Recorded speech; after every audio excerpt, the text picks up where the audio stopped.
to start telling people what is coming, tell them how to prepare, tell them to plan to stay home starting Sunday through Monday.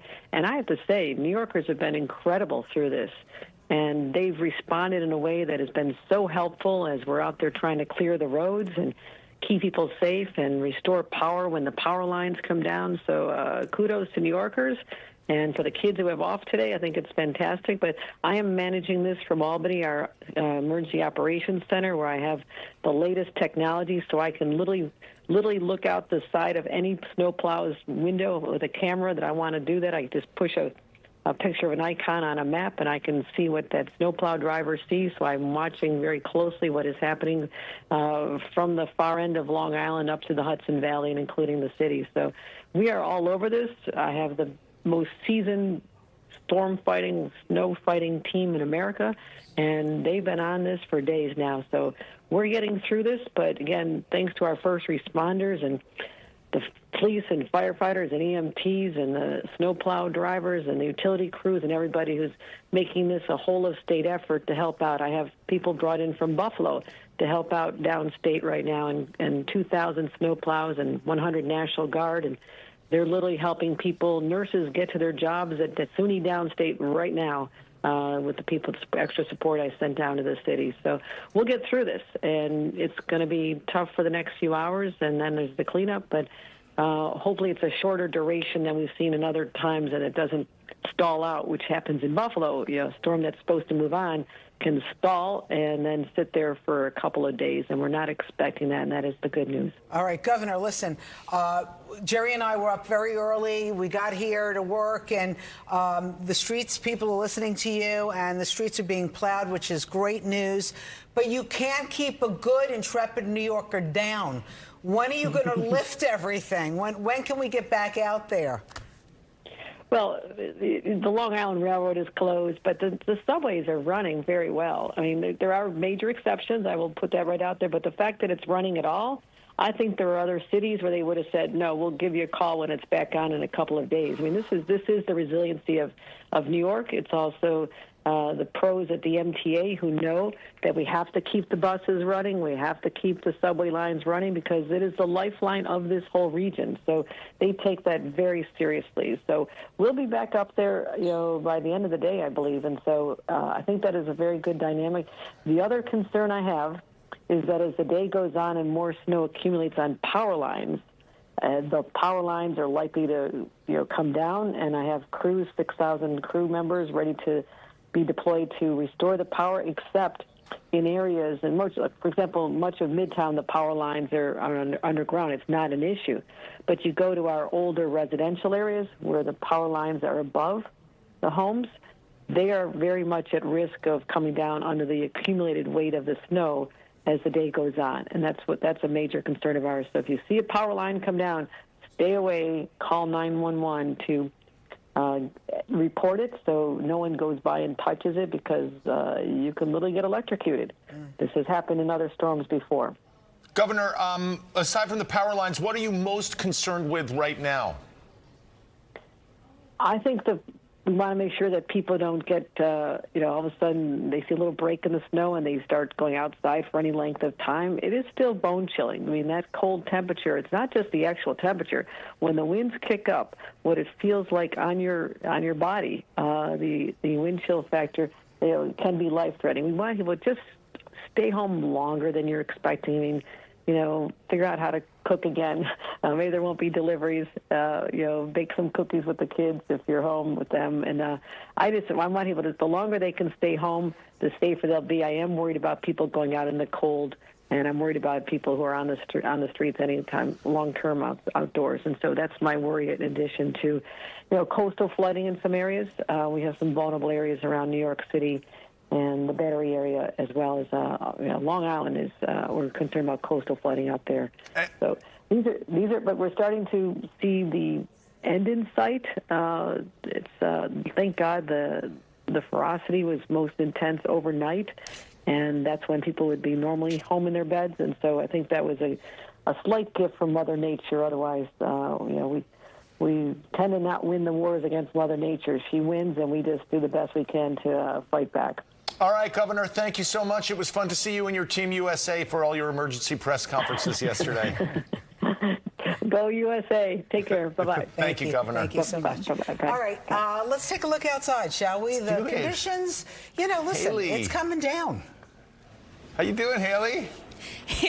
It's really coming down, Jerry, Rosanna. I actually think it's coming down harder now than it was just a little while ago. You can see the winds picking up. It's really blowing the heavy flakes everywhere. In fact, last few live shots, you saw that people were shoveling and snow plowing and all of that, but they took a break because all of their work, this was like 30 minutes ago, this was completely cleared, and now it's already covered in snow. And then if you look at 3rd Avenue right there, you can see it is plowed. People are driving, but the conditions aren't great. So there has been some reports of snow damage. Dan Bowens actually went out and about, and he saw a downed tree on 5th Avenue. And then we also had reports of some other damage. So let's take a look at this. This is video of Brooklyn on 39th Street between 13th and 14th Avenue. You can see caution tape blocking off the front part of the building. That's because the awning has collapsed. Cars are covered in snow. The plows have been working round the clock to try and tackle some of the conditions. And in Queens, the snow accumulation already causing some large branches to fall off the trees. And as you heard the governor mention, the real concern right now is pulling the power downs lines with it. And one of those branches did hit a parked car. Now, again, while the snow is coming down a lot right now, people are still walking around. We spoke with some people braving the elements. All right, so you're out here running in the blizzard. Why? You gotta want it. Workout, so I'm going to crunch right now. And you're not cold? I mean, it's a little chilly. It's crazy. Actually, I'm pretty impressed that people are out here shoveling and snow blowing, and it's making it easier for me. Is it as bad as you expected? Actually, not that bad.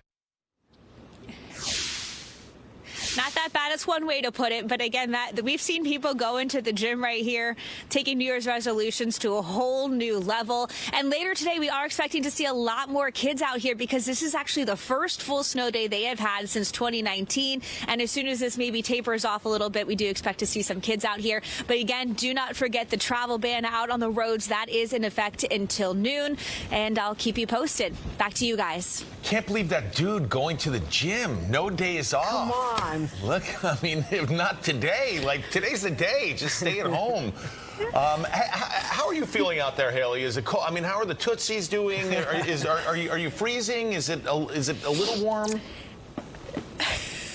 You know what, Jerry, Rosanna, my last job was in North Carolina, and let me tell you, I really wish I was back there right now. Don't say that. Don't say that, Haley. This is so much more fun. Come on, this is you're in New York. Do you want to come out here, Rosanna?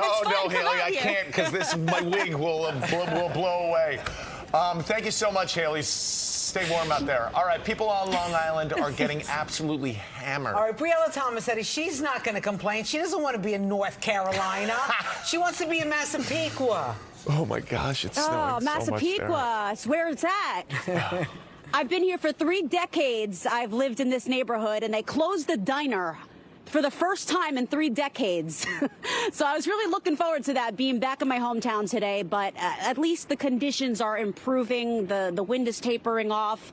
The plows are coming down the street. We saw a little bit of blacktop before. Hopefully they'll come around again soon. But listen, there are still pretty bad conditions out here. The Nassau County Executive, Bruce Blakeman, has extended the travel ban that was scheduled to lift at 9 o'clock. So just a few minutes ago, that has since extended to 11 a.m. Buses are not going to be running until noon in Suffolk County.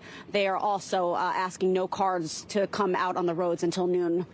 But yeah, the power outages out here have been somewhat moderate, a lot worse in Suffolk than they are in Nassau. But we do want to play some sound from Nassau County Executive Bruce Blakeman. He was on in the last hour, and you guys asked him, when are things going to get back to normal? When are the travel bans going to be lifted? Take a listen to what he had to say. We're taking it 1 hour at a time. I've extended the travel ban to 11 a.m. I may extend it further. I'm going to take a wait-and-see attitude to see how much more snow and what kind of wind we get in the next few hours. It's dumping a lot of snow and a lot of wind in our territory, and I don't think we're going to get any close to normal until Tuesday morning.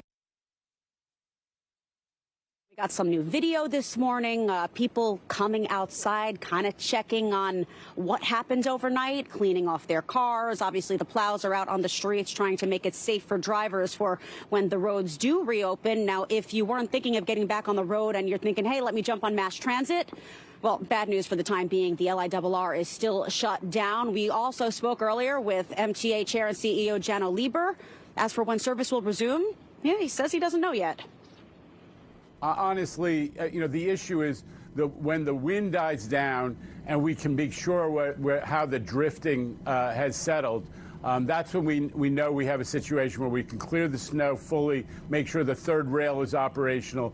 Obviously, we're going to shoot to try to operate service tomorrow, Tuesday, but right now it's just too early to say exactly when that suspension will be lifted. But we're studying it carefully and trying to get ready for that moment.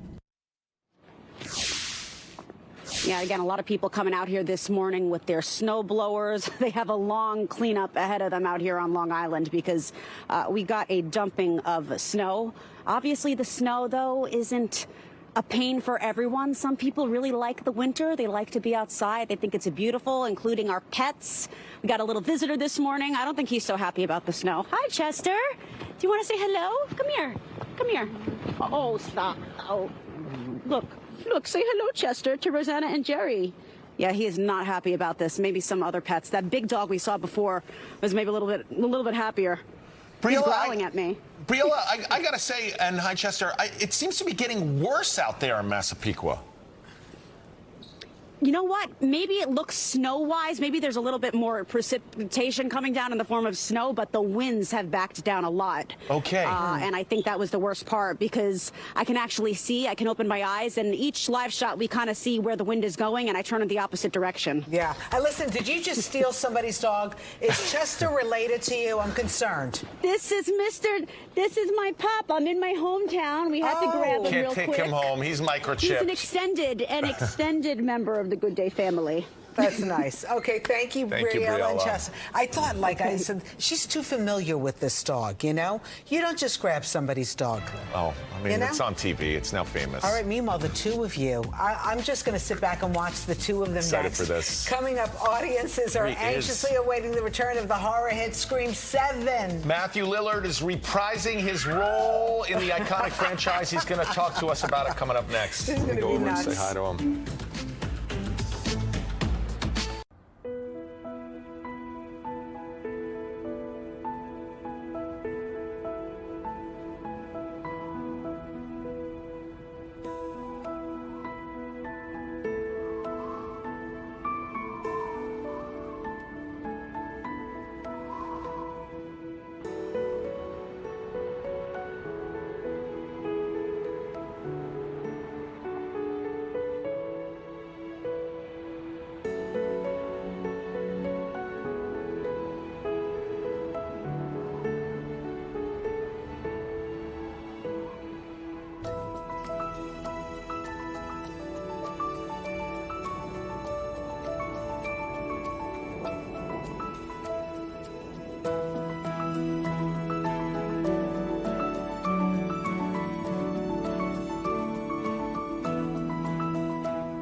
In 1996, the horror film Scream redefined slasher movies, paving the way for one of the genre's most iconic franchises. And nearly 3 decades later, the franchise still slashing its way onto the big screen. Matthew Lillard famously starred as one of the original Ghostface killers, Stu Macher. And now he's returning to the series. Scream 7 hits theaters Friday. Matthew is joining us, the legend, the man, the myth. Listen, New York, you're so lucky. Look at him. He's so grown up. You got a tie on, for God's sake. I'm a journalist now. Full disclosure, we are good friends. We are friends. You are such an adult. Can you believe this? This is incredible. Isn't show business crazy, Matthew? How did you get here? How did you get from Stand By Me to Scream 2 to this moment? Well, listen, you were obviously in the original Scream. Don't make it about me. No, We're here to talk about you. Well, we There's did. a storm and then you in a suit. Oh, yeah. How did you do getting in this morning? Great. I will say the train was great. 6 train was awesome. Wow. You're originally from Michigan, so this is like not crazy. Not crazy. This is just a Wednesday I was in for New York. you. I lived in New York for 5 years. I was out here this weekend to do a reading at Circle in the Square Theater School. Wow, cool. And they canceled it. And they canceled it. It was tonight. And I was like, it's a storm. Who cares? The show must go on. That's what I was thinking. What happened, Matthew? But then they weren't wrong. This is a big. I mean, I would just walk in the streets right now. I know. If you're out there, and he's here. Yeah, be safe, but get out there and see the streets. It looks beautiful. It's incredible. And he's incredible. Isn't he? Well, he's so handsome. Well, let me jawline. How much plastic surgery you got? So much. Look at that all face. of it. I got all of it. So Overseas, good. some domestic. I went everywhere for it. This is all implants. I don't even. I'm being manipulated by someone you and backstage. Tom Cruise, you don't age. Yeah, never. Thank you for all that. Right, sorry, go ahead. I have to ask you, coming into like a snowy area, do you do that Hollywood thing where you have snowshoes and then you come in and put on your fancy? I had to buy new shoes. Well, I got new shoes, yeah. Woo! I bought shoes this weekend. You're gonna have to go wide. I bought shoes this weekend because I had Converse, and that's just not gonna cut it. It's not gonna cut it. Good. I have to say, full disclosure, you were in the original Scream. Yes. You really started everything. I was in Scream 2. My character, spoiler alert, everyone, sadly perishes. I thought your character perished in the first one. Yeah. But now here you are in the 7th. I got to say, after I heard, I was sitting by my phone waiting. Yeah. The call never came in. That's okay. The call came from Rosanna. Tell us, like, the whole journey of getting the call, finding out. Yeah, it was, listen, I had been petitioning on the side for years that Stu was not dead, that he took a TV to the face. I was willing to throw a TV on my head to prove the fact that you could live through that experience. But I got a call one day from Kevin Williamson. I'm really excited. The movie comes out this Friday. The original writer, Kevin Williamson? Yeah, the original writer. He's writing, he rewrote and directed Scream 7. I just saw it last week. It's incredible. I think fans are going to love it. I'm so sorry to interrupt, because Matthew just touched on something. Matthew, you have been a part of the horror convention circuit for a minute now. I'd love a call. I'd love to come do it with you at some point. Oh my God, this is like another one. I'm not your agent. Every job. You have the best job in the world. He Look wants at you. every job, Matthew. But it's actually really interesting. Do you think that your fan base from the cons really helped you get in like Scream 7? Was that part of the momentum? No, I don't think so. I think that, listen, to be completely honest, I'm having an incredible resurgence right now. Yes. And I'm not really sure why. I don't really question these things. This too shall pass quickly, right? I think that these things, they happen in your career. They go ebbs and waves. And right now, I'm in a really rich vein of form. I've got Cross Out. We've got Scream 7. Daredevil. Daredevil's coming up. Wow. Carrie's coming up with Mike Flanagan. So lots going on. I'm really excited. Matthew, you're having a resurgence because you are an immensely talented actor. Oh, you're very... And I've seen you, and you take chances. He died. And so did you. What are you talking about? By the way, I have to plug one thing before we go, because they're going to make us get out of here. Okay. We did launch a Ghostface vodka. Oh, yeah. And very Did you bring incredible. it? I was going to bring it. Out. I tried to drink it last night. I got stuck in my hotel room. No, I'm kidding. But it sold out in less than an hour. It's called Find Familiar Spirits. There it is. They brought up the Chiron. How do we get it?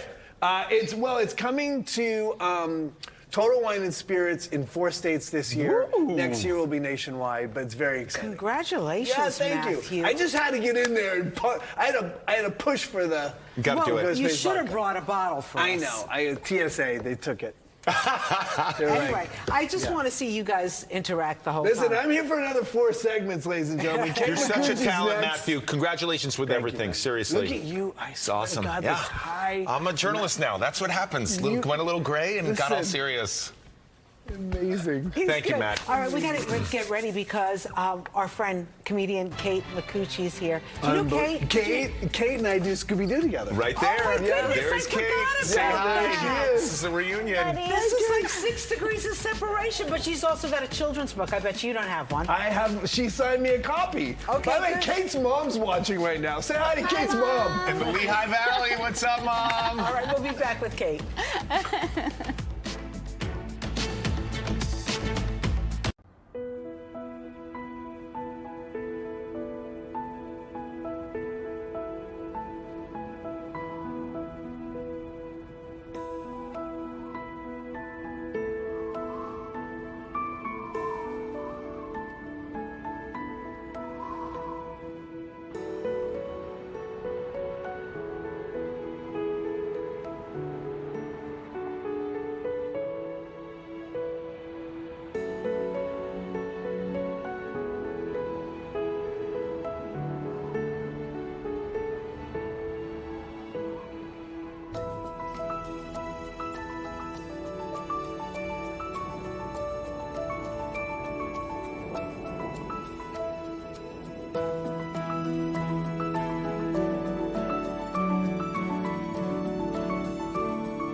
You are just getting yourself so comfortable. It's like 60 degrees of separation with the guests today.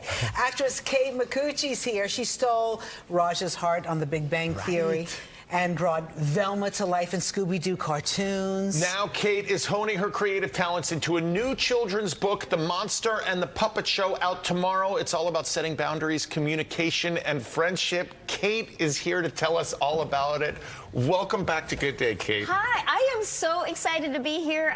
This feels so official. Thank you for having me. Kate, your mom is watching. Let's get the hello to Mom out of the way in the Lehigh Valley. Hi, Mom. Hi, yes, Mom. Mom watches every morning. I think she's watching with my dad in Nazareth, Pennsylvania. So, hi, awesome. you guys. I love you. Mwah. Kate, I have to say, you are a true New Yorker. I follow you on social media. For those who don't, they should. You are like the new Keith Haring of New York. You do street art on garbage. Tell us all about this.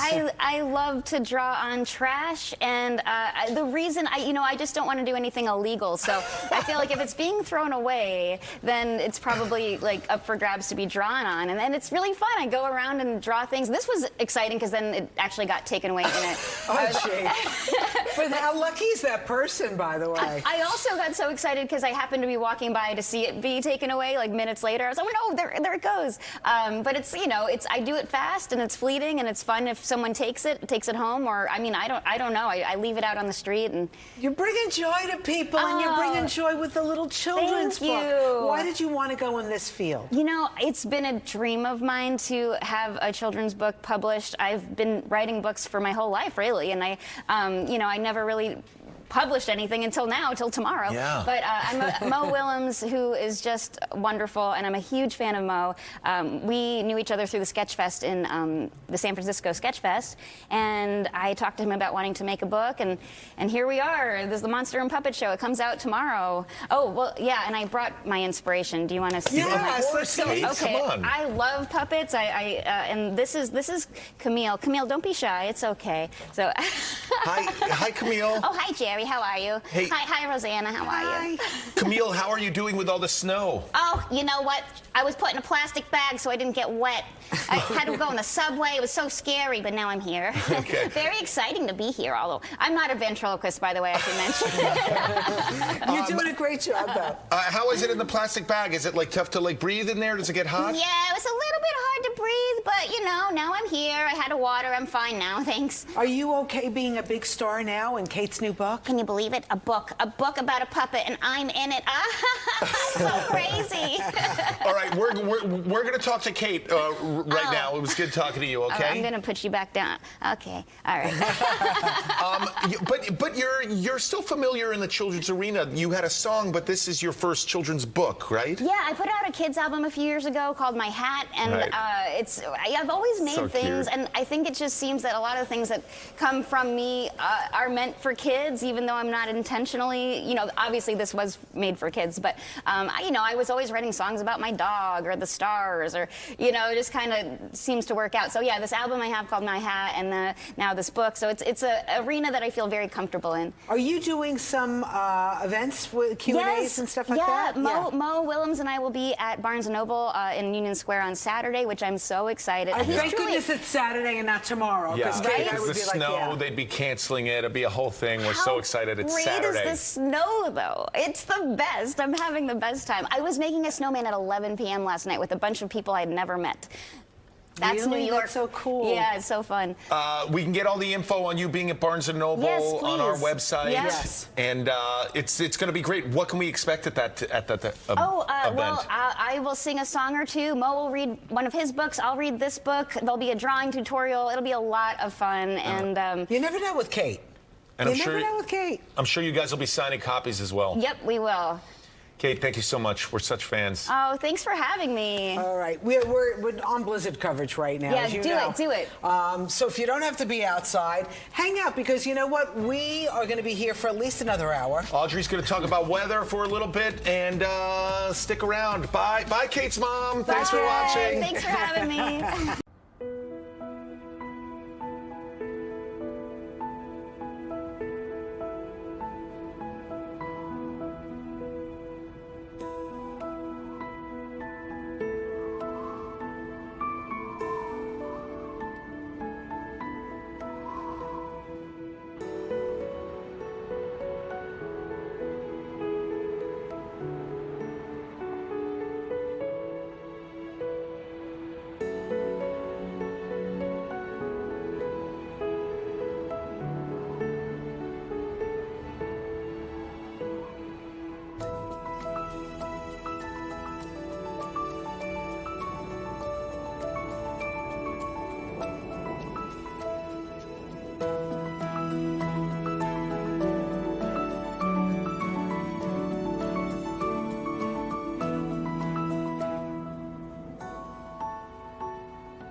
There we go. Another live look.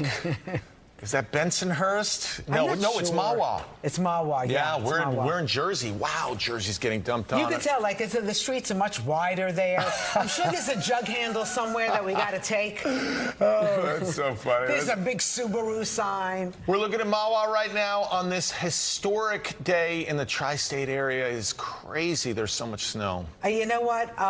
Did you have a problem getting into New York yesterday? Because you came from La La Land, right? You know, I knew I was coming in. I knew I had to be live. I knew I had to be here at 5:20. I arrived at 5:30. Sorry, everybody. But I took an earlier flight because I was a little concerned. I wanted to make sure I was here for you, Rosanna, ready to go, that my hair looked good. Everything. That I didn't look stressed out. You know what? I didn't realize how good you looked until Matthew came on. And he was like, our first guest Audrey earlier. Puente. Did you see Matthew? He was like totally impressed. He was gushing. He was gushing. He liked the hair, the suit and tie. But first of all, did you have to go out and buy a suit? No, I had this suit, everybody. Thank you very much. From Union? No, it was a rental. I know the rental place. I have to return it. Let's, you know what? Let's just go to weather because I got to return this thing. Exactly. Let's move it along for sure. All right, folks. Let's talk about the snow totals that we're now getting. We're getting more updated reports in the Weather Center here, and in Connecticut, we're over a foot in New Canaan. We're at a foot in Greenwich. Easton coming in at 10.2. North Haven at about 9.5 inches. We've now hit 2 feet in Freehold, New Jersey, with 24.2. 21 in Cranberry right now. Warren coming in at 17 inches. Union City at 16. Ridgefield at 15.2, and Paccong at just over a foot of snow. We hit 20 inches in Islip out on Long Island. It's been really horrendous out there. Coney Island coming in at 16 inches. The Bronx at 15 inches. Spring Valley up in Rockland County over a foot of snow there. And Monroe in upstate New York coming in at 10.5 inches. Let's also talk about the peak wind gusts. I just got these at the Weather Center. Montauk Point came in at 84 miles per hour. That is hurricane force winds coming in across the east end of Long Island. Kew Gardens Hill in Queens, 64 miles per hour. We're talking tropical storm force winds here from Kew Gardens all the way to Central Park, where we had 43 mile per hour wind gusts so far. Now the gusts are still pretty significant. We're at 38 in Bridgeport, 41 in White Plains, 39 mile per hour wind gusts being found in Central Park. So as a result, we still have blowing snow, which has reduced visibilities across much of the area here to less than a mile. It's really traveling is really problematic across the region. So stick where you are. Try not to go anywhere and kind of be hunkered down as we go through the rest of our Monday here. So we still have bands of moderate snowfall coming in across Long Island. They're really getting the hardest hit here. Same thing across New Jersey, just shy of the Jersey Shore, up and down the Garden State Parkway. It's really rough there. We're faring better across northwest New Jersey and up towards Sullivan and Ulster County. And the back edge of the system is well off to our west here, but it will slowly make its way eastward here. Here's the center of low pressure. It's kind of moving well away from us here. So it's starting to pinwheel its way back into the New England area. That's where we're seeing the most intense snowfall rates now, about 3 inches per hour being found here in the darker shaded tones. This was earlier across Long Island. Now we've come down to about 1 to 2 inches per hour. Still significant, still impactful across the region. Tomorrow, it'll be windy and cold with a high of 30 degrees, so no snow melt for Tuesday. But Wednesday through the rest of the week, we'll probably get some snow melt because temperatures will be in the 40s. That's a check of your weather. Now let's check the roads with Inez. Hey there, Audrey, and street cleaning rules are suspended. As Audrey mentioned, road conditions are not that good, so definitely try to head out. Although it is looking okay here on the LA over by the Seaford Bay Expressway 135 there. You can see some nice blacktop there, but that's just one of the few roads that I'm seeing it out there. Southern State Parkway, not as clean there. This is over by exit 36 there, both directions. Staten Island, you can barely see the expressway there over by Slauson Avenue. That's the westbound traffic coming in from the Verrazano Bridge. Eastbound, you can barely see anything. A lot of cars are staying off the roads this morning, which is great. Here's the throughway over by 9W, exit 11, and taking a look at the Sawmill. I barely see anything, just white top here by exit 20. The LIE over in Queens by the Grand Central Parkway, not a lot of traffic. As we said, it's a good thing. Definitely stay off the roads just for now. Subways, we have the Rockaway Shuttle suspended in Brooklyn and Queens, the C train suspended, as well as the Staten Island Railway. Metro North on a reduced service schedule, Hudson, Harlem, and New Haven line. The branches are on a weekend schedule. LIRR suspended, as well as New Jersey Transit Rail, buses and light rail. PATH trains, no service. Newark to Journal Square, Hoboken to the World Trade Center. B-Line buses, paratransit buses, they're suspended until tomorrow. Nice buses are suspended until further notice. Jerry and Rosanna, back to you. We're going nowhere fast. Nowhere fast. I might just actually stay here tonight and come back tomorrow. Really? Yeah, I'm gonna get a little sleeping bag. I don't think the showers are working, but sleep that's right under okay. here. There you go. Interesting. Meanwhile, you know, the roads, as we mentioned, still closed to non-essential vehicles in New York City. Good Day's Robert Moses is driving through Bay Ridge at the moment. Robert, how does Bay Ridge look? Jerry and Rosanna, not great. Some shovelers are out here in Bay Ridge, and it is a Herculean task. We're not seeing any blacktop here, this among the 6,000 miles of roadway. And despite the best efforts of the 2,600 sanitation workers out working 12-hour shifts, this snow is coming fast and furious, somewhere around 1.5 feet or so here in Brooklyn. Travel ban remains in effect in the city until noon, so stay off the road unless you're an essential worker. Public schools are closed today, of course, which is good news, so that reduces the traffic significantly. Now, a couple differences between the last storm. First of all, it's a whole lot windier this time around than it was during the last snowfall we saw. Also, this snow is heavier. The water content is higher due to the slightly warmer temperatures, so this is harder to shovel and plow than the last go-around. The city has deployed some 22 warming buses. There are also warming spaces set up at 11 health and hospitals facilities and 13 schools. The city trying to avoid a repeat of the 20 deaths that we saw during the last cold stretch. Earlier this morning, we heard from the Emergency Management Commissioner, Christina Farrell, about this travel ban. We're still in the travel ban. You know, as we know, it's a snow day. Hopefully, most people are able to take the day off or work remotely. So, you know, I would still stay off the roads, even when we are able to lift that travel ban. You know, the longer people stay off the roads, the better it is for sanitation. Travel ban still in effect for another 2 hours and 20 minutes here in the city. We're expecting to hear from Mayor Zohran Mamdani at about 1:15 this afternoon in Brooklyn. Jerry, Rosanna, back to you. Yeah, Robert, I got to say, you're in Bay Ridge. Those guys walking in front of you, you can lean out the window and go, "Get out of the way! We're coming through! We're doing the news here. It's Fox 5.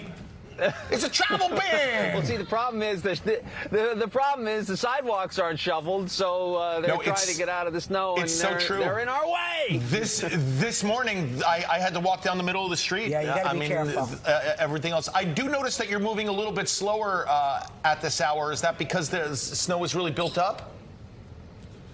Yeah, the conditions are terrible. A lot of these roads haven't been touched in several hours, and so it's just treacherous out here. No other way to describe it. I have to say, it looks like a foreign country. Like, are you sure this is Bay Ridge? No way. But I think Jerry's on to something. Yeah. I think Jerry is on to something. Yeah. I know we'll probably talk to you in the 10 o'clock hour. You need to talk to some of the people who were shoveling out. We need to, like, hear them. They're Also, everybody, please be careful shoveling. Like, shoveling always, like, bad things happen to dudes when they're shoveling. Just be careful. And, oh, finally, those guys got out of the way. You put the speaker on the car. Get out of the way. Thanks so much, Robert. We'll talk to you soon. We'll talk to you in the 10 o'clock hour. We got to get ready because I know you're excited. The whole morning from 5 o'clock, he's like, below deck, everybody get below deck. Chief Stu, Daisy, the best. Daisy is here. Chief Stu, everybody is back, but this time she is joined by a whole new crew. We are going to chat with Daisy about her transition to Below Deck Down Under Season 4 when Good Day returns. Daisy, we're coming over.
I've never done this before. Mike, if dinner is 8, which I told all of you dinner was 8, it's 7 o'clock. Can you not think, I've been told to do the decorations, I better get this done as quickly as possible because Daisy wants this done. I think you should listen before the boat goes rocking.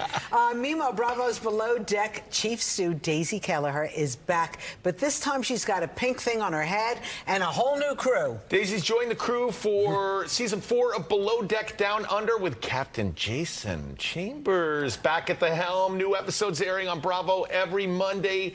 Daisy, welcome to Good Day. What an honor to have you here. Rosanna, we are in the presence of Chief Stew greatness. You are in Below Deck Down Under. I was there when they announced this at BravoCon. Can you explain to us why this is basically Below Deck All-Stars? Well, we've got me, first of all. We've got Jason, Joao, and then last minute Ben came in, which kind of really topped it off and made it an all-star crew. And now Ellie's back as well. Joao, who is a character, he's, what's his title again? He's second officer. Second officer. Rosanna, I have to tell you, this guy Joao is one of the only people on TV that my wife has looked at me and said, if he ever asked me out, I would leave you in a second. Interesting. These people are so, this is the hottest show on Bravo. And by the way, they got some very unexpected guests, right? The whole Real Housewives of Salt Lake City. Did they get arrested on the boat? What happened? They didn't. I mean, maybe we should have called the police on them, but no, they were fine. They were just rowdy. They were just, you know, what they do. A few broken glasses, some drinks spilt on each other, and, you know, totally normal behavior. Can I ask you, as primaries, who are your, like, it must have been exciting to have Bravo celebrities there, but at the same time, would you have preferred, who's your least favorite and most favorite type of primaries? I don't mind either way. It was exciting to have the Housewives on, but for me, I had so much going on in my head, like a new crew, a new boat, so it was kind of irrelevant at the time. But now that I've done the show a few years, I actually like the kind of rowdy, exciting ones. It feels really slow and they're a bit quiet and shy. I'm like, oh, it's just a long day. So I've kind of welcomed now people like the Housewives. But I think that you kind of like had a little fun yourself there this season. I always have a little fun. I mean, I'm talking about the boat of rockin', Daisy. What do you mean, Rosanna? What do you mean rocking? Like waves? Like waves hitting the side of the boat? The waves were really good. Well, I feel like Jerry's wife now is going to not want to be my friend. Why the boat was rocking? What do you mean? Daisy, give us a little something here. Look, it can't be all work and no play. You gotta have, you know, a bit of downtime. So yeah, I grow close with Joao and get to know him. So hot. They're all so hot. This is really, like, it's so exciting. I mean, Below Deck is one of the best because I like to refer to it as sort of the reality Downton Abbey, where it's like the upstairs, downstairs, and it really gets, it's so funny. I have a very good friend, Marion Harvey, lives in Jersey, who is such a fan of yours, and I was like, Marion, is there anything you want to ask? And I do have to say, Rosanna, the hooking up part was question number one. The Keonis to ask that, but I also have the Keonis to ask this. I did a deep dive on you last night.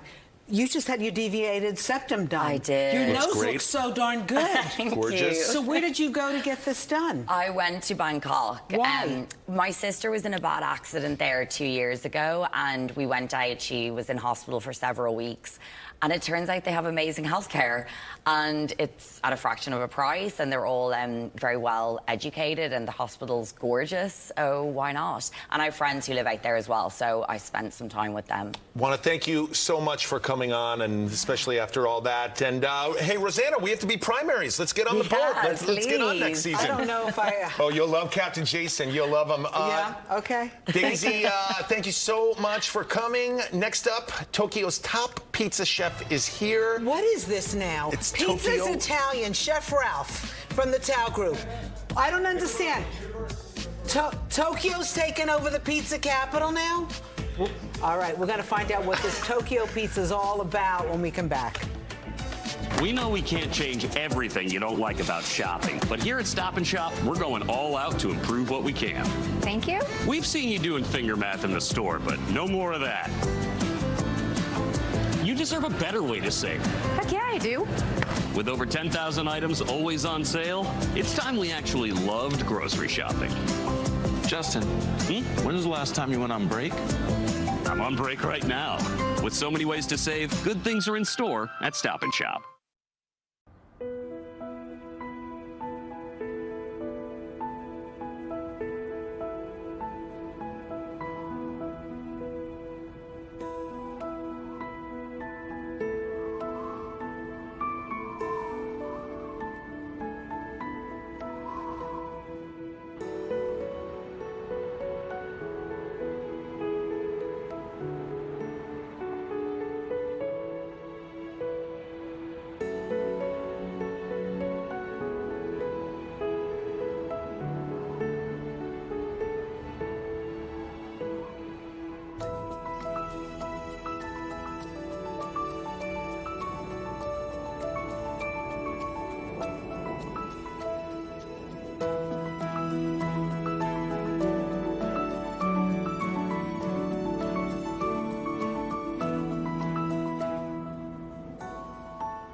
All right, everybody. Did you know that pizza is hugely popular in Tokyo? In fact, the pizza scene, oh, Rosanna, this is going to upset you. Don't make me. It rivals Roma. Don't get me up. I'm going to come over there, Jerry. I don't care if you're I'm just saying. Yes. It rivals Rome. Well, for the first time, Tokyo's top pizza chef will be here in New York for a 5-night residency. Wait. It's happening at Sake no Hana, part of the Tao Group Hospitality. And, of course, this morning we're in the chef with our good friend, Chef Ralph Scamadella, who is basically the chief culinary officer at Tao Group Hospitality. Yes, I am the godfather of Tao. He's the godfather of Tokyo Pizza. Okay, introduce us to our friends here. So, Susumu. Susumu. Yes. See, already he's correcting me. I don't know. And this is Yoshi, one of our corporate chefs. What is it? What is it with Tokyo Pizza? What is it? What are they doing? You know, they have a great interpretation of the Italian Neapolitan pizza. So it's not specifically Neapolitan pizza. They use all Japanese ingredients for the flour, specifically imported Italian ingredients that they put on top. So it's a proprietary blend of flour that he does from Japan, and we had shipped over here. So, and specific flour and specific water. Wow. And what do we like? What sort of like toppings of every important with pizza here in New York? Wow, what do we got with this? A little too New Jersey for me, but that's all right. So it's very simple. He only has 3 pizzas, which are the margarita with tomato and mozzarella, the marinara, which is garlic, oregano, and the Mount Fuji, which is white 2-cheese pizza, which he's going to make for us here. Yeah, can we see how you do it? Do you do it differently than we do it in Roma? No. Yeah? No? No? Go. Yeah, show us how you do it. Yes, yeah, it's please. mozzarella and pecorino. Pecorino. Yes. Oh, beautiful. Yes. Okay. Okay. Let's see. So far, so good. So far, so good. Jerry, is this okay with you two? Well, you know, in New York, there's a lot of like throwing. Yeah. There's a little more fanfare that we do here with our pizza. Yeah, you're right. Spinning and stuff. This is a little more precise and exact. We got a little mutz going on there, right? A little mutz. He said like a pizza is a ladies.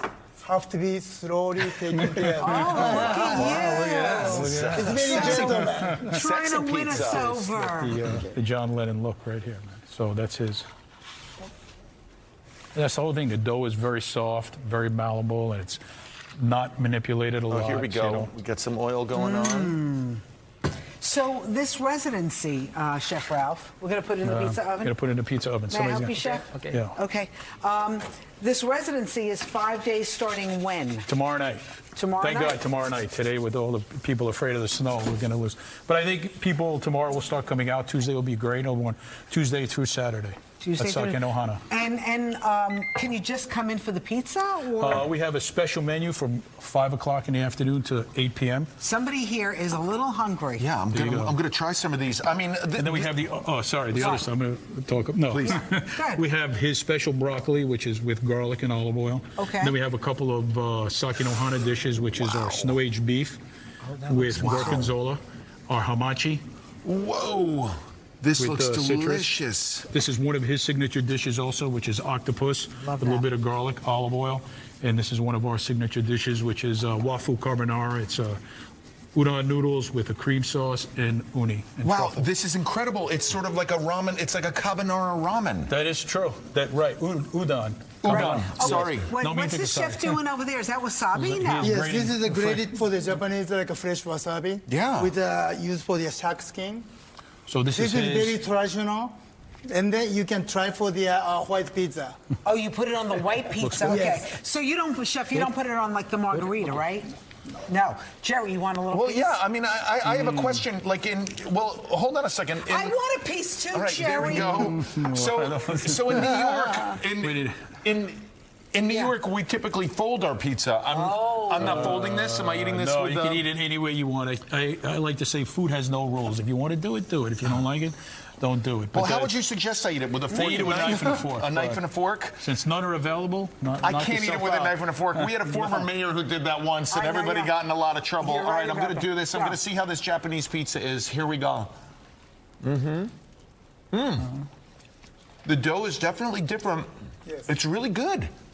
It's delicious. You can tell the difference in the taste. It's good. Rosanna, I don't want to upset you. It rivals Roma pizza. It's Why right up must there. my people give up pizza to around the world? Because we open the world up. We're all about trading, tariffs, staying open. No, they got struck down. It's all over. Imitation this is really the best good. form of flattery, right? So Chef, this is delicious. Tokyo Pizza has just 2 different toppings, right? We have 3 different ones.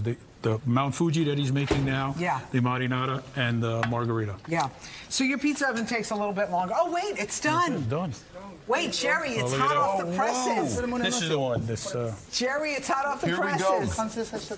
Okay. And we're going to get some toppings on here. Yes. And what do we have here? Yeah. What do we put Are on those here? flowers? This is like a salt cured cherry blossom. Cherry blossom. Flower. And then some A little wasabi. wasabi. Wasabi. You know, Japanese we use for the chopstick, everything. So. Yeah, sorry I used my hands. That's all right. So, Chef Ralph, do we have to use the chopsticks No, when we eat the I pizza? actually avoid using chopsticks. With the hamachi and the ones that you're comfortable with. It's delicious. I would say the biggest difference is the dough, is the crust. It smells great. It's a very distinct. Yeah, You're going to get me a little bit there? Yeah, slice this up. Thank you, Chef. Let me get this. Be careful, don't burn your tongue. I won't. I'll be okay. Thank you, You Chef. still got to talk another hour, Jerry. A little There we go. Just A little You still wasabi. got to talk. Little Just a little. wasabi. Wasabi on my pizza. This is a first, Rosanna. Wow. All right. Thank you, Chef Ralph. Thank Check you. him Thank out. you. Thank you so Thank you much. very Good much. Day's coming right back.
This is a Fox 5 weather alert.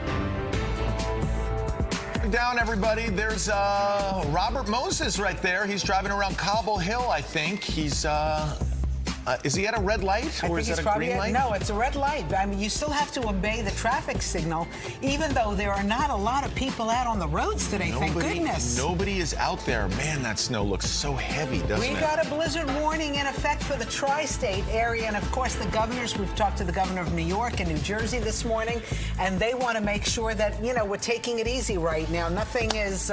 It's not over yet, folks. Yeah. That's what we're saying. Audrey, how are we doing out there?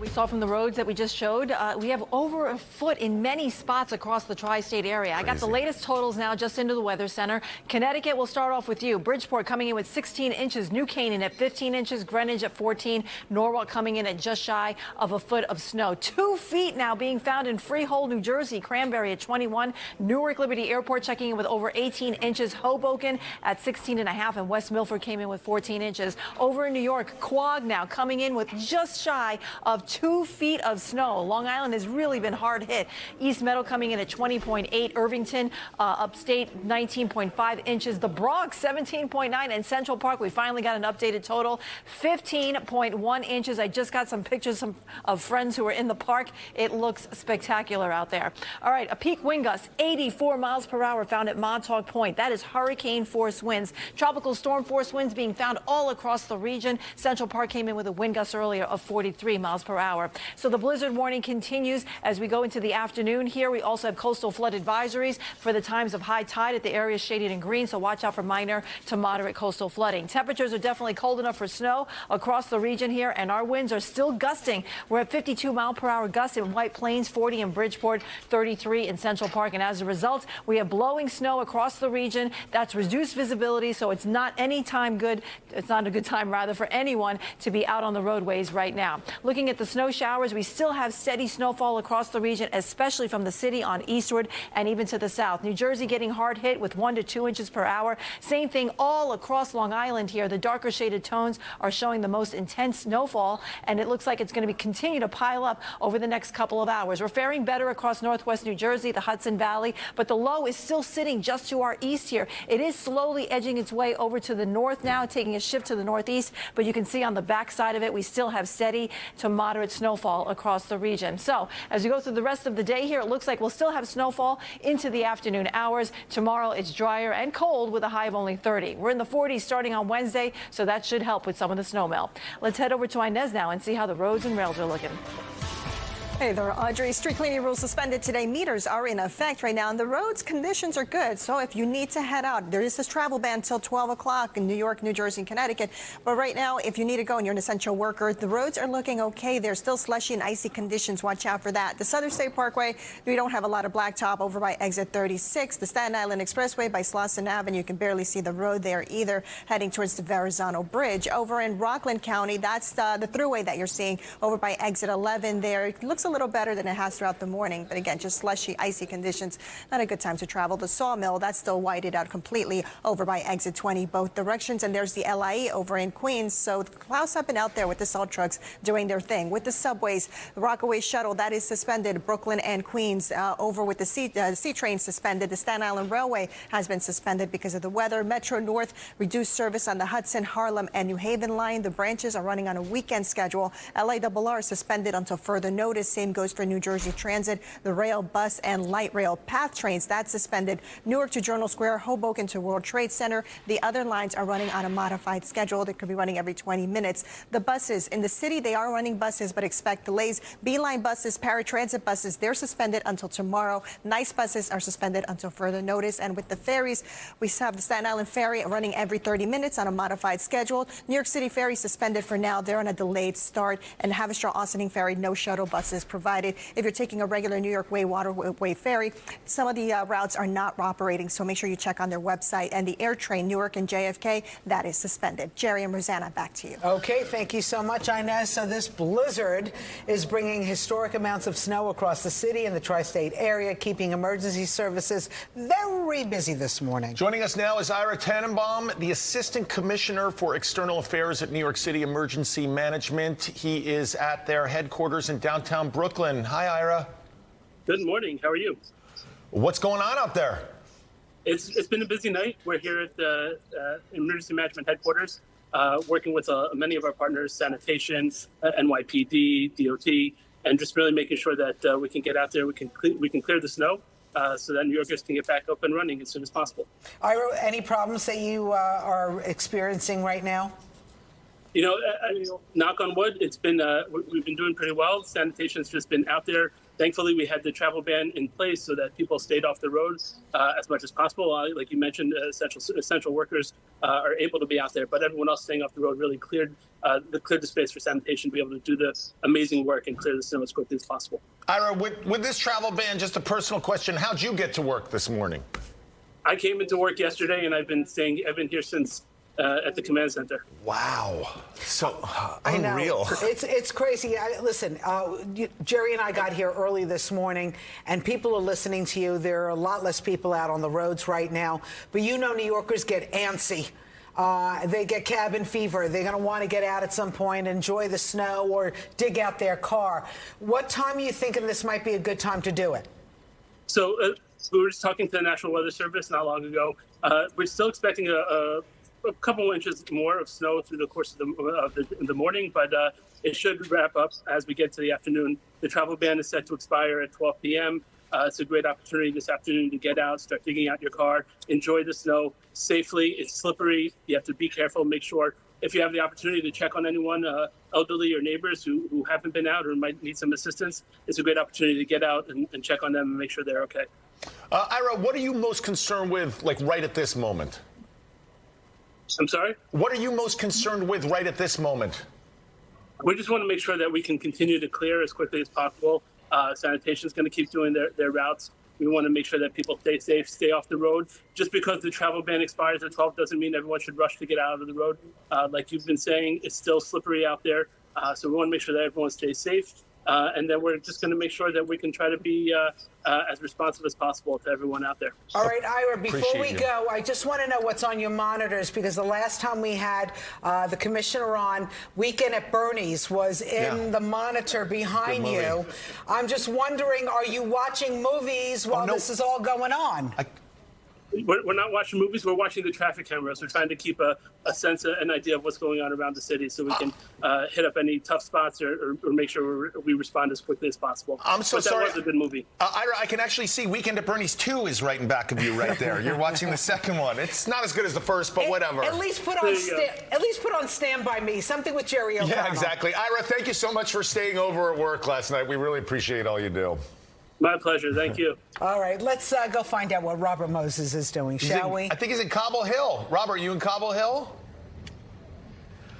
I am, Jerry and Rosanna. Will give you a look outside. It's a picturesque view here, but it is treacherous, as you just heard Ira talking about. 2,600 sanitation workers are out and about on these 12-hour shifts. 2,300 plows, 700 salt spreaders. You get the idea. The city is throwing every single thing possible at this monstrous snowstorm. Travel ban remains in effect for another hour and 52 minutes or so, noontime. So unless you're an essential worker, essential vehicle, stay off the roads until that point, and for good reason. A, the conditions are treacherous, but B, everything should stay clear so that the plows can get down these streets and do their work. And even though the snow has been falling fast and furious, it does look like people have stayed off the roads and allowed these plows to get out unimpeded. When you do get out to clear your sidewalk and car, etc., be prepared to encounter and lift heavy snow. The water content is higher in this snow because the temperatures have been hovering around 32 degrees, much warmer than our last snowfall whenever it was just powdery and kind of very light and airy snow. This is a much different texture. So heavy snow, pace yourself. Also, we're keeping an eye on power outages. Not a major problem at this point, but because of the heavy snow weighing down these branches and lines, we could see outages, especially with a couple more inches potentially in the forecast. Another concern here in the city, the unhoused New Yorkers who are still outside in this weather. During the last storm, we saw at least 20 New Yorkers die because of the cold. the city is trying to avoid a repeat of that. There are 22 warming buses that have been deployed. Also, warming spaces have been set up at 11 health and hospitals facilities and 13 schools. So the city continues to warn people, if you do encounter someone outside who appears to be in need, do call 311 so that they can get the help they need and that they can get into a warmer climate.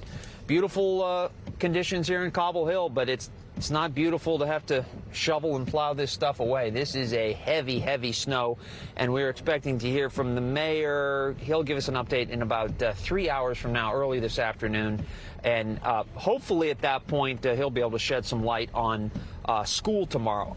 I can't imagine there will be in-person school tomorrow, but you know, we'll wait to get the official word from the mayor. So people out and about here in Cobble Hill taking pictures of these picturesque streets, walking their dogs, getting a jump start on shoveling.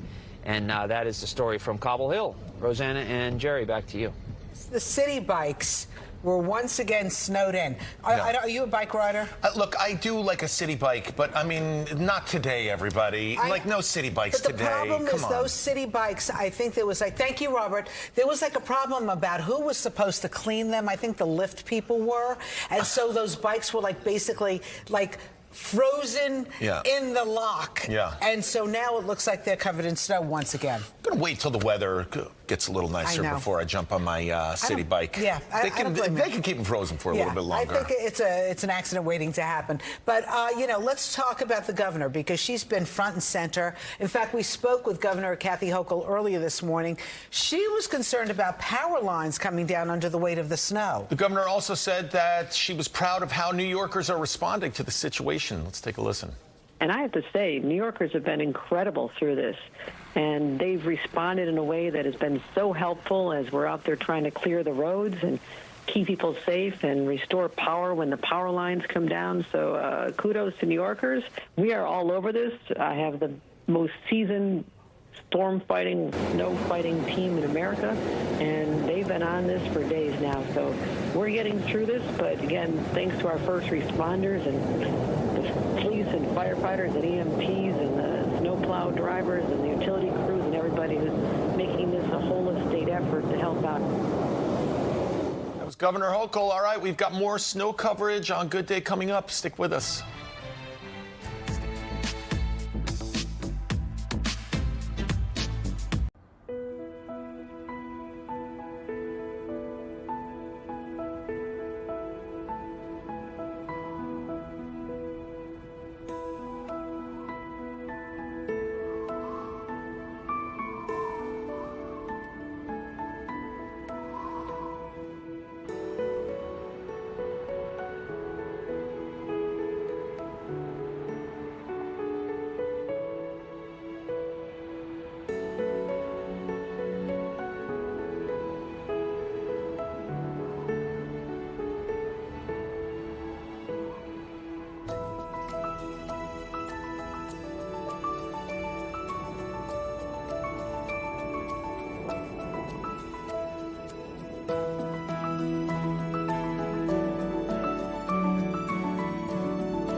All righty, that snow keeps on coming down. Aren't you glad that you came in from L.A. to join us this week? I gotta say, it's really exciting. I mean, we're also not outside. Right. Unfortunately, Haley's outside. And the snow, the beautiful white snow that's come down, has not been colored yet by New York. Dogs. New York. Pollution. By big city stuff. You know what, right, Haley? I mean... You know what? It's pretty for now, but I give it maybe a day, right, Not Jerry, even. Rosanna, until it gets gross Haley, again. I gotta say, we gotta take a pic. This has got to be your new LinkedIn profile pic. This is incredible. You look great. There's a little bit of snow on your hat. This is journalism. A little bit of snow. I think there's a lot of snow. It's just pelting me right now. But let me tell you, the snow really is coming down a lot right now. And I would actually argue that the conditions are worse than when we saw you about an hour ago. So if you look here, the sidewalks that we were talking about that were completely clear, they're filled with snow again. You can see our lovely photographer, Brenda. She's actually just trying to help out and shovel some spots right now. And then I want to show you 3rd Avenue. 3rd Avenue was doing a really good job. It was good conditions earlier this morning. And now, as you can tell, it is kind of gross. It is exactly what we were talking about, that brown slushy stuff, but the conditions aren't great right now. Now, there has been some snow damage. We have had reports that there's a tree down on Park Avenue and other parts of the city. Let's take a look at some video. This is video from Brooklyn on 39th Street between 13th and 14th Avenue. You can see caution tape blocking off the front part of the building because the awning collapsed. Cars are covered in snow, and earlier this morning, like we've talked about, those plows, they were working round the clock to try and tackle some of the conditions before accumulation got to be just too much. Now in Queens, the snow accumulation actually caused some large branches to fall off of trees, pulling power lines down with it, and one of those branches hit a parked car. Now, the snow, as we talked about, is coming down a lot, but people are still walking around. We talked to some people braving the elements. You're going to the gym right now? Have to. Why? Gotta take advantage of the, slow morning, get a workout in the morning. It's good. I like it. I love the snow. And Molly loves it. She loves running around, and it's fun, That is a lot of dedication to the gym. And let me tell you, we've seen a lot of people heading to the gym this morning, taking advantage of a remote day or a day off. And guess what? Kids are going to be out here later today because this is the first full snow day they've had since 2019. So when things taper down a little bit, we do expect them to be out and having fun in the snow. But don't forget that travel ban is still in effect until noon. So you shouldn't be seeing too many cars out on the road because we want to be safe. Back to you guys. Haley, Rosanna, after this, we should all go to the gym. Everyone's going to the gym today. Let's go. Let's get a pump in. Let's do it. There's 2 gyms. Count me out. Count me out. I think that we should get the snow plows, like whatever you need for your feet to do, like cross country in New York. By the way, shoveling is a workout, and also this is wet snow, so everybody, please be careful, shoveling. You know, terrible things can happen. Right? I know that's what my mom always used. No, my mom always used to say, careful shoveling snow, you're gonna have a heart attack. So please, everybody, please be careful out there if you're shoveling. All right. In the meantime, should we go to Jersey? Let's because go. they also are dealing with the blizzard, and there's a lot of power outages going on there. More than 100,000 people are in the dark as we speak. Earlier on Good Day, we spoke with New Jersey Governor Mikey Sherrill about crews working to clear up the roads and the highways. Take a listen. The roads are horrible. Plows are having trouble even seeing some of the guardrails to get the snow off of the roads. We're down to pavement on the turnpike, but we're working to get there on the Garden State. So that should, if we are working that hard to get the snow off the state roads, you can only imagine what the municipal and county roads look like.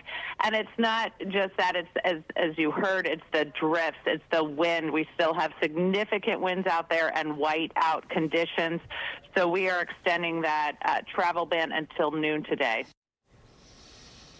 Okay, good to know. I think right now everybody's having a great time. It's only 10:19. You and I have been up for hours. We're ready to get out there. Most people are just getting up, sipping a little coffee, enjoying our snow coverage on Good Day. Once the sun comes out, and we'll talk to Audrey at some point as well, I want to go out there and play in the snow a little bit. Just don't make a mess of things, okay? Because the men and women of New York City, the sanitation, they're doing a great job. The NYPD doing a great job. The FDNY are doing a great job. Sanitation. Did I miss somebody? No, but there's still a travel ban in effect, so don't go anywhere, and we'll be right back.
All right, welcome back. Of course, we are watching this blizzard, everything you need to know, but we do have some other news that we want to tell you about this morning. You can see the video just behind me here. Violence breaking out after the Mexican army killed the leader of the Jalisco New Generation drug cartel. This is down in Mexico. The drug lord, known as El Mencho, was injured during an attempt from the military to capture him and died on his way to Mexico City.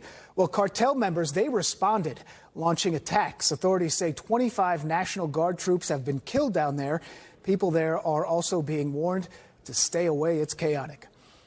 It's now been over 3 weeks since Nancy Guthrie vanished from her home in Arizona. Investigators do not appear to have any strong leads at this point. It's just amazing. Despite an exhaustive search for clues by multiple law enforcement agencies, the Pima County Sheriff's Office says it has not removed any resources from the case. They're staying on it, adding several hundred officers are still assigned to it.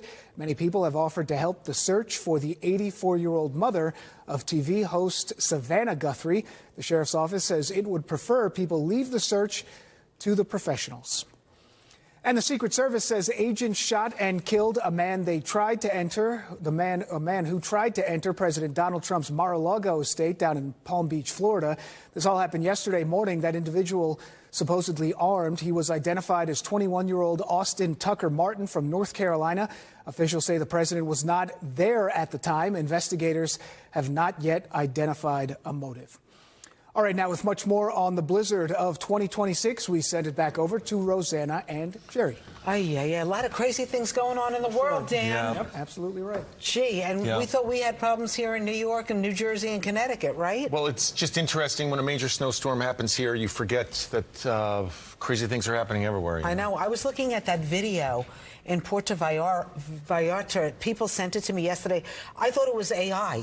Yeah. I thought that they were making it up. Yeah, it's scary. Let's just hope everybody gets out of there safely, you know? All right. We're going to take a deep breath. We're going to talk about snow, right? Yeah. We're going to meditate a little bit. Yeah. You're going to make us laugh a little bit, Jerry? Yeah, I'm going to try. Look at 6th Avenue. It's a ghost town this morning, but our American flag's blowing in the wind. I still had to come in here today, or it wasn't a snow day for me, right? No. In fact, you're here all week. Thank you very much. All right, stick with us. We'll be right back.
You're watching a Fox 5 Weather Alert. Oh, yeah. Where are we? We're in Paramus. Oh, they have good malls in Paramus. The best. Do you think the malls are open today? You know what's so funny? I think the malls are probably closed today, Rosanna. That's going to be my guess. I'm sorry to say. What happened to us? We used to be a lot more intrepid. There's a travel ban. When we were younger, we had these kind of winters. They got to clear the roads. Okay. I kind of understand it. This is sort of a new school way of dealing with like really harsh weather, and I'm into it. They get to clear the roads, and then we'll be going to the Paramus Mall. We'll be going to the Short Hills Mall. We'll be going everywhere.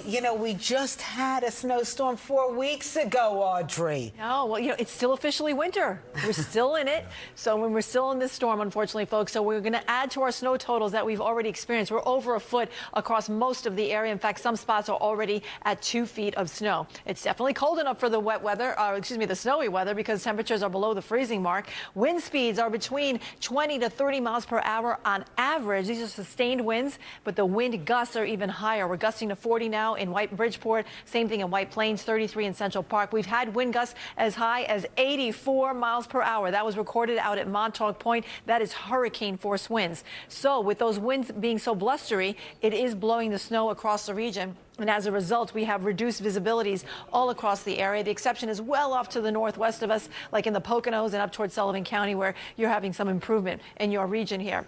The dark shaded tones are indicating where we have the steadier snowfall. We've had snowfall rates up to 3 inches per hour. That was earlier this morning. It's still coming down pretty hard across the east end of Long Island, right around Suffolk County. 1 to 2 inch per hour rates are being recorded here. Same thing along the Jersey Shore. It's coming down pretty hard across northeast New Jersey, too. So again, we're going to be adding to the totals that we've already seen. And again, we've been up to about a foot or even 2 feet across much of the area.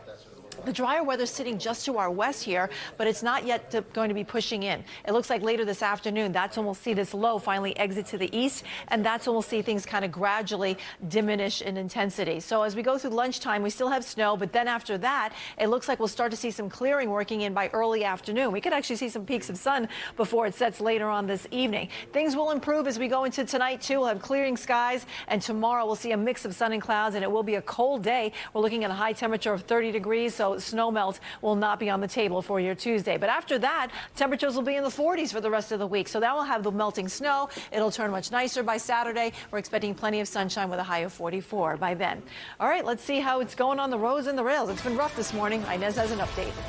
Hey there, Andreas. It's been tough out there. That's why we have that travel ban until 12 o'clock. Street cleaning rules suspended. Meters are in effect. Taking a look at the Lincoln Tunnel, that's the helix that we always see traffic going through into the tunnel there. You could barely see the roadway there, and there's that toll plaza there. So this is why there's that travel ban. Salt trucks and plows are out there taking care of business, but it's been a little tough for keeping up with this. This is the Cross Bronx. There's the Major Deegan there. Not a lot of cars out there, which is good. There's the LIE, nice blacktop there, along with the Grand Central Parkway. With the subways, service suspended on the C trains and the Staten Island Railway. Rockaway Shuttle, that service has resumed. Metro North, reduced service on the Hudson, Harlem, and New Haven line. The branches are on a weekend schedule. LIRR remains suspended. So does New Jersey Transit trains, buses, and light rail until further notice. PATH trains, Newark to Journal Square, Hoboken to World Trade Center, suspended. The other lines are on a modified schedule. They have some delays there. B-line buses, they resume service tomorrow, so they're suspended along with the paratransit buses the entire day today. NICE buses are suspended until further notice. Rosanna and Jerry, back to you. All right, thank you for that update.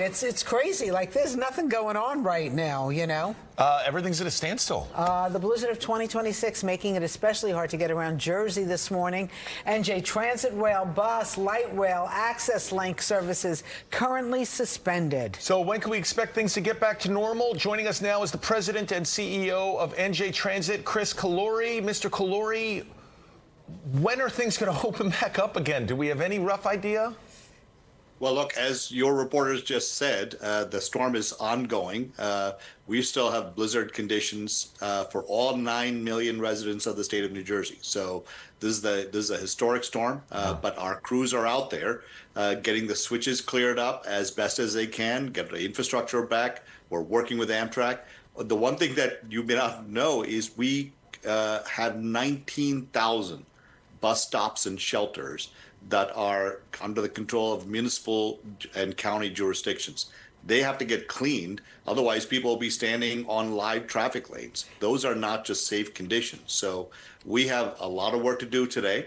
And as soon as we get some information on when we can open the service safely, which is what we'll announce as soon as possible. Mr. Calori, I'm wondering, how many people do you have working on the tracks to make sure they're clear to, at some point, keep those trains moving? So we have snow plow trains, if you can imagine. Oh. That are clearing the tracks as we speak. We have hundreds of crews cleaning our 165 train stations. We have light rail crews. We have bus crews. So look, New Jersey runs the largest statewide mass transportation system in the country. So this is a thing, but our commitment is we don't want to do it because it feels good to open it early. We want to do it because it's the safe thing to do. So that's what we're going to do. Can I ask, any idea whether the buses might open first, the trains might open first?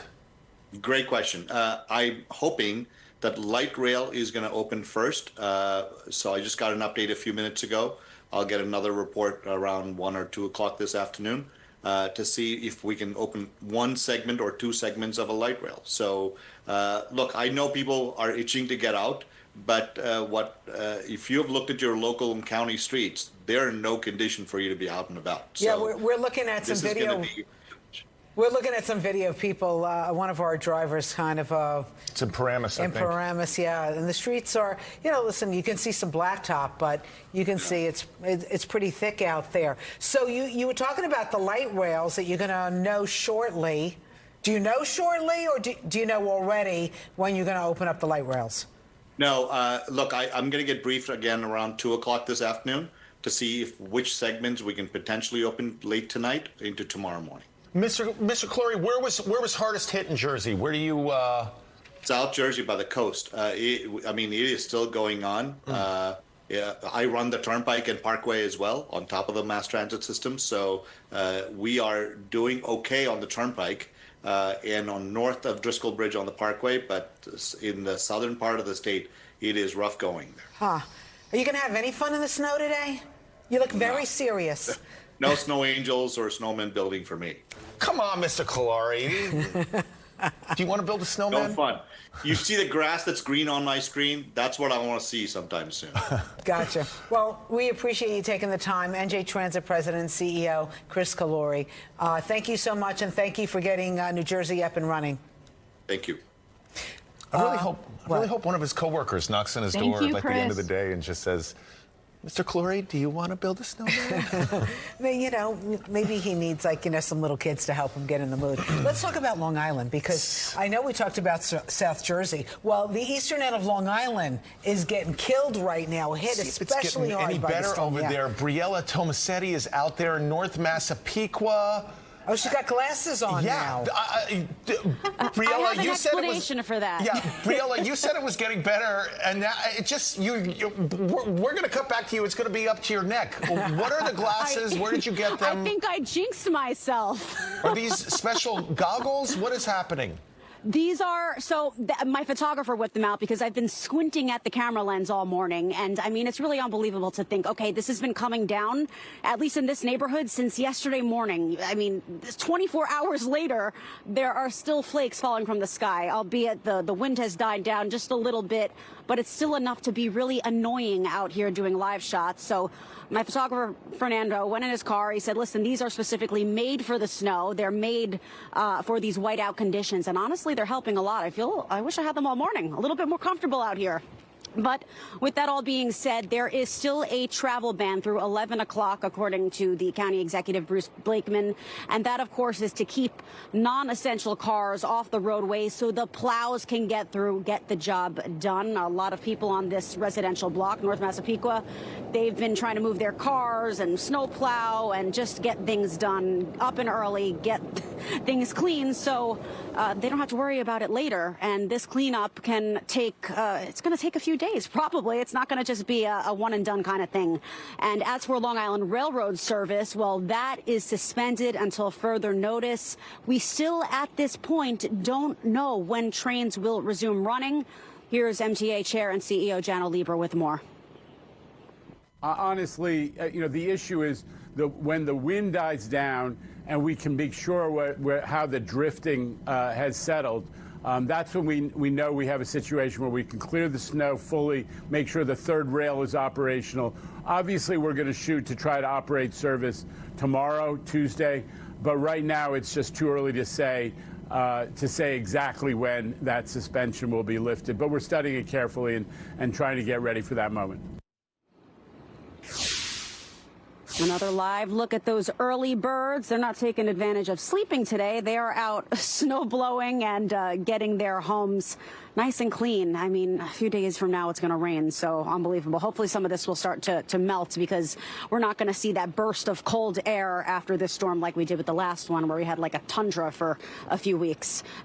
But speaking of Long Islanders, power outages are another thing. PSE&G Long Island just sent out an email saying that around 15,000 customers in Nassau, Suffolk counties and the Rockaways are affected by the storm. So 15,000 people, that number could grow because you've got such wet snow weighing down these power lines. Hopefully that situation doesn't get any worse. They are working to restore power.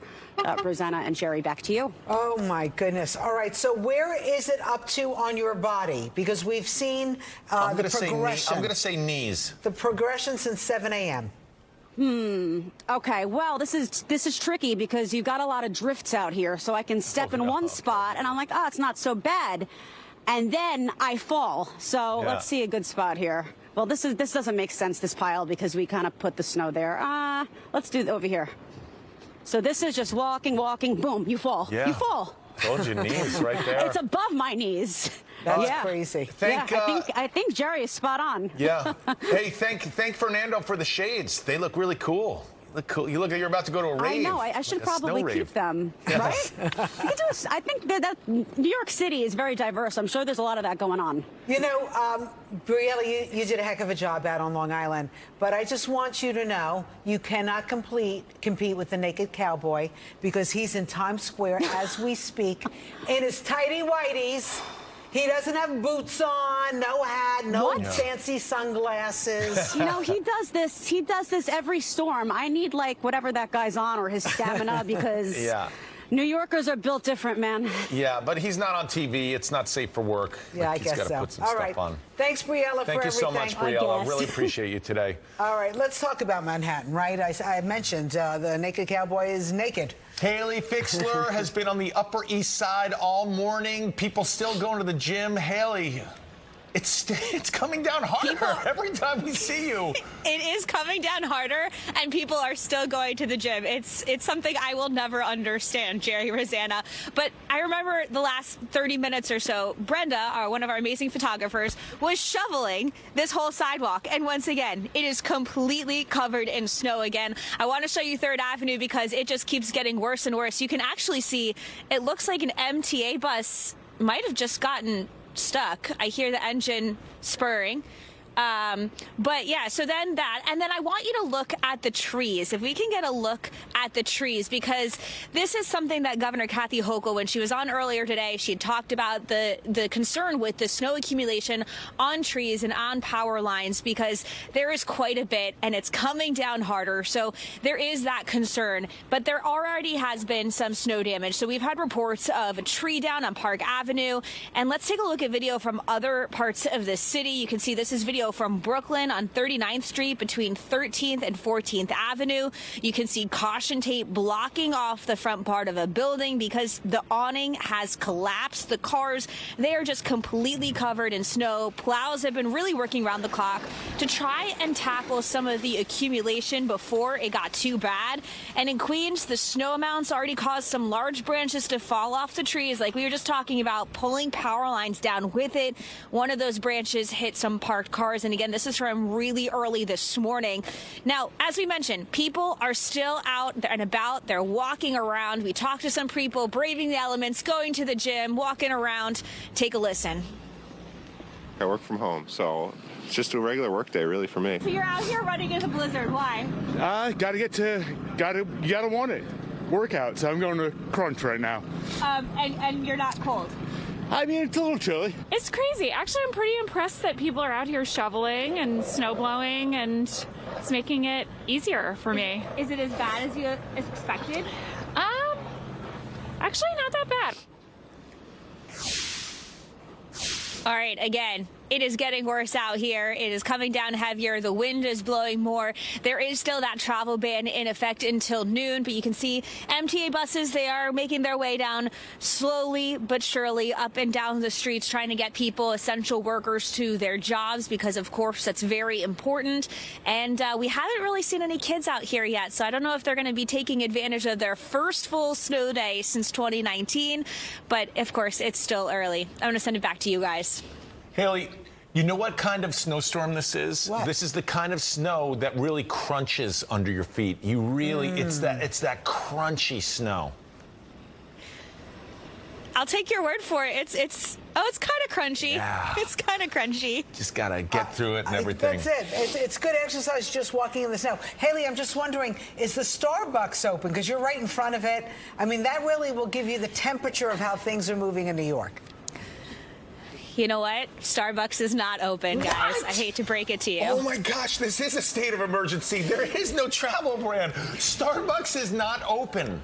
Wow. Yeah, let's take a look. It is completely dark, and there have been some people trying to get inside. Yeah, of course. They must be banging down the doors. I mean, I'm sorry to say this, but we need our caffeine. That is, I got to say, we've been here all morning. We've talked to the governor. Haley, you've been great. Briella's been great on Long Island.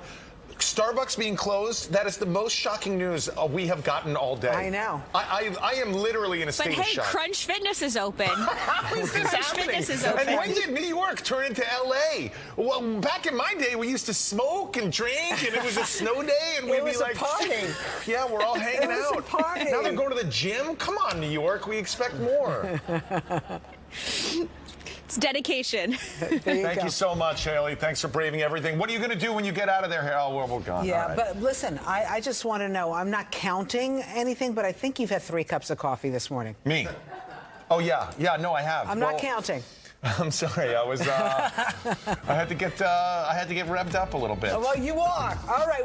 We still got some more coverage coming up, right? Good, are you ready? Good. This is the Blizzard of 2026, the team that you always desired, right here. But I knew this was going to happen. We'll be right back. Blizzard of 2026.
All right, the travel ban in New York and New Jersey is in effect for at least another hour until noon. Yeah, who knows how long it's going to go for. Robert Moses, though, he's been on the move all morning in Boerum Hill. How are things in Boerum Hill? Hey, Rosanna and Jerry, pretty quiet here on Atlantic Avenue. As you can see out our front windows, we head toward Barclays Center. Not too many cars out on the road. It's a good thing that people are adhering to this travel ban because it gives the sanitation workers the space that they need to clear off these roads. It will take a long time. 2,600 workers out working each 12-hour shifts, each 12-hour shift, 2,300 plow trucks, 700 salt spreaders, a virtual armada of manpower and equipment at the ready. That travel ban remains in effect until noon. So about an hour and 10 minutes or so from now, non-essential vehicles still have to stay off streets, highways, bridges until then. Public schools are closed, as Haley just mentioned, which is a good thing because that reduces the traffic. Parents don't have to drop their kids off. No school buses on the streets. And so that's good, reducing the traffic. Now, one thing that we've been noticing is that the snow is starting to tumble off the tree branches. A couple big bursts of it hit us on the roof of our SUV, and so I mention that only as you're getting out and about to shovel off your car or sidewalks. Just be careful of falling snow, and it's heavy snow, lots of water content, so just be careful as you're getting out because the snow may start tumbling down off of power lines and tree branches, etc. Earlier, we spoke to the Emergency Management Commissioner, the new Emergency Management Commissioner, Christina Farrell. Boy, this is her first big snowstorm, trial by fire for her. And she talked about the rationale behind this really extraordinary travel ban still in effect. We're still in the travel ban. As we know, it's a snow day. Hopefully, most people are able to take the day off or work remotely. So, I would still stay off the roads, even when we are able to lift that travel ban. The longer people stay off the roads, the better it is for sanitation. A virtual ghost town here in Brooklyn. And again, it's a good thing. People have really heeded the warnings to stay home and just hunker down for another hour and 10 minutes or so. We're expecting to hear from the mayor at 1:15, and at that point, we should have a better sense of what school will look like tomorrow. Rosanna and Jerry, back to you. Yeah, Robert, it's so funny. I'm no arborist, but you can really see the snow on those trees. I know, it's like a little scary, actually. It's weighing them down, and we've seen big clumps of it fall off, and as I said, it's heavy. So if it hits you in the face or in the head, it hurts. So do be careful as you're getting out and about. Careful, All right. everybody. Thanks, Robert. All right, we're going to take a quick little break. We'll be right back with this historic storm on Good Day New York.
All right. There's only one person really everybody wants to hear from. Yeah.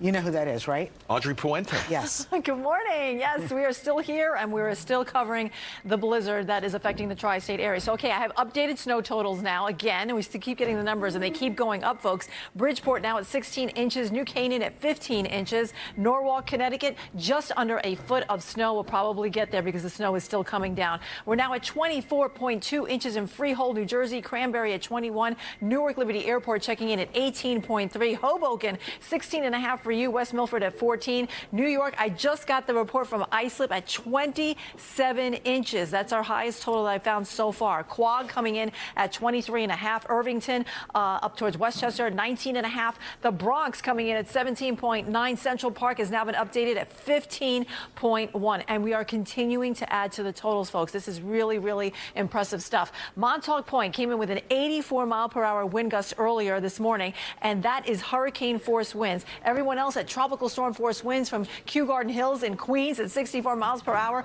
all the way to White Plains with 45-mile-per-hour wind gusts being reported earlier this morning. The winds are still gusty. We're at 47 miles per hour over towards White Plains, 40 in Bridgeport, 33 right now in Central Park, 36 in Newark, and it's really Long Island that's seen the most gusty winds. Again, we had that one report of 84 out at Montauk Point, but I've seen reports of 60 to 70 miles per hour. It's definitely hurricane force winds out towards eastern Suffolk County. So for everyone that's experiencing those gusty winds, you're also experiencing blowing snow, and that's reduced our visibility significantly across the region, which is why travel is really hazardous, and you need to stay where you are and not be out on the roadways. We have reduced visibilities down to less than a mile across much of the area. The snow is still coming down, as we see here on the radar, the darker shaded tones indicating 1 to 2 inch an hour snowfall rate. So that's why we're seeing such significant numbers being piled up across the region. It's continuing to plague portions of Long Island here. It's really all of Long Island that's seeing steady, moderate to heavy snowfall. Same thing across New Jersey here. We predicted this one. We thought right along the Jersey Shore, let's say east of the Garden State Parkway, and actually now east of the Turnpike here, west of the Garden State Parkway, we're seeing a swath of moderate snowfall here. So it's really piling up, and we've seen reports close to 2 feet. We'll probably get there in this part of the tri-state area. On the wider scope, we can see things kind of winding down or lightening up a bit across northwest New Jersey up towards Sullivan County. You really haven't bared the brunt of this storm. It's really been about New Jersey, Long Island, the 5 boroughs, and areas east of the Hudson River here across Connecticut. Now, the center of the low is located way out here at the edge of your screen, so it's slowly working its way eastward. We've been watching this all morning long, but on the back side of it, we have swaths of heavy snowfall coming in across New England, where they're going to see upwards of 2 feet easily from Boston all the way through Providence, and they're really getting slammed with very strong blustery winds there. So flooding is also going to be an issue for that part of the northeast here. Here's the low. It's still sitting off ashore here at 12 o'clock. We're almost there now, actually. We're almost at 11. And then at 3 o'clock, we'll start to see the snow taper off across western New Jersey, areas west of the Hudson River, but it's still snowing in the city across Long Island. And then as we go closer to 5, 6 o'clock, now we'll see some gradual improvement here, and we may even see the sun peek through the clouds before it sets tonight. Tomorrow, a brand new day. We'll have a mix of sun and clouds. It'll be a cold day, too. The high will only be 30 degrees, so we're not expecting any snow melt for Tuesday. That will change on Wednesday as our temperatures approach 40 degrees. It'll be that way for the rest of the week, and then we'll gradually have that snowfall melt away. But it looks like it'll take some time, not because of the cold temperatures, but because of the amounts. Rosanna and Jerry, over to you. I don't want to see any more snow in the forecast. I could not We have believe another those, shot on Wednesday morning. I could not believe those totals. Yeah. 19 inches. You know what? I'm thinking positive. This is fantastic for the reservoirs. That too, you know, and listen, it's pretty historic weather-wise. I mean, we're really impressed. And our forecast nailed it. We called 24+ inches along the Jersey Shore and Long Island. Here we are. When I saw 19 inches predicted yesterday on Long Island, I was like, that's never going to happen. And it happened. Audrey, great job. Let's go play the lottery later. Thank you so much, Audrey. You Thank and the you. weather department. Jerry, by the way, thank you so much for playing with us this morning. Did you have any idea what you were getting yourself into? No, I thought it was going to be a lot easier than it was. I thought you guys just came here and you were like, yeah, it's snowing. I can't believe, I appreciate everyone around here. You're my idol. Dan is my idol. Bianca's my idol. Yeah, Dan and Bianca coming up next. They're going to take over at 11 o'clock. But it has been quite the morning. Thank you. You've been such a fun partner. Can I do it tomorrow? Let's do it again for the whole week, Jerry. Oh, wow. Why not? Make sure you're not speaking too soon. Let me get through tomorrow. Thanks, everybody. Stay safe. Bianca and Dan next.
This is a Fox 5 weather alert.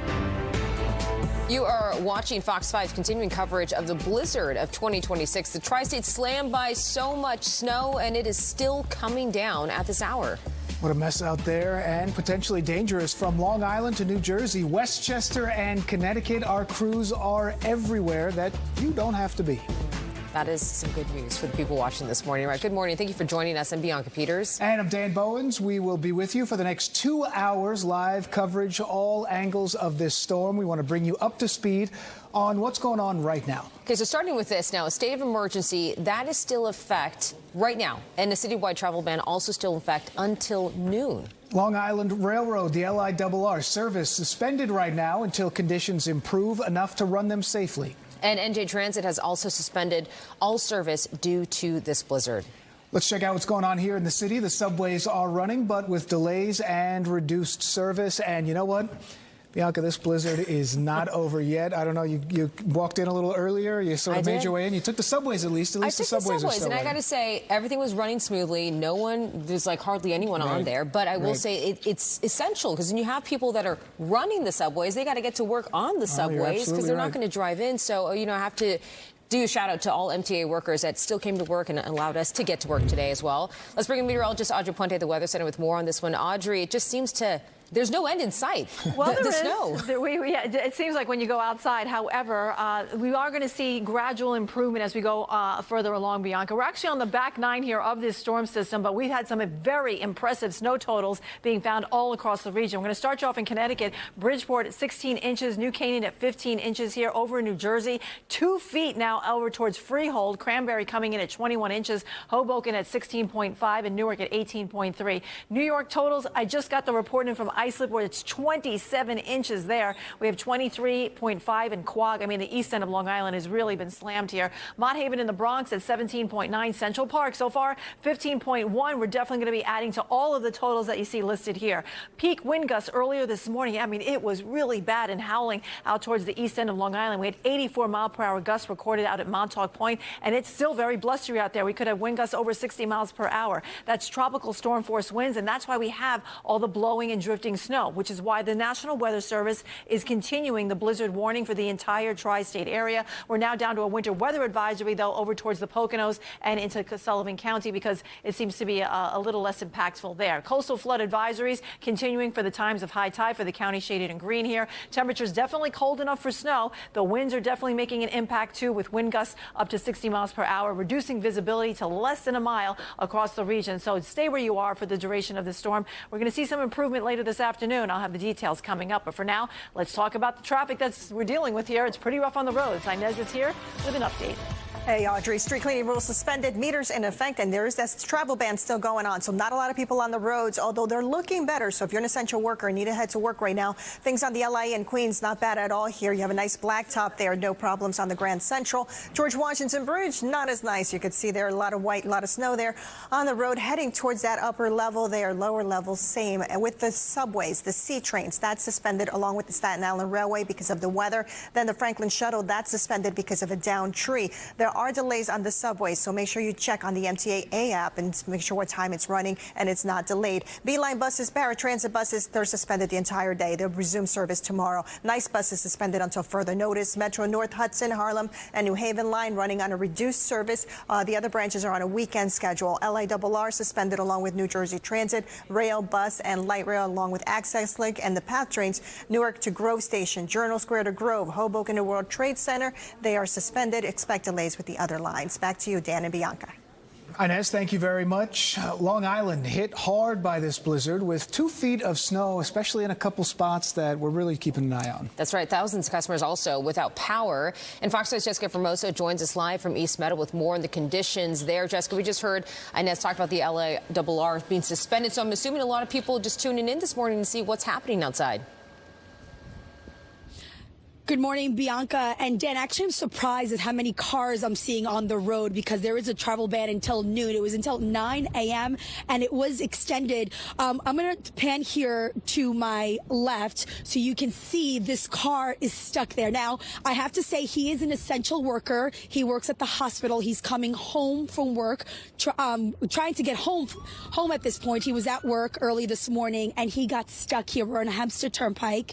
He's stuck. He has that shovel. He actually went inside the 7-Eleven here, which is open, to ask for a shovel, which we're going to help him out afterwards because I feel horrible for him. He's been out here for now, I don't know what, Jimmy, maybe like 20 minutes at this point, and he's stuck. He's been trying to push that car forward and back and nothing. It's just not going. And just like him, we actually saw a bunch of cars getting stuck in the snow. So if you have a vehicle like a little sedan, please stay off the road. This is not the time for you to be driving in this condition. A lot of the secondary roads, which this is where he got stuck, are not plowed. And if a plow did go by, it looks like there wasn't even a dent made because the snow is just coming down and the wind, it looks like a plow never went by. The major roads like Hempstead Turnpike, Jerusalem Avenue, Jerusalem Road, New Bridge Road, those roads have been plowed. And we saw sanitation trucks and also the plow vehicles from town of Hempstead out here. We also saw one of the big trucks of the plows stuck for a while trying to reverse and forward and nothing. You could hear the wheels spinning and they got stuck. So if a big truck like that gets stuck, you can only imagine vehicles like this. That said, we're talking about over 17,200 customers, PSEG Long Island customers without power throughout Long Island. Now, we did reach out to PSEG Long Island to tell us that they have crews ready to go, nearly 500 crews ready to go, 300 also available to help those 500 crews. But the problem is that it is too dangerous for them to get on those buckets and get up to those poles to restore power. So they're just on standby right now, waiting until they're able to get up there and climb those poles. And that probably won't be for a while because it is dangerous out here. The wind, the visibility when you're driving, also hard. I mean, we were driving. You see this video here. This is the driving cam video and you can see how hard it is if you're driving. There is poor visibility at this hour. So really, guys, if you don't have to be out here, stay inside. There's no need to be out here. You are disturbing and impeding the sanitation trucks and the plows that are really trying to do their work, trying to get through. I did see a plow having to go around a couple of vehicles because those vehicles were stuck. So just stay off the road. And if you come back here live to us, you can see the wind when it picks up just hitting me in the face. Even hard for me to speak to you guys. But again, if you guys look, this is Hempstead Turnpike. Look at that guy. He's walking. Where is he going?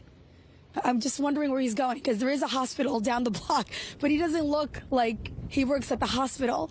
We did see, guys, Dan and Bianca, we saw a couple of folks just walking around. I don't know why. Man. I don't know. They were just... Maybe he's going to the gym. We heard a lot of people saying, you know what, I'm trying to get into the gym a little earlier. I mean, that was a couple hours ago. No, I don't think that gentleman over there is going to the gym because, no, he doesn't have workout clothes. And the gyms are pretty much, they're closed. I mean, everything here you can see is closed. This 7-Eleven is open. We drove around. A couple of 7-Elevens were closed. Dunkin' Donuts is closed. Starbucks is closed. McDonald's is closed. You know it's bad when Dunkin' Donuts and McDonald's are closed. That's when you got a real problem. It's a very big blizzard. Yeah. And you know, if you got to be out there walking the streets, I will say an umbrella is helpful. It's what I use today to work, just to help, especially to show your face. No, Bianca, I don't even think the umbrella would work because once the wind picks up, it takes it. So goggles, that's what I need. I need goggles.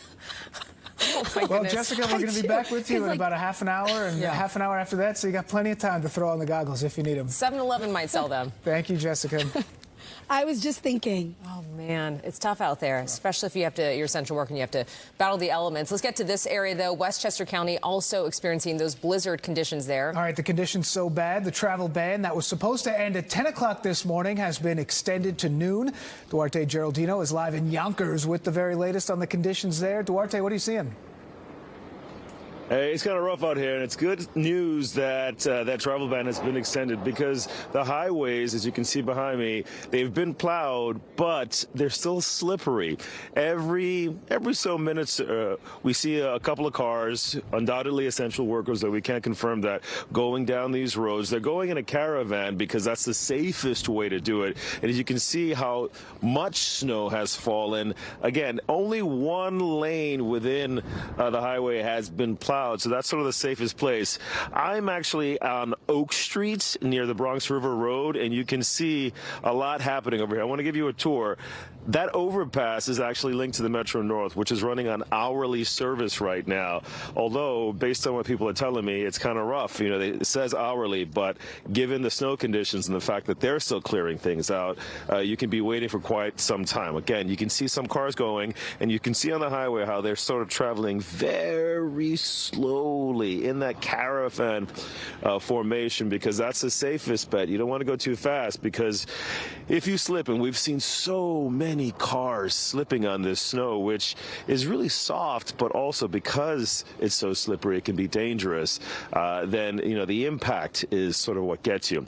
Over here, you're looking at a lot of the trees that are lining the Bronx River Parkway. They're beautiful, aren't they? But they're also a source of power outages. You see how that snow is clinging to all those branches? Again, a wonderful winter wonderland, but as that gets heavier, again, they're sort of interspersed with all of those electric lines.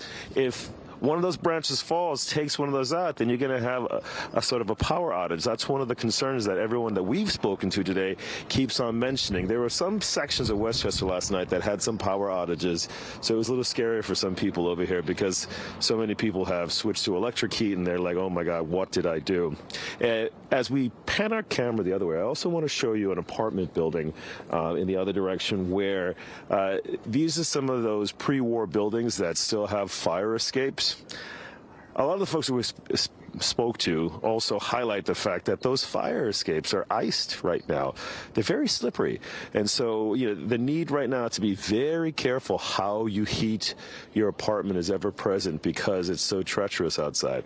In the distance, you can see someone who is actually trying to shovel out his house. Do you see those people all over there? Let me know if you can see him, because we can zoom a little bit closer. But if you can see him, tell me yes or no. I can see him, but it's very blizzardy out here.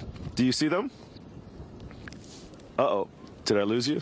No, yeah, Duarte, you're exactly right. I mean, you can tell with some of those power lines that are there that there could be some problems. Looking at the Con Ed map, looks like a couple hundred customers without power this morning, and yeah, it's starting to dig out for sure. Talked to a couple people out there shoveling the snow this morning, and they're doing it constantly, and you know, they work for about 20 minutes, and then they go back and they're like, it looks like I didn't do anything. I know. It's constantly coming down. Heavy. It's that heavy. I mean, Duarte, as you look around out there, I heard you say that they hit the roads once plowing. And then when you look at it, I mean, it really looks like there's so much work that they still have to do.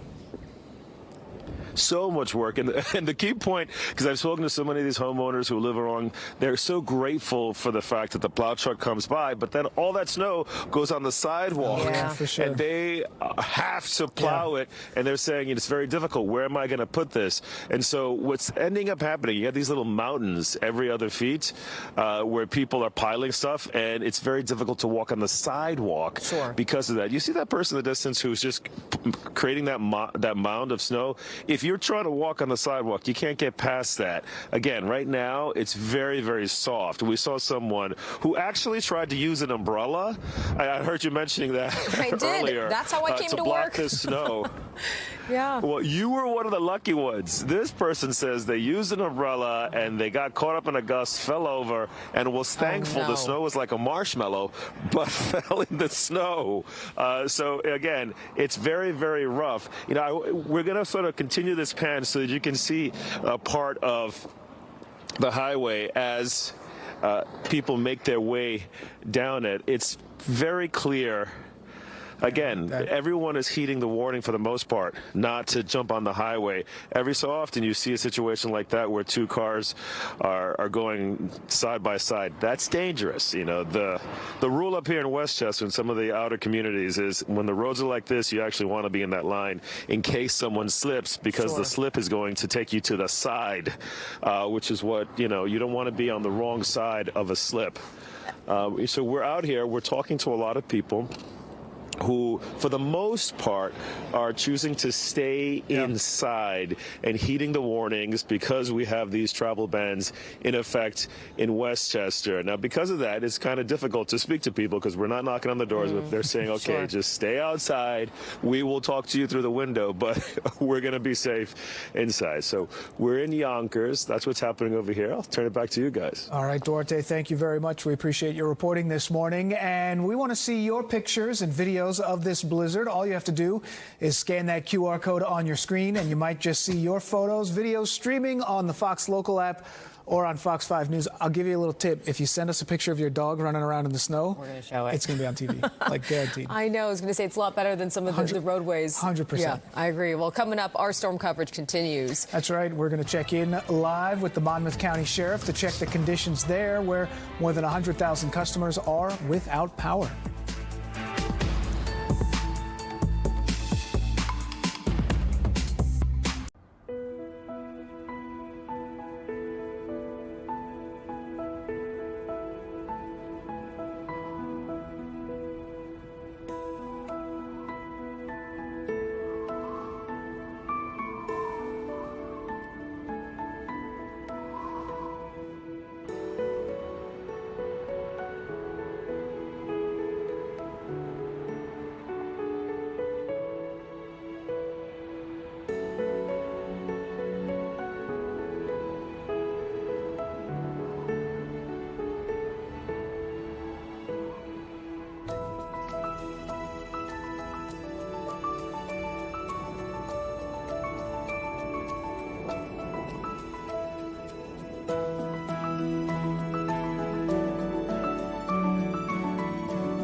All right, tracking the very latest of this blizzard, and it is a similar scene all across the tri-state. We have a live look. This is Monmouth County, New Jersey, down the Jersey Shore. This is the Garden State Parkway South. All right, the snow and high winds making it very dangerous to travel right now. There are reports of more than 130,000 power outages across the state. Monmouth County Sheriff Sean Golden joins us live with the very latest on the conditions out there right now. Sheriff, thanks so much for joining us. Maybe you can give us, paint a picture of the conditions that you're in right now. I see you're in your car, but are you driving anywhere? Yeah, made it out, making some rounds, and I'm meeting up with our Public Works Director Bob Compton. But he has been touring the county as well this morning. It is still treacherous out, I will tell you. The wind and the snow is coming down. The roads, are particularly the tertiary roads in the municipalities, aren't really that clear. State roadways are clear, but not down to black type. It's still slushy, icy. We have some stranded motorists. The good news is a lot of people are off the road. I think the bad news is it's still going to take some time to clear these roads, particularly the primary roads. So, still a lot of work ahead of the DPW employees here and around the county. So they're working working hard. I know they've been working hard all night trying to keep up with it. Along with that, we have 26,000 power outages in Monmouth County, and we'll continue to monitor those and whether they affect any of our critical infrastructure. Sheriff, just to clarify, we'd heard some earlier reports of more than 100,000 customers without power. You're saying the number is closer to 23,000?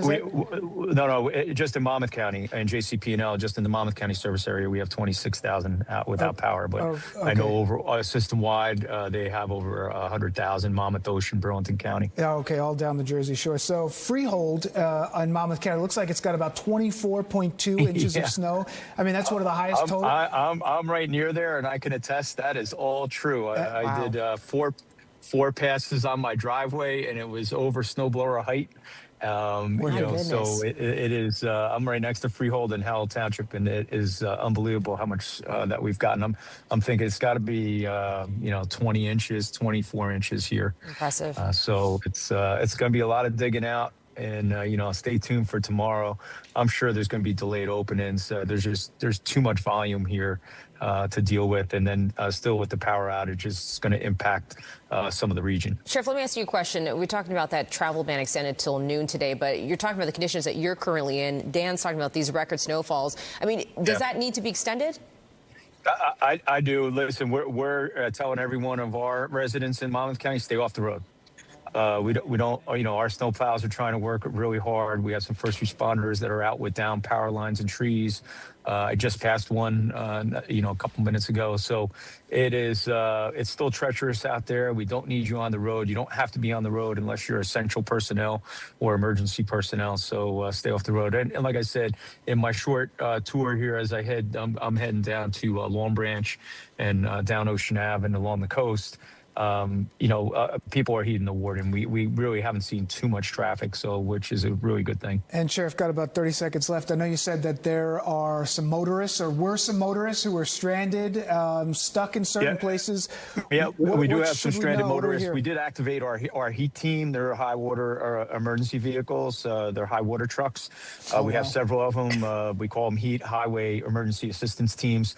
They are out there now. As I said, they weren't going to be out there overnight. It was too treacherous, too dangerous for our first responders, but we did activate them a couple of hours ago, and I know they've already helped a couple of dozen motorists. So we're going to continue to do that throughout the county. All right, Sheriff, stay safe out there. Appreciate you chatting in with us this morning. Everyone be careful. Thank you.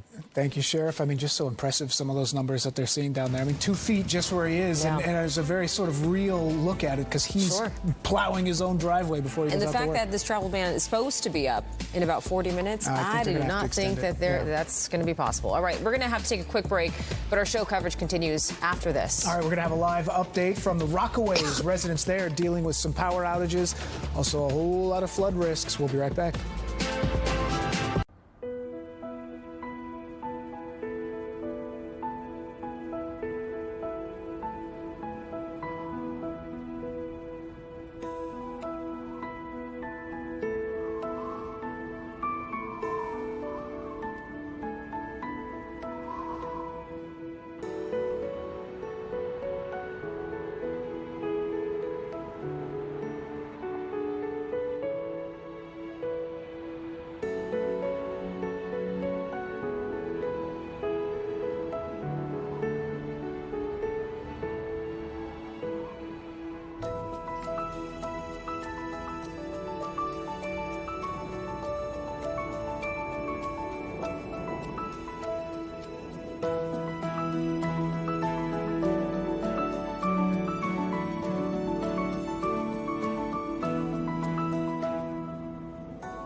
All right, welcome back. We do want to check in now on the conditions in Queens. That is where reports this morning of thousands of people without power in the Rockaways. Also, major concerns about coastal flooding. We want to check in with Michelle Ross. She is live in Far Rockaway. And boy, it always gets windy out there. Looks like that's the case this morning, Michelle. Absolutely. We keep having to, switch the camera around so that it's not coming right into our faces. But we are absolutely dealing with incredible wind here today. My hat just flew off, so luckily I have another one in the car. But because of that wind, 11,000 people were without any power last night, here early in the morning, rather, here in the Rockaways. And you can see a little difficult to speak about it as well. And the coastal flooding is a concern, too. This area very susceptible to coastal flooding. That's particularly on the bay side. We haven't been able to make our way to that area yet, but it is high tide. This is the ocean here on this side. High tide is expected at 12:22, so we will go on the boardwalk and keep an eye on that. I want to show you the cars here. So this is the median. So we have one road here, the median, and then the other side is another road. But the cars parked here in the middle so that they will not get trapped in from the snow. Multiple plows have come already. They've already trapped in cars on the other side. You may not be able to see it. And if you look a little further down here, there's a DSNY vehicle. It's not a big plow. It's a smaller vehicle, but there's a smaller plow attachment, and it's pushing all the snow out into onto the sidewalk here. This vehicle in particular is useful for the tighter areas that a big plow cannot get into. So, for example, it did this entire bikeway path here. The bike path is actually green, and he just went over it maybe about 10 minutes ago, and now there's another coating of snow. So it goes to show how quickly it's still coming down, the snow. I also want to introduce you guys to two Rockaway Park residents here. We have Kelly and Caleb. They're the only people out here today that are actually sledding. Typically, people would wait till it stops. Why did you guys come out here so early? He's been ready to go since he woke up, playing on the terrace, putting bowls of snow and bringing it into the house. So we went and walked my mom's dog, and he came, and then we came back out. Awesome. And I know it's so windy. I'm so sorry, Caleb. Can you tell me quickly, what do you love about this weather? Nothing. So what made you want to come out then and go sledding? I just wanted to. Okay, that makes sense to me. Awesome. Great. And did you guys lose power last night? Yeah, we lost power about 4:43 a.m. And it went back on about 6:15. Yeah, so that seems the case, about 2 hours later. The whole peninsula looked like it was black. Yeah, absolutely. I think theirs came back on more like 8 o'clock. Right. Great. Thank you guys so much. I appreciate it. Stay warm. See you guys out here later, I think. Yeah, thanks. All right, that's the latest here from the Rockaways. Back to you guys. That little boy had Michelle, thank you so much. That little boy had the most honest analysis from any official who we've heard all morning. I was like, Caleb, are we related? What do you enjoy about this? Nothing. Absolutely nothing. Oh, boy. All right. Coming up next, the blizzard wreaking havoc on businesses as well. That's right. We're going to let you know what's open and what's closed right now when we come right back. Stay with us.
Welcome back. Thanks for joining us right now. We're taking a live look outside right now, turning about the weather conditions to see what's in store for us this afternoon. Well, looks like it could be more of the same. Meteorologist Audrey Puente is at the Weather Center with more. Audrey, when is this finally going to let up? Oh, you know, it looks like we're going to be in store for a couple of more hours here, probably until the early afternoon. Let's talk about the snowfall amounts. They've been pretty significant throughout the duration. And yesterday, we actually set daily snowfall records in Islip, Central Park at 8.8 inches. That was yesterday. Newark came in at 8.1, breaking the previous record of 6.8. And we also had a little over 8 inches at LaGuardia. So far in Central Park since December 1st, which is where we kind of give the record keeping for the winter season, we've had 31.5 inches of snowfall. That was as of yesterday. So we're not counting today. If we throw in the extra 15 inches, we're now probably up to about 46 or 47 inches, which is well above normal, where normally our normal snowfall for the season is about 22.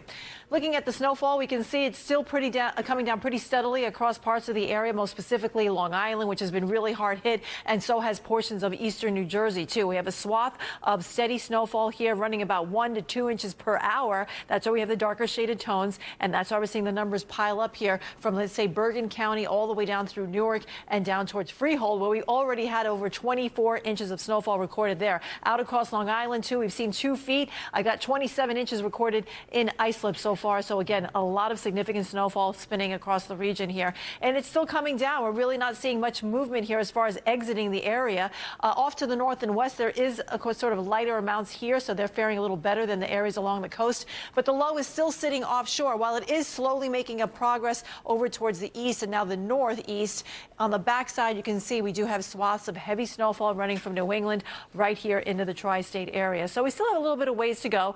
I think eventually the low will exit to the east here as we go towards the afternoon, and then drier weather we're working from the west. We have high pressure coming in from that direction, and that will set us up for a quiet day as we go into Tuesday. But in the meantime, for today, plan for more snow showers. We'll probably taper off to snow showers, I'd say probably around 2 or 3 o'clock, and then we'll get some clearing in here later on tonight. Tomorrow, more in the way of sunshine, but it will be cold with a high of only 31 degrees, but then we're in the 40s and above freezing for the rest of the week. Bianca and Dan, over to you. All right, Audrey, thank you very much.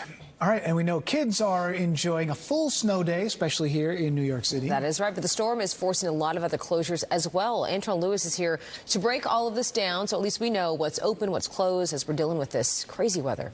Well, Bianca and Dan, the first thing I want to do is remind everyone that if you do not have to go outside, then stay home. That part. But if that's not the case, here's what you need to know so far as what's open and what's closed. We'll start with what's closed. So New York City public schools are closed, and anyone who follows along that, their schedule as well, that's that. Now, this one we'll get to in just a moment because these are the things that are open. But since we started there, you saw that the post office was open. Now, as far as the Uber Eats and all of the ordering and things like that, well, it depends upon the restaurant in and of itself, whether or not that's going to be open or not. So, again, public schools are closed, libraries are closed, criminal courts will open at 2 this afternoon. If you have business, definitely go there to make sure that you are there for that. New York State courts are closed in all 5 boroughs and the surrounding suburbs. As far as banks go, they're open for in-person, some of them as far as the services go, but it ultimately depends upon the location. Now, as far as what's open, the post office is open. It's not clear if the postal workers, though, will be able to make it to your mailbox with all the snow that's covering the streets and the sidewalks.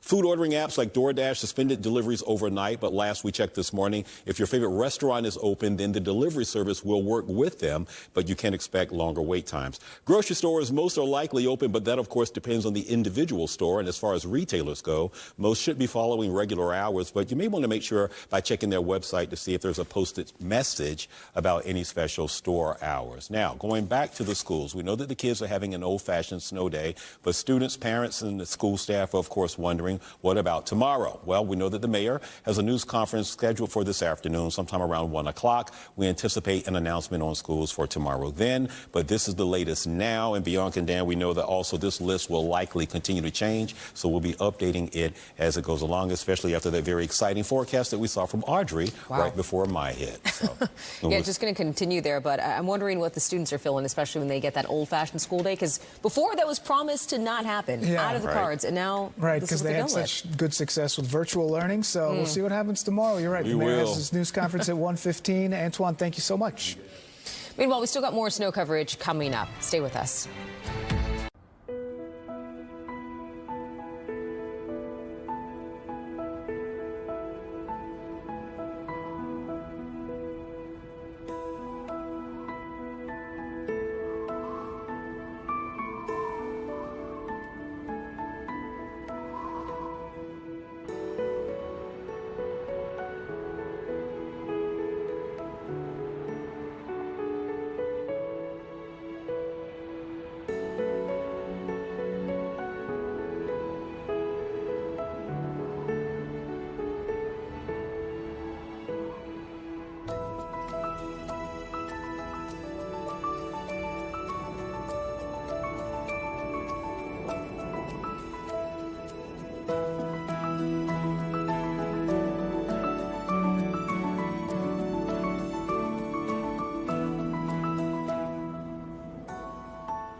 All right, let's check out what's happening in New Jersey. More than 65,000 homes, businesses in Monmouth and Ocean counties are without power. By far the most affected area when it comes to power outages, definitely the Garden State, New Jersey. So frustrating for those customers out there. But joining us now with what is going on at this hour is Jersey Central Power and Light, Christopher Honig, who works with them. Thanks so much for chatting with us.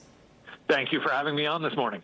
Okay, so give us an update, because we talked to you a bit in the commercial break about where we're at right now. You got some people back on the grid, but explain to us the numbers. So right now, statewide, we're sitting at about 68,000 customers without power. That's in northwest New Jersey as well as central New Jersey. The bulk of that, Monmouth and Ocean counties, those coastal areas, hardest hit. They had the heaviest wind gusts. They also had the latest changeover from that wet, heavy snow to the dry and fluffy snow. So tree-related damage, wind-related damage, causing a lot of those outages. You know, I was at the grocery store yesterday, and I was standing behind a guy who was getting ready to go out with some of the utility crews. He said, look, we go in place early. We like to be there before things sort of go down. What are we looking at in terms of how these crews are responding to these outages? It seems like it's happening pretty quick. Yes, we have nearly 2,300 workers involved in the restoration efforts. That includes nearly 1,700 line workers. We also have substation electricians, foresters, hazard responders, support personnel. We have our full complement of JCP&L crews, an all-hands event for us. We also have contractor crews and crews from our sister First Energy utilities from Ohio that have come in for this. Okay, so I was just going to about ask that, because I know the governor of New York said that they're bringing in people from Buffalo who are very easily and adaptable, able to deal with these things. So you guys are bringing people from Ohio. Is there other places outside of central Jersey where people are coming in to help? So our contractors regularly work throughout the Northeast. Our crews from Ohio are usually right up on the lakeshore area there, south of Lake Erie, so they're used to a lot of lake effect snow as well, so very well versed in these types of conditions. You know, I'm just taking a look at the outage map. It looks like, for sure, I mean, across the state, you're seeing hundreds, if not thousands, of outages down around Monmouth, Ocean County. Things are pretty bad out there. Where is it the worst, and kind of what's causing it? Is it really these trees and limbs that are coming down because of the heavy snow? Yes, it's definitely those coastal areas, Monmouth, Ocean County, even up along the Bayshore there in northern Monmouth County. Those are by far our hardest hit areas. Most of the damage we've seen has been either tree or wind related. So we are, we've got a lot of forestry crews who are out there working to clear full trees, tree limbs, make sure that our line crews can get in. Yeah, the snow looks pretty, but especially on the trees, it can become dangerous. Talk to the customers that are without power right now. When can they expect to get back on the grid? So if you see a restoration time for your outage right now on our outage map, or if you've received a text message with it, that is accurate. In Monmouth and Ocean counties, we're assigning those as crews are arriving on scene to make repairs. If you don't have a time, you will have a time later today. We do expect this will be a multi-day effort in Monmouth and Ocean counties, but we will have times out for all of our customers by later today. All right, Chris Honig with JCP&L. We thank you so much for the work and, of course, for all those utility crews who are out there getting us back on the grid. Thank you very much, Chris. Thank you. Stay safe. Meanwhile, our special weather coverage continues after the break. Stay with us.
All right, just about 11:45, Fox 5. You are watching our continuous coverage of this blizzard, taking a live look at the conditions in the Bronx. Our crew found a large tree down on a service road in the Kingsbridge section. Fortunately, doesn't look like it's blocking any traffic that needs to get by. No power lines there. And we spotted an MTA bus on the move along Fordham Road with the travel ban in effect. There isn't too much other traffic out there except for those essential vehicles. And people in Stamford, Connecticut, digging out of this blizzard this morning. Some cars, as you see here, on the roads, but the plows were out and about, so some people even got their personal snow blowers out just to clear some of that snow. People we spoke with said that you do what you have to do just to get by. Yeah, we just got up and we looked outside and said, you know what, let's just go for a walk, see how it is out there. Well, what are you supposed to do? You layer up, you make sure that you have enough amenities and supplies at home to get through the weather. And if you don't, then you got to come out like me and do what you got to do. He is wearing all of the layers, that guy. If we had some accessories like that gentleman, we might be okay. I was going to say, but hey, it is still advised to stay in and not drive if you do not have to be. Meanwhile, we still got more special weather coverage ahead. That's right, and Audrey is back with the very latest on the forecast. When is this finally going to let up? Well, we have some answers. We'll be right back.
(11:48). I feel like it's been snowing for almost 24 hours now. As soon as we went to bed, and still when we woke up. Audrey, question for you, though, because I know overnight it's when we really started to see that snow just layered on. But that bomb cyclone status, was that hit overnight? And maybe you could explain what a bomb cyclone is. Yes, that's when we have a temperature, or a pressure drop within a system of 24 millibars within 24 hours. And that did happen way early, late last night into early morning hours. So that did happen.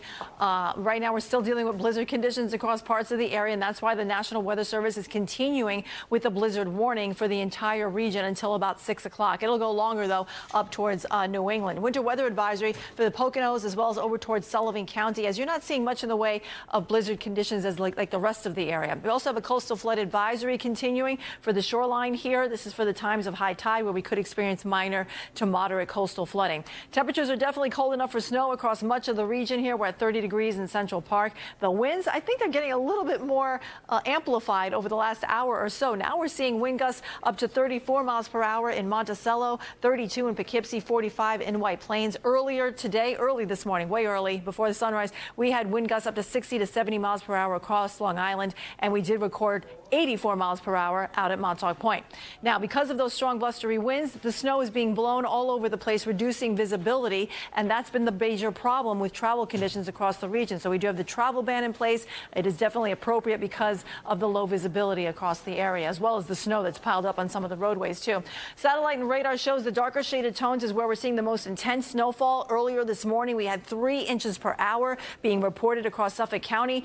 Some spots, too, across New Jersey also saw that intensity. Right now, it's about 1 to 2 inches per hour, so it's still pretty significant, and thereby we're going to be adding to the totals that we've seen, and we've had anywhere from a foot of snow to over 2 feet across parts of the region here. We have some clearing off to the west. It's going to be slow to get here, but it should be by tonight, and things will be much quieter as we go into the dinner time hour. Tomorrow, it'll be cold with a high of only 31, so the snow won't really be melting, but we could get some melting starting on Wednesday as temperatures will be in the 40s through the rest of the week. Dan and Bianca? Audrey, thank you very much.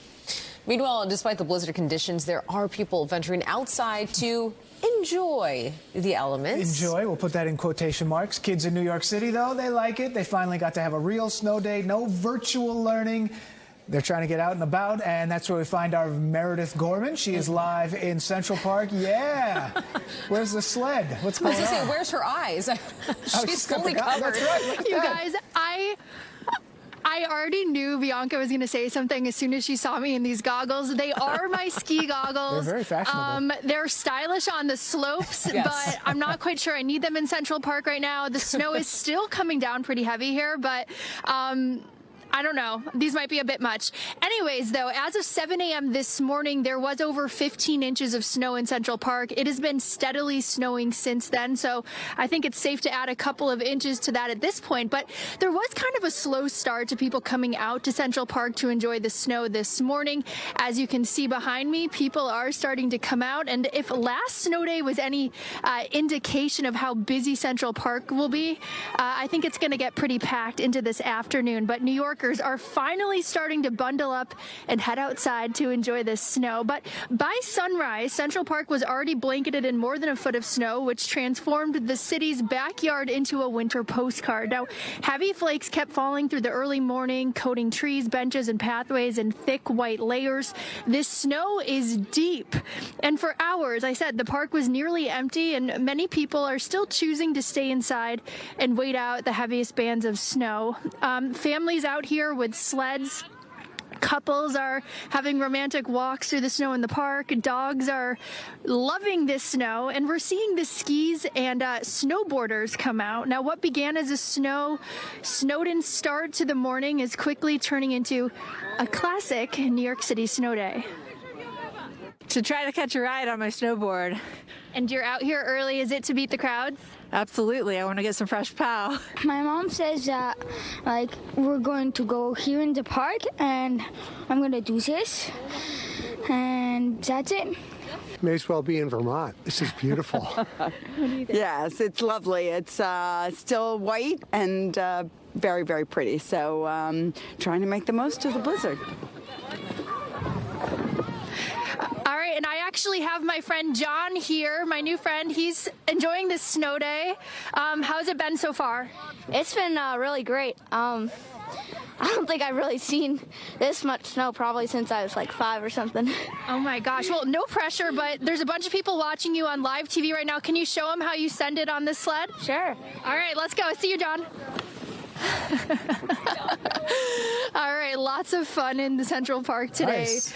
Bianca and Dan, I'll send it back to you guys in the studio. We Nice. like You it. gave a nice little push there. The goggles are appropriate for the Central Park slopes. Yes, for sure. Just saying. I think that's 72nd Street. Thank That's where you. a lot of the kids always end up Very doing fun. their thing. Meredith, thank you so much.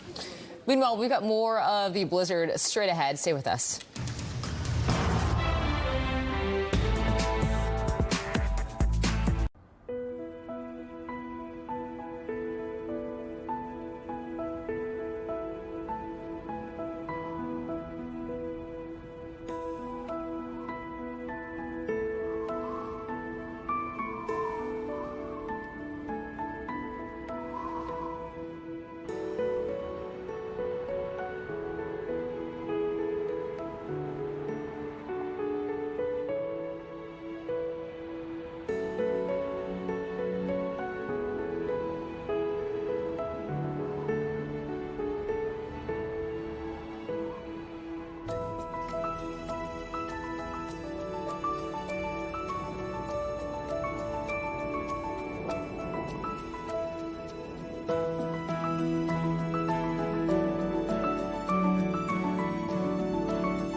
All right, welcome back. We do know the snow can be stressful, but it can also be fun and pretty. We've been asking some viewers to send in photos. What's up? That's right. It can be very beautiful, guys. Good afternoon to the both of you. Let's take a peek at some of our favorite photos from our viewers right here in the Tri-State. So first up, Chris in the East Village sending this photo. Looks like he won't be in the bike lane today. And also Cynthia sending this snap from Jersey with her pup Teddy taking in the quiet cold. And George in West Babylon on Long Island. He's not afraid of a little snow. Trekking George, outside. don't do it, George. In shorts and Crocs. George. What is this man doing, George? Why'd you have to do that, George? All right, let's move to Rockland County as Rocky has been enjoying the snow in Pearl River. And also Michelle almost striking a pose in Sunset Park, saying that the winter storm can't slow the city's energy. Serene scenes, meanwhile, here from Scott in cozy Cranberry, New Jersey. And Sean's dog, as you'll see here in Howard Beach, enjoying the great outdoors. While Tom's pup in the BX in the Bronx says, let's just stay inside and watch Fox 5, Dad. And lastly, celebrities enjoying the snowfall in the city as well. Actress and Real Housewives alum Jennifer Tilly snapping this photo right here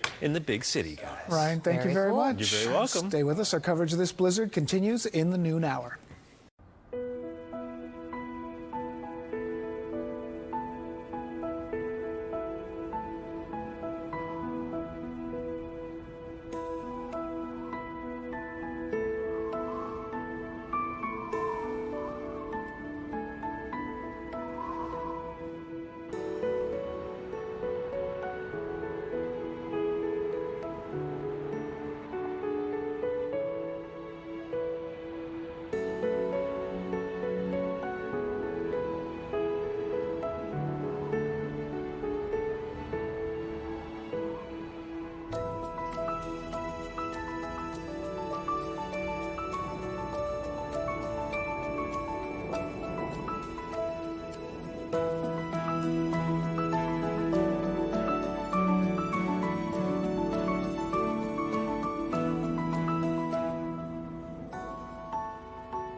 From Fox 5, this is The Noon. All right, you are watching Fox 5's continuing coverage of the blizzard 2026. The Tri-State slammed by snow, and yeah, it's still coming down at this hour. We got this video just in. Sanitation crews here in the city working around the clock to clean up the 5 boroughs. From Long Island to New Jersey, Westchester, Connecticut, our crews are out there so you do not have to step outside the door. Just keep it glued here to Fox 5. Welcome to The Noon. I'm Bianca Peters. And I'm Dan Bones. We appreciate you joining us. Let's check in with Liv Johnson right away with what is happening outside. Liv, what are you seeing?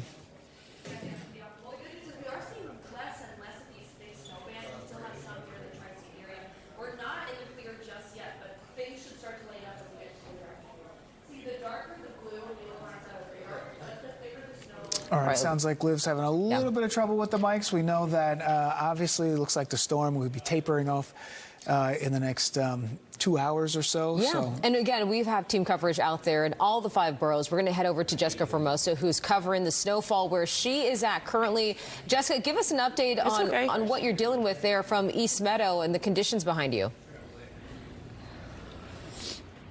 Bianca and Dan, well, I can tell you this, that right now things are a lot better than we last spoke an hour ago. It's still windy out here, but it has slowed down and it stopped snowing. So what you're seeing, if you're seeing those little flakes, that's the wind that's picking up the snow from the ground and from the trees, but it has stopped snowing. And Bianca, I have to tell you, that car that was stuck there before is gone. It took him some time. It was a small sedan, a BMW. He was rocking that car backwards and forwards and nothing. Jimmy and I went over there to help, to assist.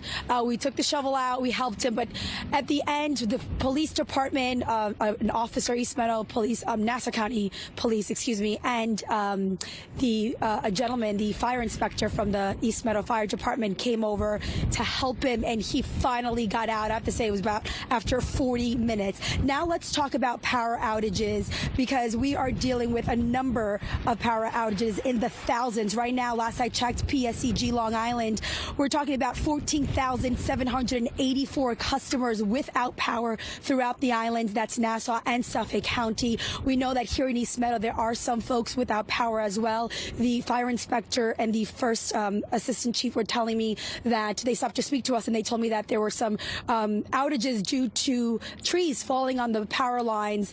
PSEG did send us a message saying that they do have crews on standby waiting as soon as the hazard conditions are over. They have nearly 500 crews, including 300 mutual aid crews, spread across Long Island and prepared to head out as soon as it's safe. The problem is, they have to fly those buckets and climb the poles, and right now the conditions are still dangerous for them to do so. As for the roads, we're here on Hempstead Turnpike, and you're looking at video of us driving around East Meadow. We were on Hempstead Turnpike, Newbridge Road, Jerusalem Road, and you can see that the main roads like Hempstead Turnpike are clear. They've been doing a great job. We have seen a number of plows coming up and down Hempstead Turnpike. The problem is those secondary streets. That is where we have seen multiple vehicles get stuck in the snow. My advice is please stay off the road. I know that travel ban was extended until now, until noon, and we are seeing a lot more vehicles, as you see behind me here,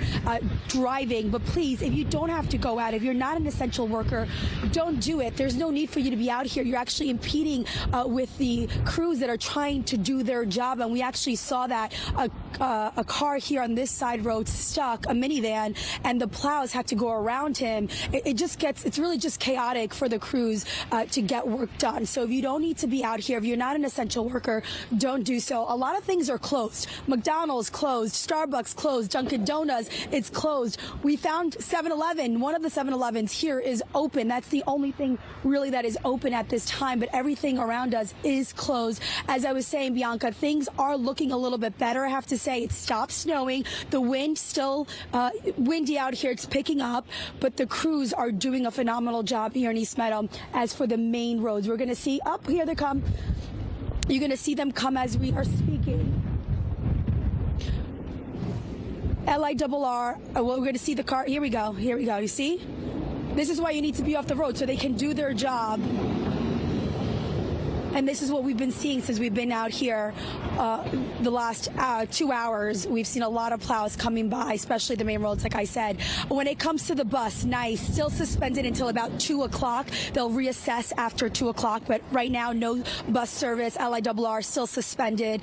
My best advice, Bianca, is stay inside, turn us on, watch us, and don't come out here, even just to shovel. We did see a couple of residents, right, Jimmy, as we were driving with the plows, with the shovels. Take it easy. It could be very dangerous when you're shoveling. So don't try to do this all at once. You're not going to be able to do so. A funny and quick story, Bianca. I live next door to my parents, and I had to take my daughters next door so I can come to work. And even just to get out of my house, we have a gate that connects to our backyards. I couldn't open the gate. There was so much snow. I kept pushing the gate, but I couldn't open it on the other side just to get into my parents' backyard. So I have to walk around, with my two kids. My little one, Olivia, my 2-year-old, is scared. She didn't want to walk. She's like, this is too much snow. So it took me a while just to get next door. And I was like, this is incredible. Yeah. So if you underestimated the storm, I'm here to tell you it's real. And there is a lot of snow out here, guys. I was going to say, if Jessica from Moscow says it's hard just to get next door, you have to understand it's going to be hard for you to get a couple of blocks. Yeah, for sure, Jessica. That's a crazy story. I mean, good news. It looks like you can see a little bit of blacktop behind you. So People staying off those roads, letting the crews do their work. So a little sliver. Oh, there you go. A little sliver of good news that we have there this morning. I don't understand why these cars are out here. I really don't. I mean, that gentleman that got stuck, I get it. He's a nurse. You know, he was heading home after 16 hours. But the other cars, I don't understand. At least they cleared the snow off the top of the cars. You know, it looked like they had done that. That's the important thing. And it's still all those back roads that they haven't cleared yet, too. So, you know, the whole thing, even though those main roads might be cleared, back roads probably not clear, and it's still unsafe out there. They're not. Yeah, Jessica, thank you so much for some good advice. And that's where you will get stuck. Yeah, that's true. All right, Jess, thanks so much. Meanwhile, Westchester County also experiencing blizzard conditions. Yeah, serious problems for sure. The travel ban there just ended. Technically, it's advised that you do stay off those roads if you can. Let's check in with Duarte Geraldino. He's live in Yonkers with the very latest on the conditions there. Duarte, what are you seeing out there on the highways? Hey, you know, there are, for most of the morning, people weren't on those roads. But as soon as that travel ban lifted, more and more people actually braving it. Behind me, you can see more cars like this one.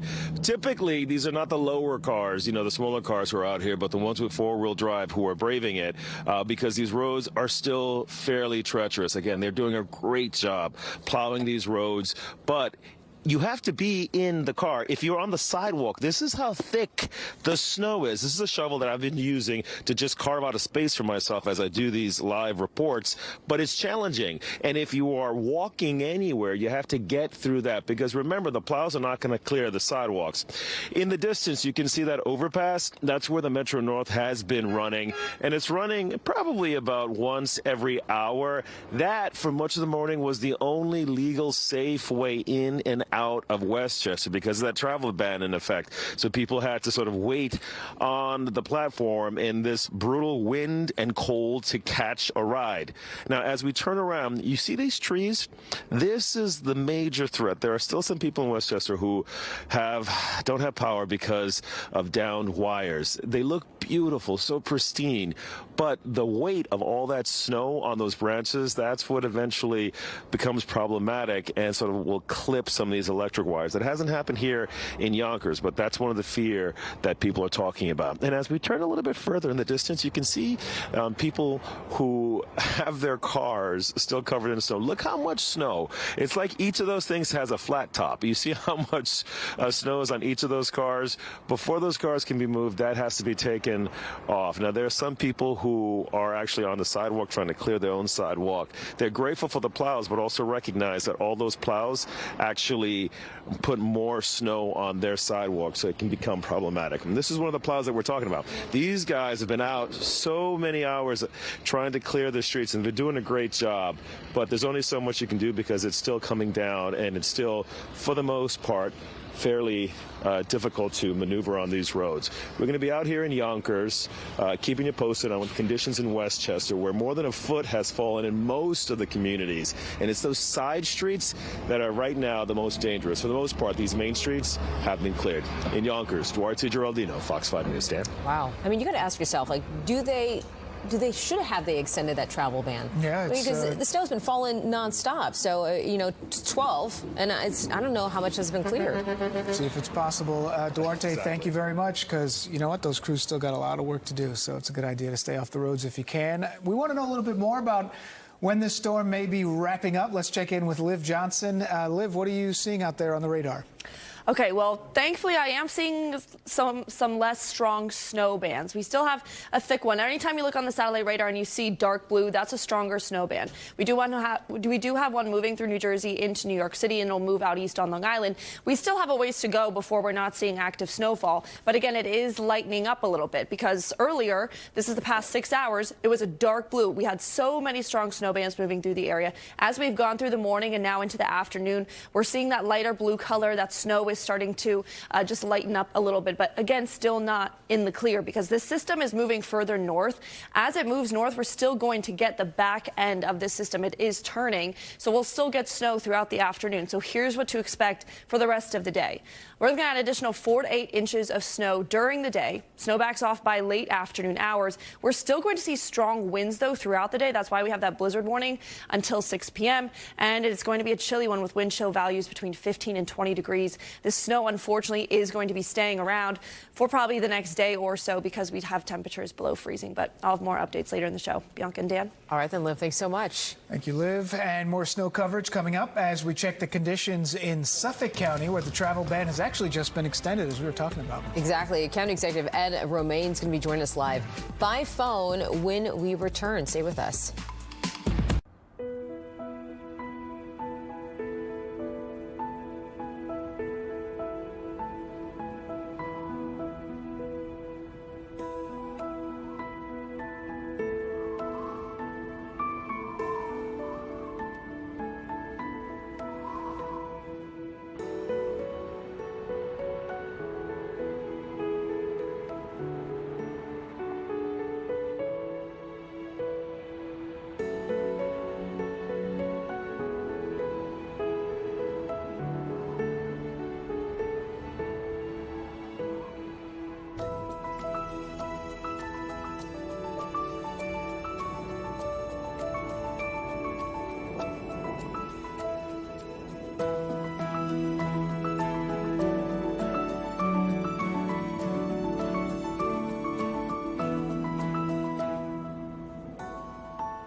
Well, up to 20 inches of snow has fallen in Suffolk County. This is with winds up to 50 miles an hour, even higher in other places. The travel ban has now been extended to 3:30 this afternoon. All right, the travel ban extended there. Suffolk County Executive Ed Romaine joins us now with the very latest. Thank you so much for being with us. As you were mentioning, I mean, we've seen these 50-mile-per-hour winds, but you said gusts upwards of 80 miles per hour in certain spots. What's going on out there? That's 85 miles an hour, and that was reported to me from someone standing right at the Montauk Lighthouse earlier today. I don't know if the winds are still as strong there now as they were earlier, but I got to tell you, wind has complicated this heavy, heavy, wet snow because it is making snowdrifts and making it very difficult to clear the roads. County and state roads, which are your main roads out here, they will be passable. Certainly by this afternoon and definitely by tomorrow. Town roads and village roads are the smaller side streets, residential streets. They are having more difficulty because there's more streets to clear. For example, in Brookhaven Town alone, there's 3,900 lane miles of road. That's third in the state behind the state itself and New York City. Okay, so Ed, let me ask you a question then. So because you're talking about all of this and how it's going to be even difficult just to get on some of these smaller roads to these main roads, this is why you extended the travel ban, correct? Yes, we extended that, and I also had a request from Jim Reed, who is the police chief in Shelter Island. He asked for a travel ban for the remainder of the day. We're allowing the East End towns to impose their own travel ban. Ours will expire at 3:30, but the eastern towns are free because they have had some really tough times.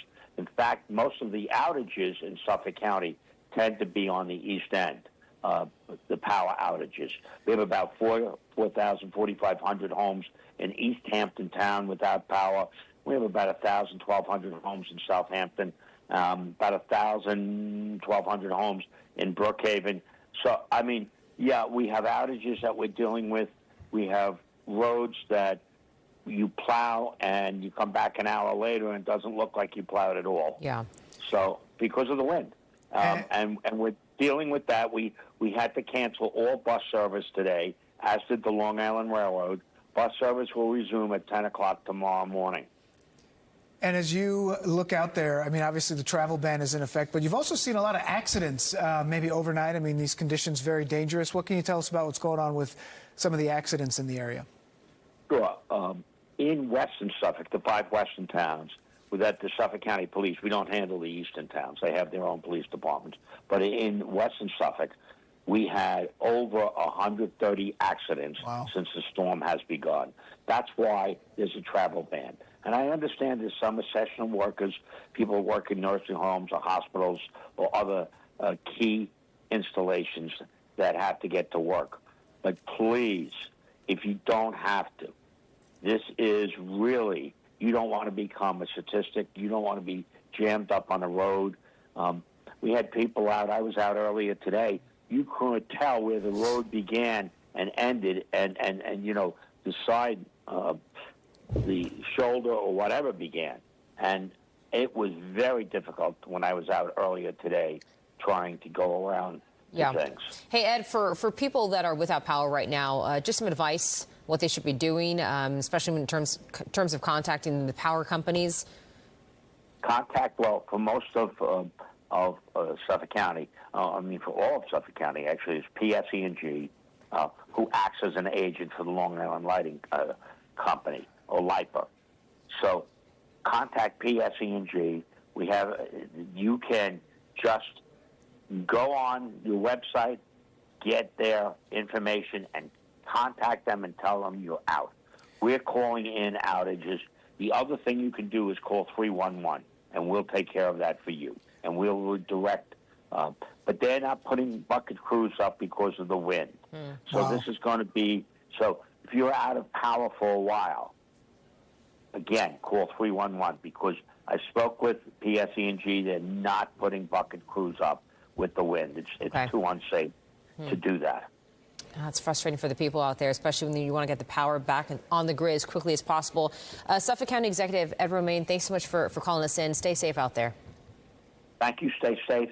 And I appreciate all that you do to let the public know. Thank you very much, Ed. It is just about 12:20 here on this Monday. We've been watching this blizzard all night, all morning long. More snow coverage ahead.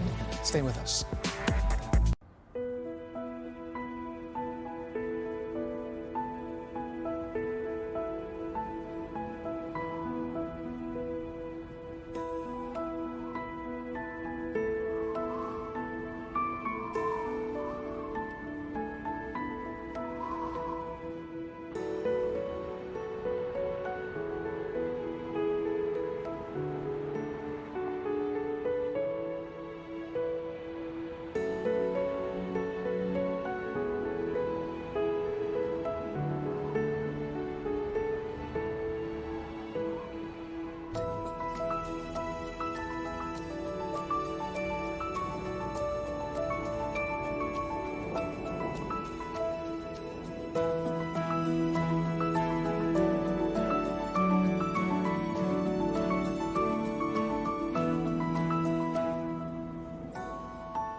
All right, welcome back. We do want to check in on the conditions now in Queens. There were reports this morning of thousands of people without power in the Rockaways. Also, a lot of wind going on out there and concerns about coastal flooding. Michelle Ross live in Rockaway Park.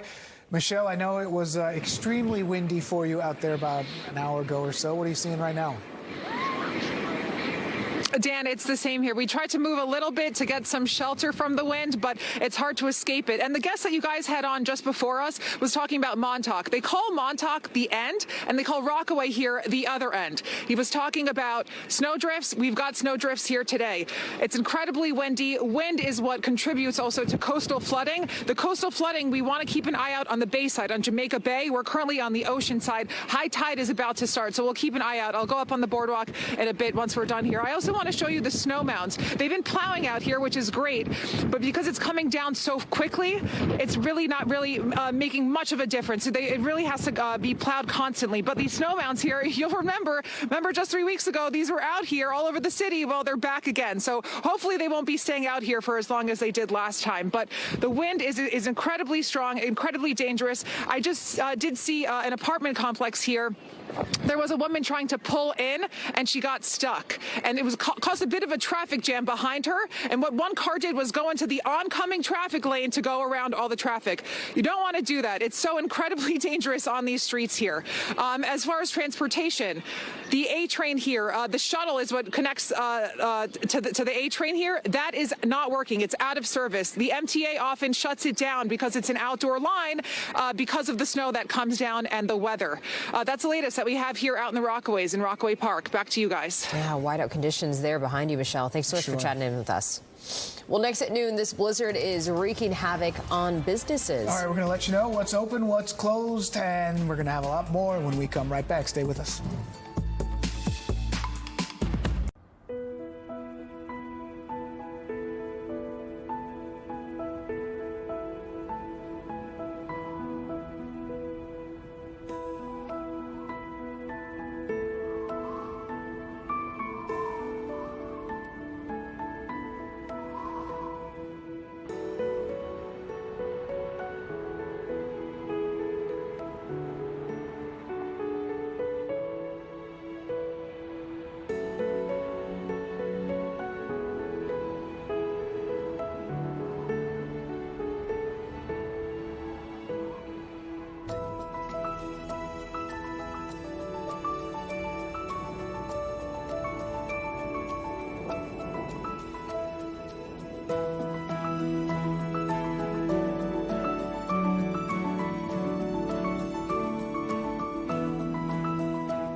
All right, Bianca, I guess the good news is we know the kids at least are out there enjoying this snow day. I was going to say, that is a silver lining. But the storm is actually forcing a whole lot of other closures as well.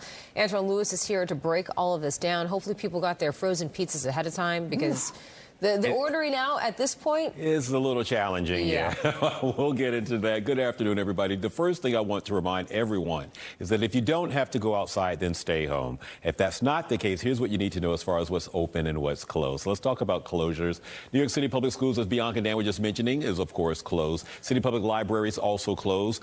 New York City criminal courts will open at 2 this afternoon. If you have court business, you may want to keep that, depending upon what that business is. New York State courts are closed in all 5 boroughs and the surrounding suburbs. As far as banks, some are open for in-person services, but it, of course, depends on the institution and the location. Now, the post office is open. It's not clear if postal workers, however, will be able to make it to your mailbox with all the snow that's covering streets and sidewalks. Food ordering apps like DoorDash suspended services last night, but we checked this morning, and if your favorite restaurant is open, the delivery service will, of course, work with them, but you can expect longer wait times. Grocery stores, most are likely open. That, of course, depends on the individual store. Retailers, same with them. Most should be following regular hours. You may want to check their website to see if there's a posted message, however, about any special store hours given the consideration. The other thing also that we want to talk about is that a number of sidewalks and streets, if you're going to be out and about trying to reach a business, trying to reach a grocery store, post office, whatever that is that may be open, you have to be careful because of the magnitude of the snow that's still waiting to be moved, removed, shoveled, or whatever that may be. And while the public school kids are having an old-fashioned snow day, students, parents, and school staff are still wondering, of course, about tomorrow. We know that the mayor has a news conference coming up within the hour. We anticipate an announcement on schools then or at some point throughout the day. But for now, that's the latest. We'll send things, Bianca and Dan, back over to you. All right, Antoine, thank you very much. They might have that virtual school back tomorrow. I was going to say. And kids and parents just love that one. Yeah, we'll see how lucky they get. All right, more snow coverage coming up. Stay with us.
All right, just about 12:30 here. You're following Fox 5's continuous coverage of this blizzard. A live look up 6th Avenue. You can see some blacktop, just a couple scrapes. That's the good news. Those crews working really hard overnight, but a lot of problems out there. We got live coverage from Long Island up to Westchester County out to New Jersey. And look at people still out there walking, making their way to work. I'm sure for more of the essential workers that have to get to work, including all of us. And I was going to ask Liv as we bring her in to talk more about the weather.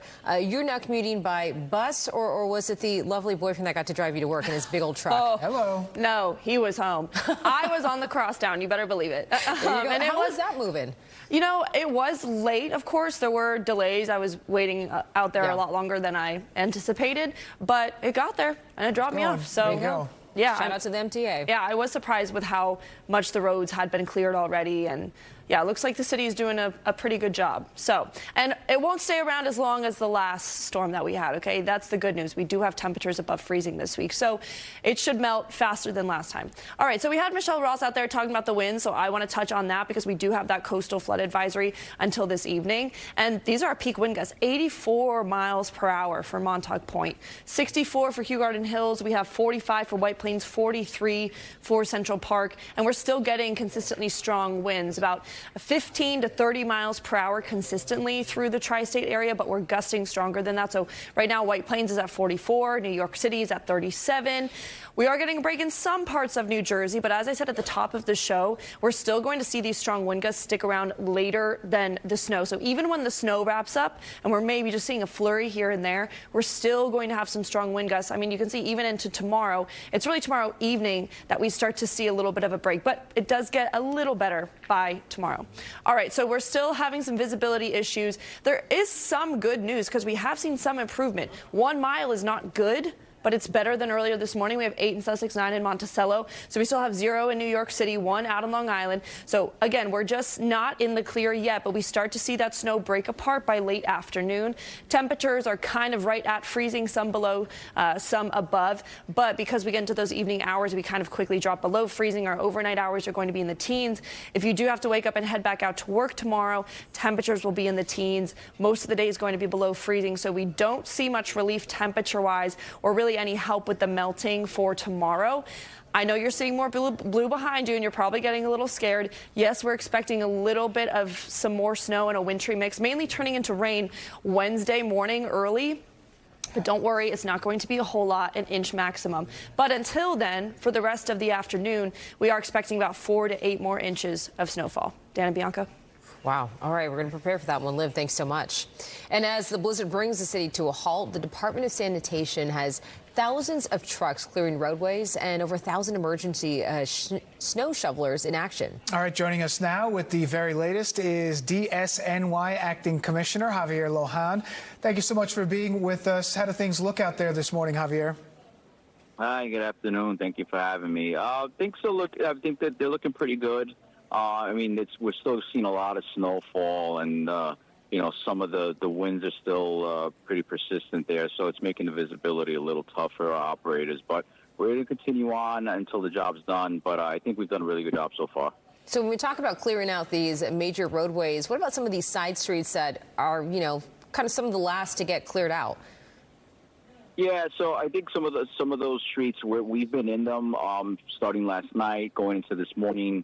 I think what we're seeing in some of these narrow streets are, the winds are kicking up and they're creating some of these drifts, and we have to go in there and use specialized equipment. But we're identifying a lot of these areas, and we're putting specialized equipment in there. These front-end loaders, the skid steers that people know them as bobcats. So we're putting a lot of extra pieces in some of these areas just to make sure we can clear them out. Javier, was this a particularly challenging storm? I mean, I know yesterday when things started, the weather had been warmer, so not a lot was sticking.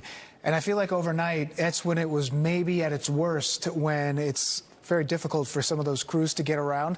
What were some of the challenges you found with dealing with this storm? Yeah, it's exactly that. In the morning going into the afternoon, it was pretty mild, so we didn't see any impacts of the roadways. At 6 p.m., it just like a flip of a switch, and then we started seeing everything intensify.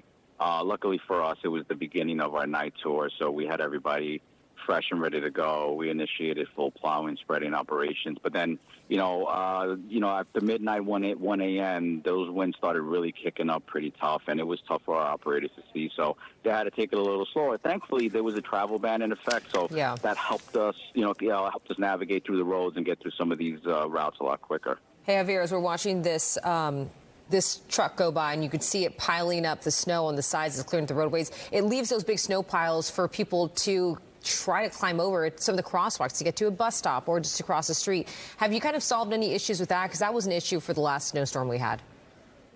Yeah, and that's one of the things that we identified and we made improvements on. So we called in emergency snow shovelers a lot earlier, and we actually started a night shift with them, which we've never really done.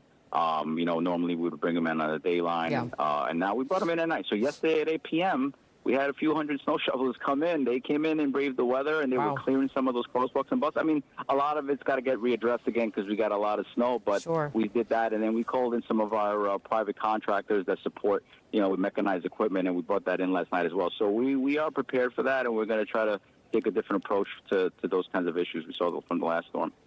Well, we certainly appreciate chatting with us. You guys got a lot of work ahead, so we'll let you go. Great. Thank you. Thanks for having me. All right, Javier Lohan with the Department of Sanitation. We thank you so much. Meanwhile, Long Island has been hit hard by this blizzard with 2 feet of snow in some of these areas. Thousands of customers are also without power. Fox 5's Jessica Formoso joins us live from East Meadow. Jessica, what can you tell us about the power outages and how it looks out there on the roads? Dan and Bianca, well, I have some good news. It looks like those numbers are going down since we last spoke. Right now, I can report, according to PSCG Long Island, its website, it says 12,911 customers throughout Long Island without power. Now, we are being told by officials there that the reason that their crews are not up in the poles, in the buckets, it's because it's dangerous, the wind, right? So they can't get the crews up on top of those buckets onto the poles to restore power. So until it's less dangerous for them to do so, those numbers will remain in the thousands for now. That said, though, some things to report here. As you can see, we are on Hempstead Turnpike. We see blacktop. They really have been doing a nice job on the main roads, keeping them clear. The travel ban has been lifted, so you're seeing a lot more cars now than before. But my advice, look, the main road may be clear, but the problem, guys, is really those secondary roads. We have seen a number of vehicles, not one, not two, but a lot of them being stuck, not be able to, they're rocking back and forth and bringing out shovels because they cannot continue to their destination. So really, you may see the blacktop here live on television, like Hempstead Turnpike, but be careful if you're going to go down those side roads. Now, I have to report that East Middle School District schools will be closed tomorrow. Another traditional snow day tomorrow. We already got that phone call from the superintendent. Suffolk County has extended their travel ban until 3:30 later on today. We heard from the county executive who was on earlier today that, he really wants the crews out there cleaning the roads, and that is why there are banning vehicles. LIRR service still suspended at this hour. Last I checked, they are not going to restore service until later today. And nice buses, same thing, until 2 p.m. We're being told at 2 p.m. that is when they're going to reassess. But again, out here, as you can see, it has stopped snowing. Things are looking a lot better, but it is still dangerous. So, for my advice, guys, stay inside, tune us in, and get the latest reports from us. Don't come out if you don't need to. Jessica, thank you very much. We do want to note that about 39 minutes ago, New York City Mayor Zoran Mamdani did lift the travel ban, still urging people, as you heard Jessica say, same thing out on Long Island. Stay inside if you have to. A lot of snow out there still. But there you go. Well, more snow coverage. We're watching this blizzard and everything that you need to know when we come back on the other side of this break. Stay with us.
Welcome back. Westchester County also experiencing blizzard conditions. The National Weather Service reporting wind speeds of up to 40 miles per hour in White Plains today. Let's head out to Duarte Geraldino. He's live in Yonkers with an update. Ooh, looks like things have gotten a little worse out there, Duarte.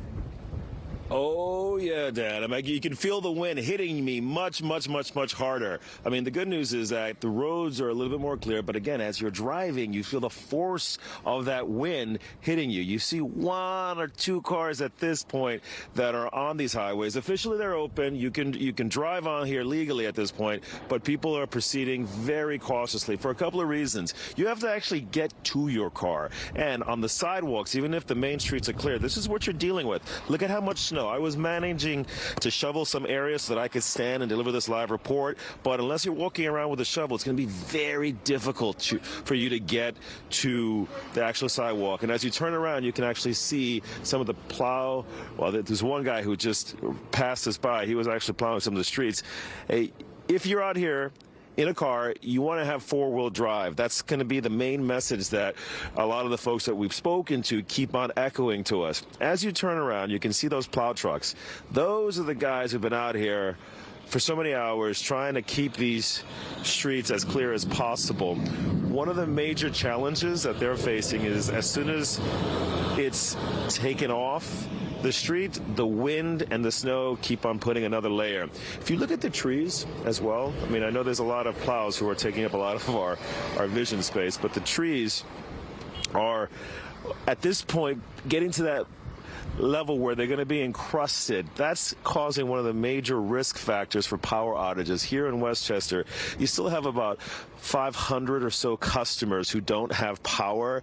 Now, obviously, the electric companies are working very hard to get that power back on, but it can be scary for people who are dealing with this weather, dealing with this cold, without any power. Once again, in the Yonkers area of Westchester County, traffic is moving, but people are walking outside very carefully. In Yonkers, Duarte Geraldino, Fox 5 News. Yeah, things look worse as opposed to better out there where Duarte is. Thank you very much. We will be tracking everything. More snow coverage coming up.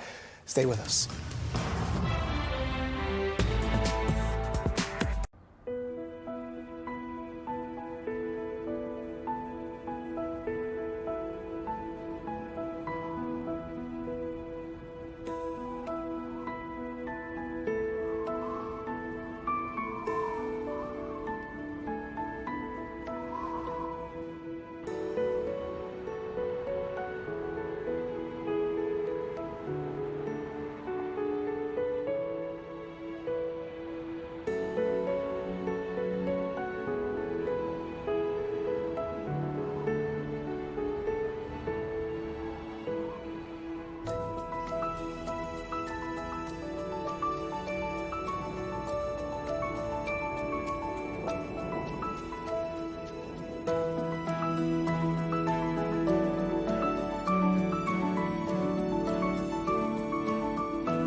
Welcome back. Thanks so much for joining us as we are continuing to cover the blizzard of 2026. A lot of people didn't expect this much snow to happen. It's just a couple of days ago, but here we are. We have team coverage in all the 5 boroughs. We're going to turn things over to Liv Johnson now, who's been tracking all of this. Was it just a couple of days ago that we were saying we weren't sure? We weren't sure, but then kind of things turned definitely like Saturday, Sunday for sure, Liv.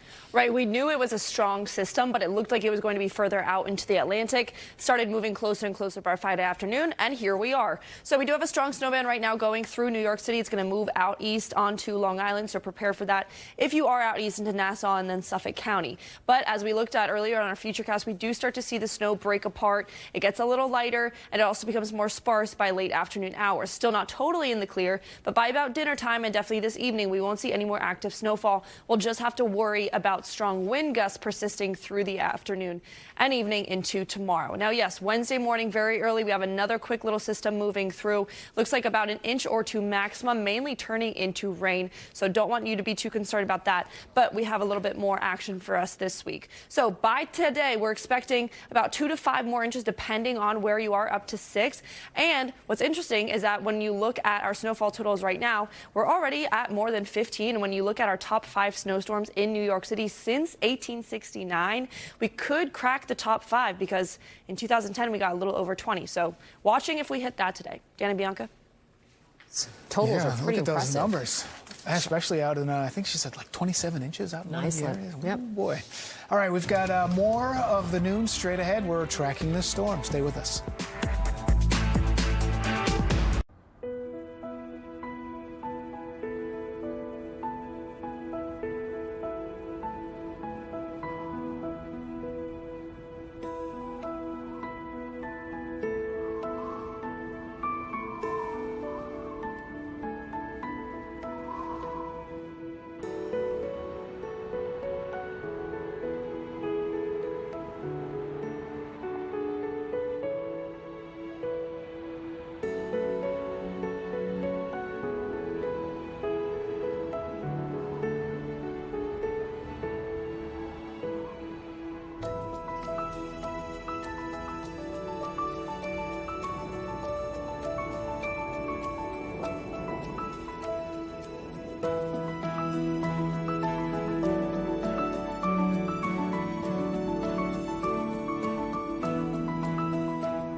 Welcome back. Thanks for staying with us. We do know this blizzard might be stressful for you and even dangerous, but it can also be beautiful. That's right. All morning long, we've been asking you to send us your best pictures and videos. Ryan Christopher is here. Ryan, the snow is, it's white for now. City, yes. Eventually, it's going to turn a different color. Right, but let's not talk about that. Right. Let's focus on the positive here. Okay. And sometimes you might find cute photos out there. You might find crazy people, like the first gentleman that I'm going to introduce you to. These are some viewer photos and videos that were sent in the snow through the tri-state area. So let's start with this guy. This is Rubzen. He sent in this photo this morning, writing, Beautiful day for a jog. Can't be putting any days of my trip to waste. So, oh my goodness. good luck, Yes. I guess. Enjoy that run. I think, maybe. Okay, let us know how you did there, pal. Also, Chris in the East Village sending us this photo. It looks like he won't be riding in the bike lane today. Chris. Also, Cynthia sending this snap from Jersey Very with her pup cute. Teddy taking in that quiet cold. And George in West Babylon on Long Island. No. Don't we just love George, this guy? this is the do best. it. Don't He's got do it. shorts, Crocs, a T-shirt. This is the man viral do video not today. care. Post that to our website right away. Look at him go. Hey, what does he say? He's going to go back for Isn't more. that beautiful? You do it again? Is he done? Oh, he's going back inside for some cocoa. Okay, it's okay. You did a great Get him job. in there. Also, in Rockland County, Rocky has been enjoying the snow in Pearl River, and so is Michelle Olmo, striking a pose in Sunset nice. Park, saying a winter storm can't slow the city's energy. You got it, girl. And also serene scenes here from That's Scott. nice. Cozy, That's nice. Cranberry, New Jersey. Also, Sean's dog in Howard Beach enjoying the great outdoors. While Tom's pup in the Bronx says, let's just Netflix and chill. Let's just hang out and watch Yeah. Fox 5. Let's watch Dad. Oh, and speaking of Fox 5 dads, look at Dan that. Bowen's pup Sadie making a path in the backyard, having some fun. Dan, did you even shovel that? Also, Melanie and Queen shared a photo of her cute little pup, Fanny, in East Elmhurst. And in Ridgewood, Tino, the tough guy, he never met a snowflake he didn't like. Look at him right there. Cute sweater, Timo. Very sweet. It's giving. All right, and lastly, celebs enjoying the snowfall here in the city, including actress and Real Housewives alum Jennifer Tilly, snapping this photo with some serious accumulation there on the fire escape Yeah, steps. that's a lot. So many beautiful photos here along the city. It just gives us a moment to slow down a little bit, taking the beauty of nature here. I will say the silver lining of it was walking to work, and I was like, this is so quiet. It is quiet, Right? yeah. So Beautiful. quiet. Yeah. I was going to try to Uber to work until I saw this guy trekking 14 blocks. You said you can't let Dan take all the Listen, thunder. Right up Lexington. There's no cars. Right. Could walk right in the middle, get some nice videos. I thought you were going to climb Mount Everest. I was like, I guess I'm walking to work too. Honestly, So. he's doing that after work. Mount That's Everest, true. that's what it's going to be when you get to the snow piles in the corner. Right, that's for later tonight, Later apparently. tonight. Ryan, thank you. You're welcome, guys. All right, well, more snow coverage coming up. Stay with us.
All right, despite the blizzard conditions, there are people venturing outside to enjoy the elements. Kids in New York City finally got a real snow day, and a lot of them are taking advantage of it. Meredith Gorman, Central Park. Are you like near 72nd Street? I know that's one of the snowy areas, right? What's going on?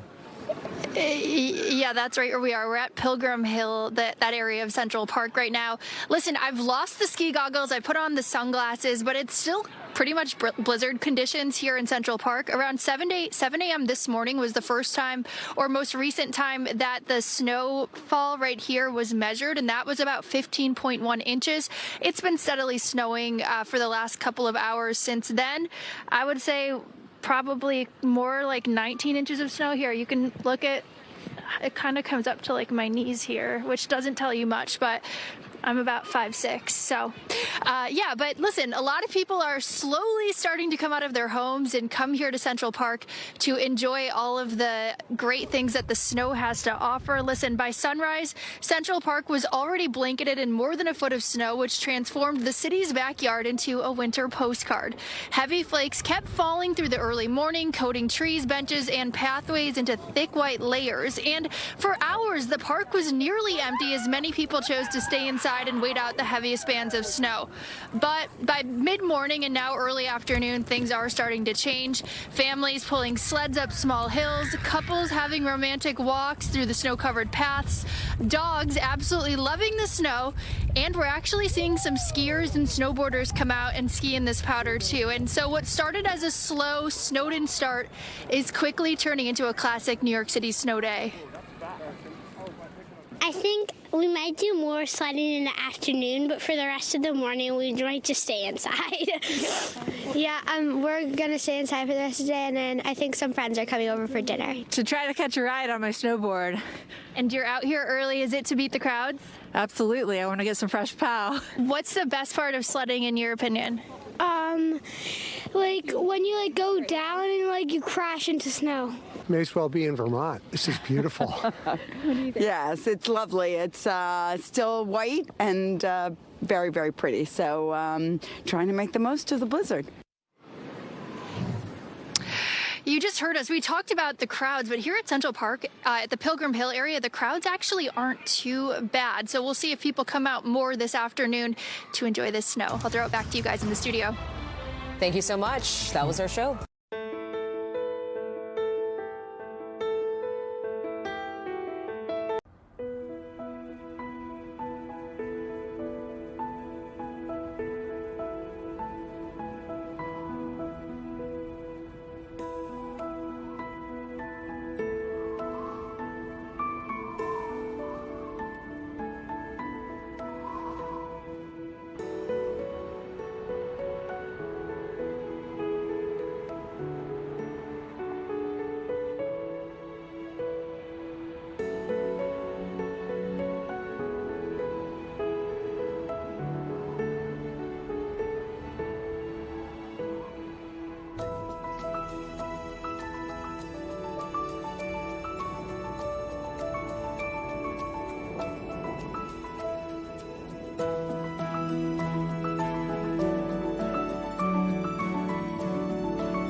Hey everybody, welcome to this edition of Newsroom Live with Lisa. I'm your host, Lisa Evers, Fox 5 News reporter, anchor, and host of the weekly show called Street Soldiers here on Fox 5 on Fridays at 4:30 and 10:30 Eastern Standard Time. You're looking at a live picture right now that's Avenue of the Americas, very close to the Fox News headquarters there in Midtown Manhattan. You can see the snow is still coming down.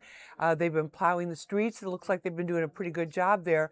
But in many, many parts of New York City and the surrounding areas, more than a foot of snow, some places more than a foot and a half of snow.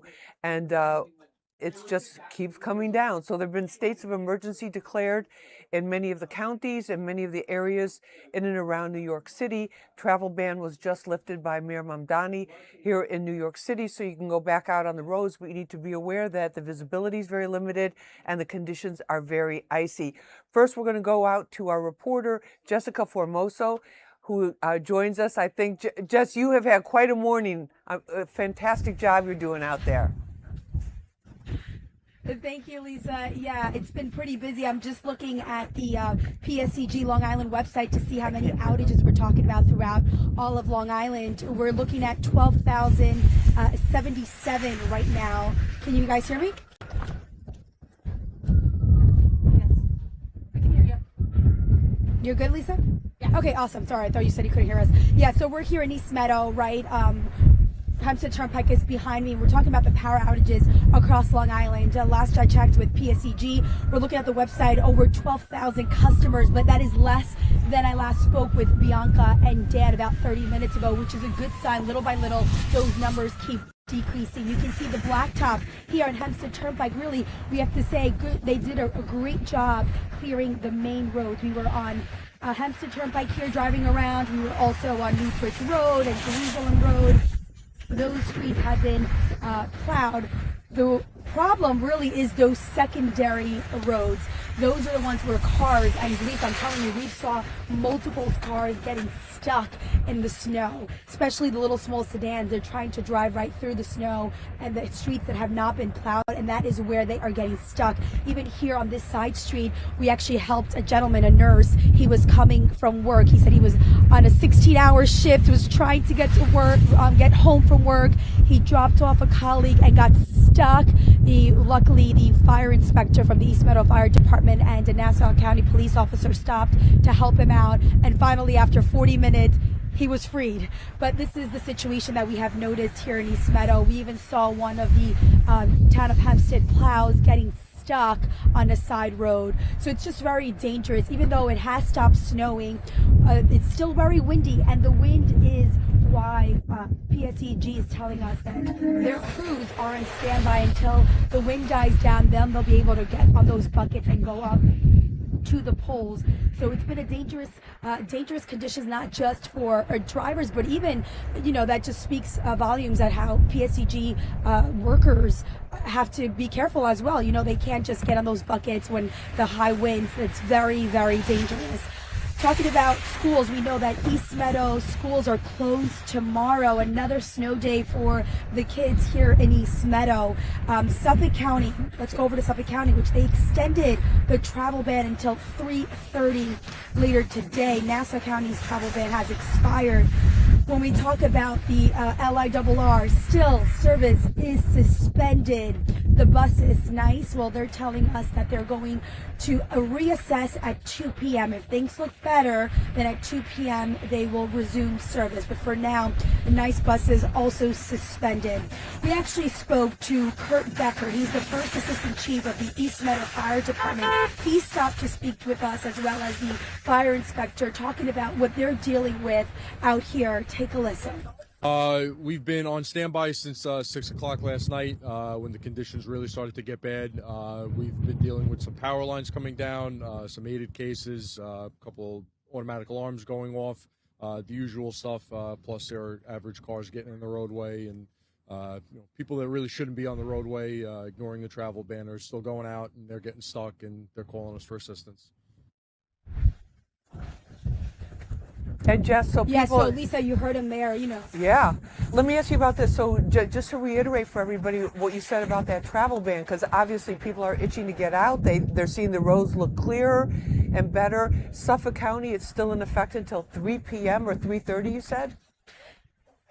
That's right, until 3:30, and the county executive, he was on with Bianca and Dan earlier, and he was just talking about the fact that he extended it till 3:30 is because he wants the crews, the sanitation department out there, the plows, to be able to get in and out without a problem, without having to deal with extra cars on the road. And that is a problem, though, because we saw it here in Nassau County in East Meadow. We were driving around and we saw the plows, and they're big trucks, Lisa. We're not talking about little, cars. Little pickup trucks with a big, right. Right, it's not just the pickup truck with the shovel with a plow attached. with a plow in We're the front. talking about the big with the plows, right? With the plow attached. No, we're talking about the big town of Hempstead trucks, and one of them actually got stuck, which I was even shocked. I said, look, if they can get stuck, imagine a smaller vehicle, right? But that aside, we saw them on a side street trying to plow these side streets, and then cars stuck, so they have to try to work around them, which is difficult. They have to be careful, making sure that they don't crash into that vehicle. They were trying to make a pathway for the cars that were stuck, but my advice really is stay off the road. I know, as you see behind me, Hempstead Turnpike, you see the blacktop, it looks great, which it is, but those side streets, that's the problem. And that is why Suffolk County is saying, no, we're going to extend that travel ban until 3:30, which honestly, Lisa, I feel like, where are you going? A lot of things are closed. I mean, we're at the 7-Eleven parking lot. They're open, but McDonald's, which is right to my left, that's closed. Starbucks was closed. Dunkin' Donuts was closed. I mean, now that here in Nassau County, the travel ban has been lifted, maybe things will start opening up.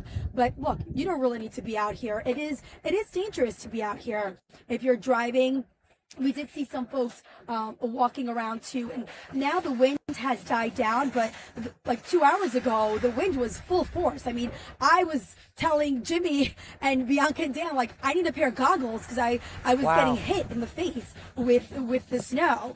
I want to point, Lisa, right across the street, that guy really has the work cut out for him. Look at him over there, because, when the plows come by, right, he's plowed it, and like he's plowed in, so now he has to take all that, and you see that dirty snow, right? So that's like crunchy and hard. Do you see him? Ugh. Right, just trying to be able to get the car out. And then just real quick, we'll let you go, because I know you got more to do for this afternoon shows as well. In terms of the roadway, it looks very, very wet. Are they concerned about it getting very icy tonight? Yes, and that is a concern, Lisa, because even now here in the parking lot, when I got out of the car and I kind of like picked up my speed a little bit, yes, I was like, ooh, this is a little slippery. It's going to start getting slippery out here. So that is a concern. Even right now, where I am, standing right here, look, it's ice. It's icy. So you have to be careful with that as well. Everywhere you're going. A quick funny story. I want to tell you a quick funny story, Lisa. So I live, as you know, I live next door to my parents. And this morning I had to get the girls, my daughters, to my parents so I can come to work. So I was going from our backyards connect, and we have a gate. So I went down the ramp, tried to open the gate, and I couldn't open the gate because there was so much snow on both sides. So I shoveled the snow on my side of the gate, but then I noticed my parents. I was like, there's no way, I can't push the gate. I'm going to break it, because I kept like forcing it. So I had to go around. My parents live in a corner house, so I had to actually bring my girls back inside, go through the front door and around, up the block and around the corner, because they're the corner house, as I said. And walking with the girls, just how much snow, it was very difficult. My little one did not want to walk because she was actually afraid. It was too much snow for her. She's only 2.5 years old, and she's like, Mom, I would think so. I picked her up. Lisa, just to go pretty much next door, right, with the 2-year-olds in my arms, my other one holding onto my jacket, it really was. It was an ordeal. I was like, wow. There is a lot of snow. Nothing compared to what we got a few weeks ago. This is a lot more. And you may underestimate this storm, guys, but I'm telling you, it is a blizzard. We're in the middle of a blizzard. It is a blizzard. No, absolutely. And you're a super mom to be working and be able to take care of the girls like that and get them to the family to take care of. Jessica Formoso, live from East Meadow, Long Island. Thank you so much for being with us. We appreciate it. Hope we can get a hot cup of coffee or tea soon. Yeah, it's right here at 7-Eleven. They're really nice. The guy's like, come on in for tea. Look at him. He's shoveling. Look, he's doing a good job. That's great. That's great.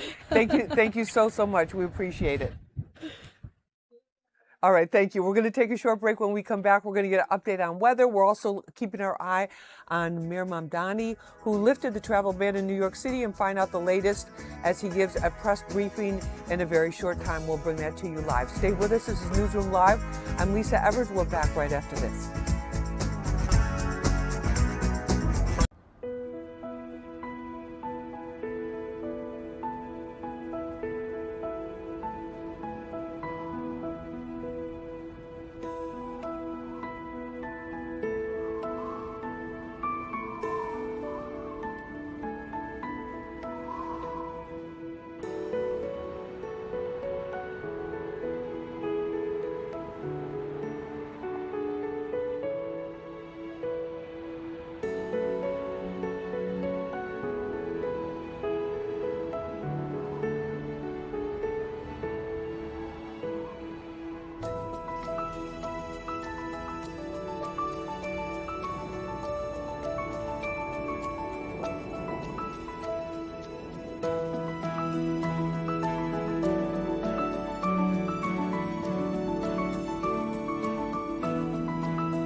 Welcome back to Newsroom Live. I'm Lisa Evers, your host for this hour.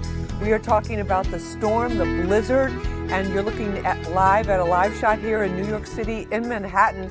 And look at it, it's still coming down. So the streets are getting cleared off. That's a sanitation truck that just drove by. You see the buses are moving. People are coming out. And Mayor Mamdani just a short time ago lifted the travel ban on the roads. And this is a live picture of the briefing room. It looks like the emergency management office that we've been to a number of times, where they're doing the briefing and where they've been doing many of the briefings throughout the last storm and also this one. When he starts speaking, we'll go live to that because we have questions about whether the schools will resume, will reopen tomorrow and other issues with the city. But while we're waiting for Mayor Mamdani, let's bring in our very own Liv Johnson and get an update on the weather here. And we'll get Liv hooked up here and find out what's really going on. Right. We know what's going on. We just want to know how long it's going to be going on and what we can expect. So look at this forecast here. Here's some of there's that. Well, it's looping through. So yeah, this is a future cast. And this is all the way zoomed till Friday. So let's see. It's Monday at 5 p.m. calling for, well, those numbers look pretty low. Right. Let's talk about today. So do we know how much snow we've gotten, over a foot? Okay. Oh, yes. We've gotten over a foot. So the latest total, but this was at 7 a.m., said a little bit more than 15 inches. So it's definitely gone up since then. So yeah, we're looking at over a foot, looking at a few inches more. It's really going to start getting better by 3, 4 p.m. Wow. If you're further east, you get a little bit later.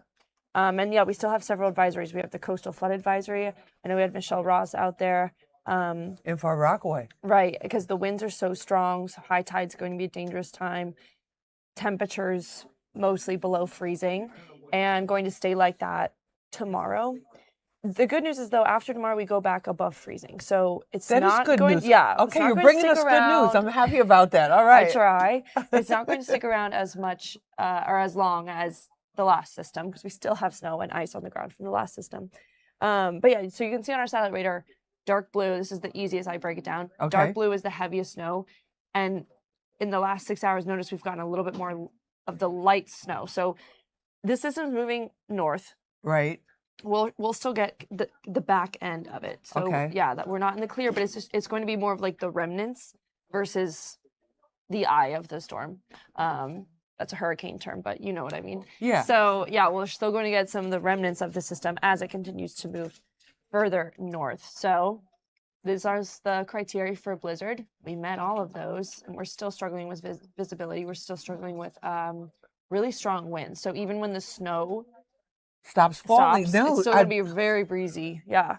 No, I noticed that because when I was coming in this morning, even though the snow was still coming down, obviously very very very heavily, but the snow that was already there was blowing off the trees, blowing off buildings, and the visibility was really bad. I mean, even yesterday evening around dinner time, I walked to go get some food from Whole Foods, and I was like, okay, it shouldn't be too awful right now because it really picked up overnight.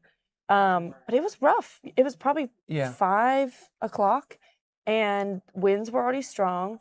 And the snow that was dropping, I mean, that's when it's in your eyes, you can't see and you're just like keeping your head down. I ran into someone because you can't really look up. So yeah, I mean, it's been bad for quite a while. It did pick up overnight. Early this morning was really rough. Now we've seen the worst of it, but it's still not going to be great. And then later, okay, let's talk about, we always like to have something positive to look forward to. It's going to start warming up. Is it going to start warming up enough to melt it? Because this is already pretty wet, a lot of the snow. Yeah, it is already pretty heavy and wet. Yeah, I am more hopeful with the melting situation.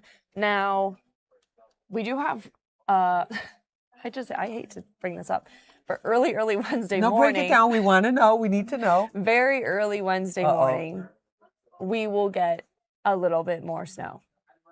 But this really is a little bit. Okay, with this system that we're in right now, it was so wishy-washy for so long. And then we catch the flack because people are like, I mean, even Friday morning during good day, I was like, 3 to 5 inches, like that's what I felt confident about.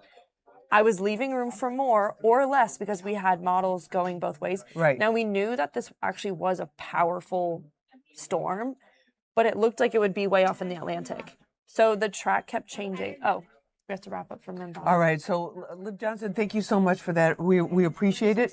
And we're going to Mayor Zoran Mamdani right now briefing, and let's listen in. He's at the Office of Emergency 16 Management. to 19 inches on most parts of our city, with parts of eastern Staten Island reporting over 24 inches of snow.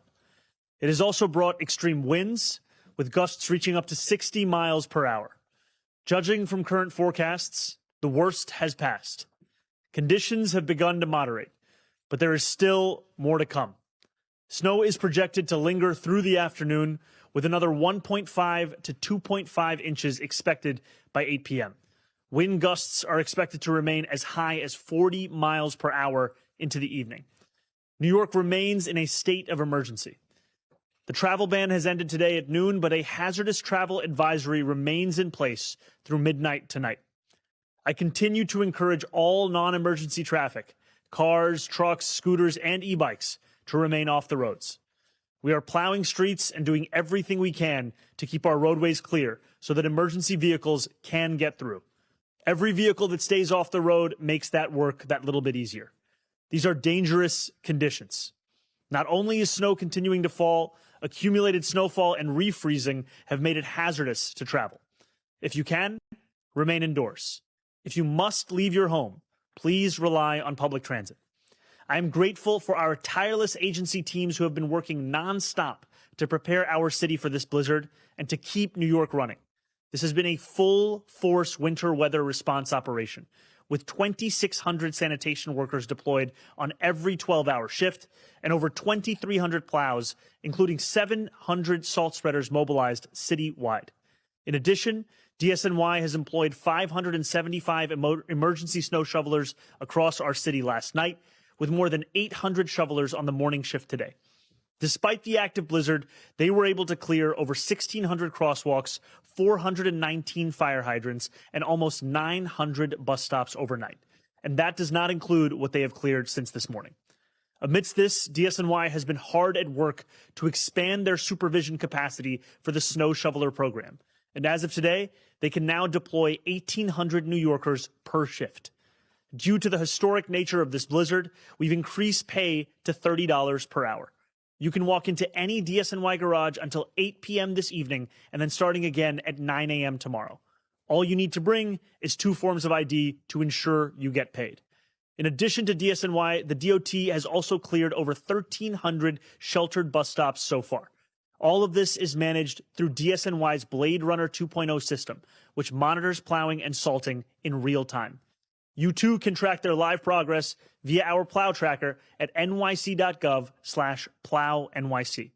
As of 12:30 p.m., DSNY has distributed over 50 million pounds of salt and plowed over 99.5% of city streets at least once.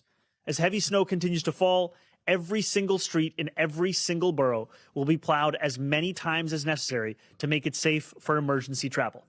As I mentioned earlier, parts of Staten Island are being hit hardest by this winter storm.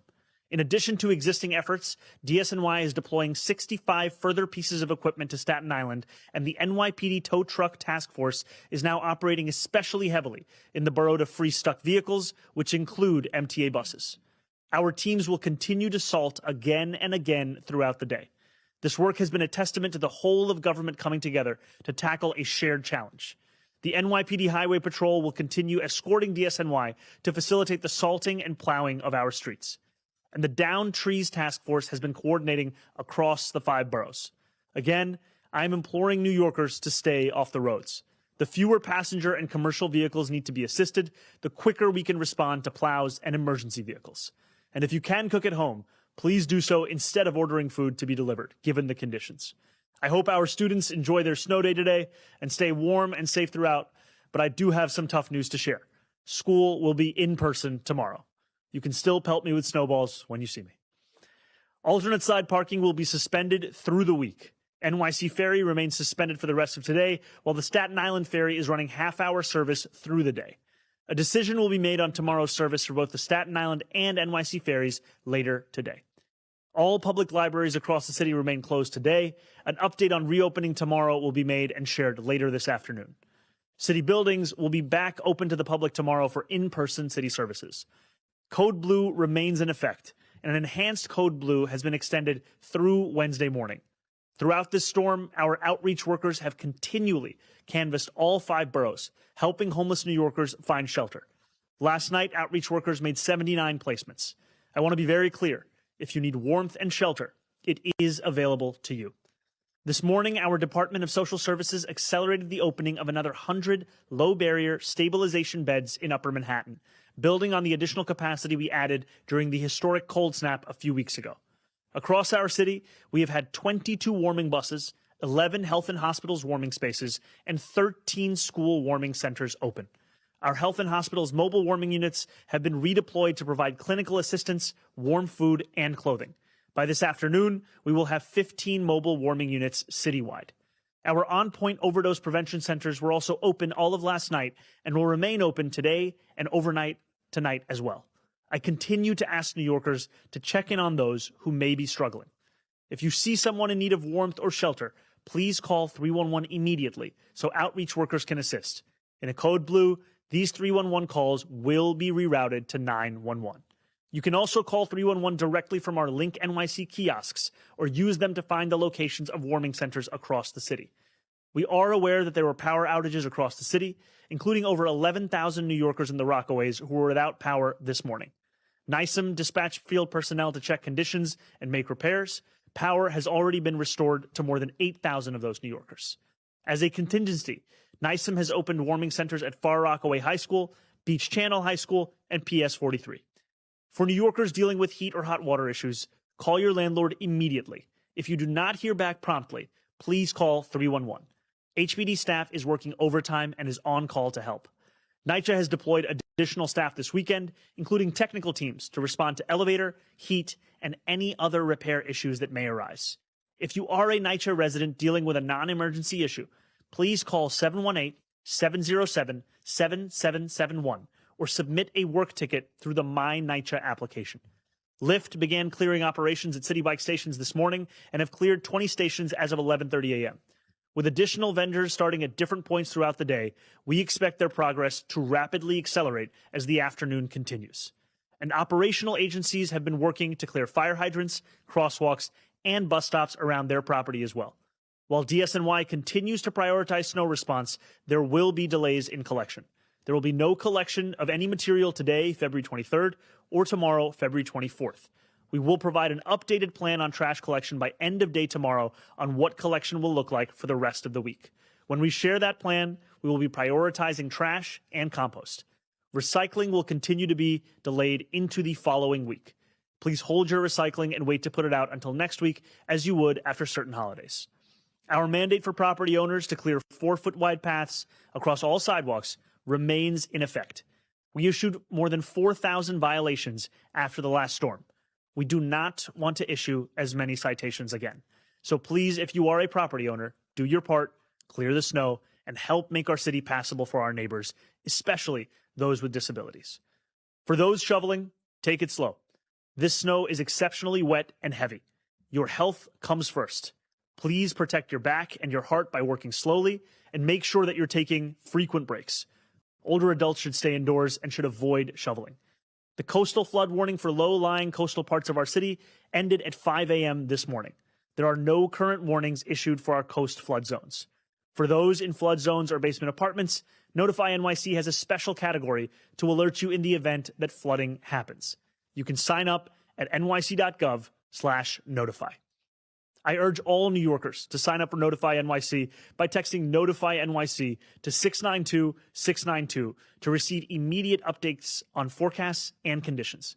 You can also visit nyc.gov/be-ready for more information. I know that this is a city full of people who do not like to sit still. And yet, as the snow continues to fall and conditions remain dangerous, I am asking you to do just that. Turn on that crackling fireplace YouTube video. Call that relative whose WhatsApp you haven't responded to. Make an enormous pot of soup and bring some to your neighbors upstairs. And above all, stay warm, stay inside, stay prepared, and stay safe. Thank you very much. And now we'll hear from our NYC Commissioner, Christina Farrell.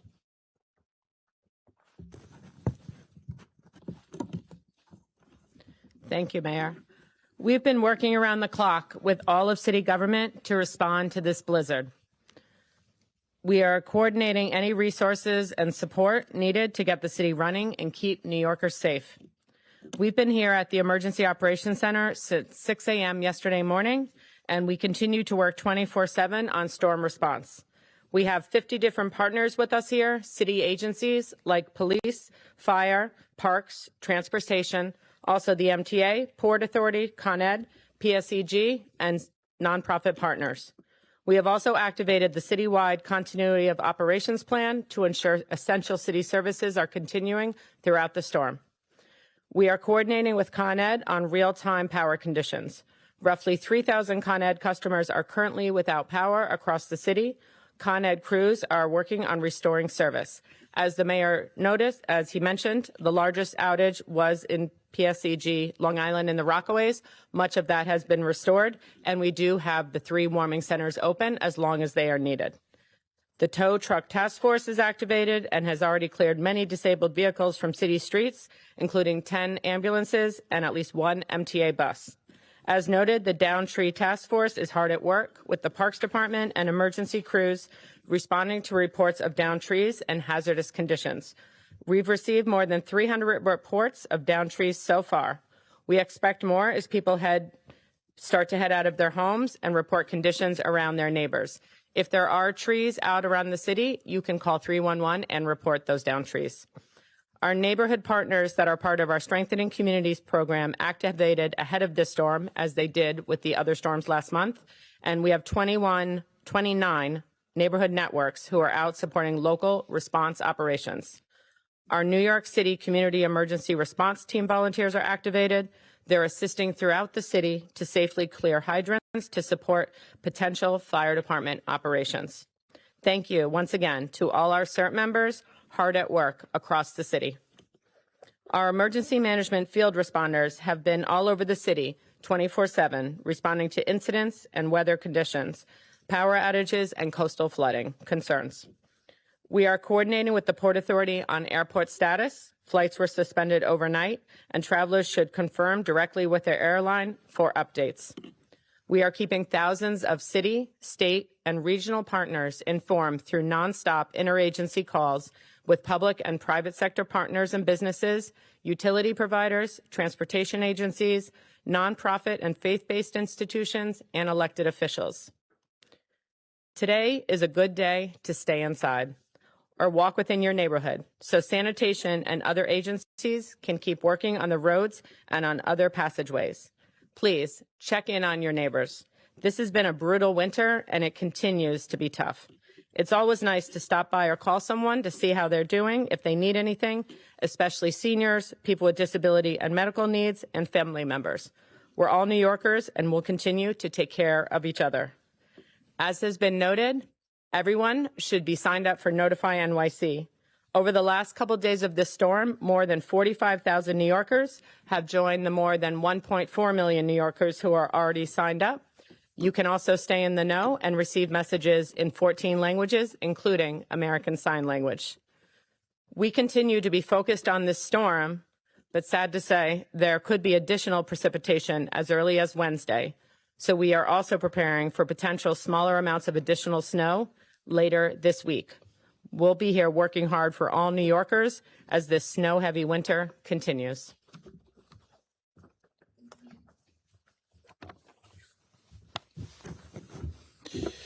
Good afternoon. As the mayor said, we have 2,600 sanitation workers out there on every shift, working 12-hour shifts, day and night, night and day, for as long as necessary to get our city moving safely. They are operating 700 salt spreaders and more than 2,200 snowplows, working to clear streets, highways, and protected bike lanes from snow and ice so that they are passable as soon as possible. These men and women are assisted by more than 1,400 emergency snow shovelers, again, working on both night and day shifts. Emergency snow shovelers began clearing pedestrian infrastructure last night, far sooner than in previous storms, and they are continuing this work today and in the coming days. Additionally, our partners in city government, DEP, DOT, Parks, and NYPD are also assisting with snow clearing efforts, and hundreds of pieces of outside equipment from these agencies are out there now alongside the SNY. We are actively employing new tracking mechanisms to oversee the clearing of unsheltered bus stops, crosswalks, and fire hydrants. While these areas are the responsibility of the property owner, we know that the safety of all who use our sidewalks is paramount, and we are stepping in immediately to clear more of the city than ever before. But remember, it is snowing now, and the snow will continue to accumulate on those areas. Fortunately, temperatures are forecasted to be much warmer than they were in the days following Winter Storm Fern, and that will help in snow clearing in the coming days. It also makes our salting operations more effective, but make no mistake, I have been with this department since 1999, and this is one of the biggest snow events I've ever seen. These massive snow totals are coupled with strong winds, meaning massive snow drifts across the city as we plow streets across 5 boroughs. Many of them are covered in snow almost immediately. When the snow does stop falling this evening, property owners will be required to clear a 4-foot path along sidewalks wide enough for pedestrians, wheelchairs, and strollers to pass. If a property sidewalk includes an unsheltered bus stop or curb ramp, property owners are required to clear this as well.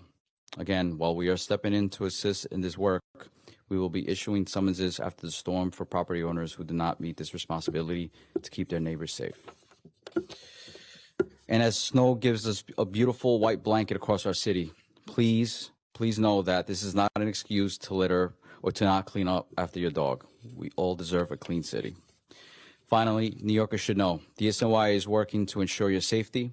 While the travel ban is no longer in effect, please do your part for yourself and for the strongest by staying off the roads while we continue our operations. If you absolutely must drive, please drive slowly, safely, and carefully. Conditions today may continue to be dangerous. Stay inside, stay safe, and follow for updates on social media or via Notify NYC. Thank you.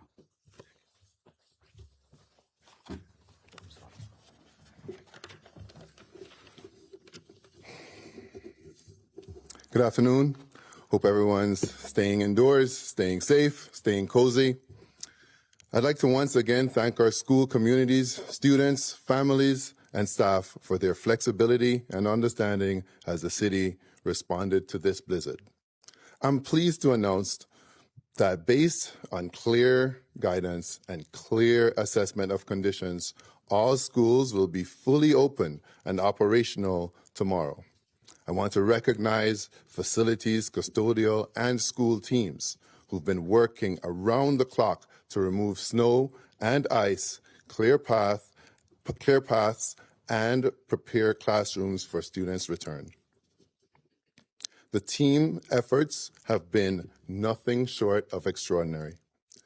Normal programming and extracurricular activities will resume.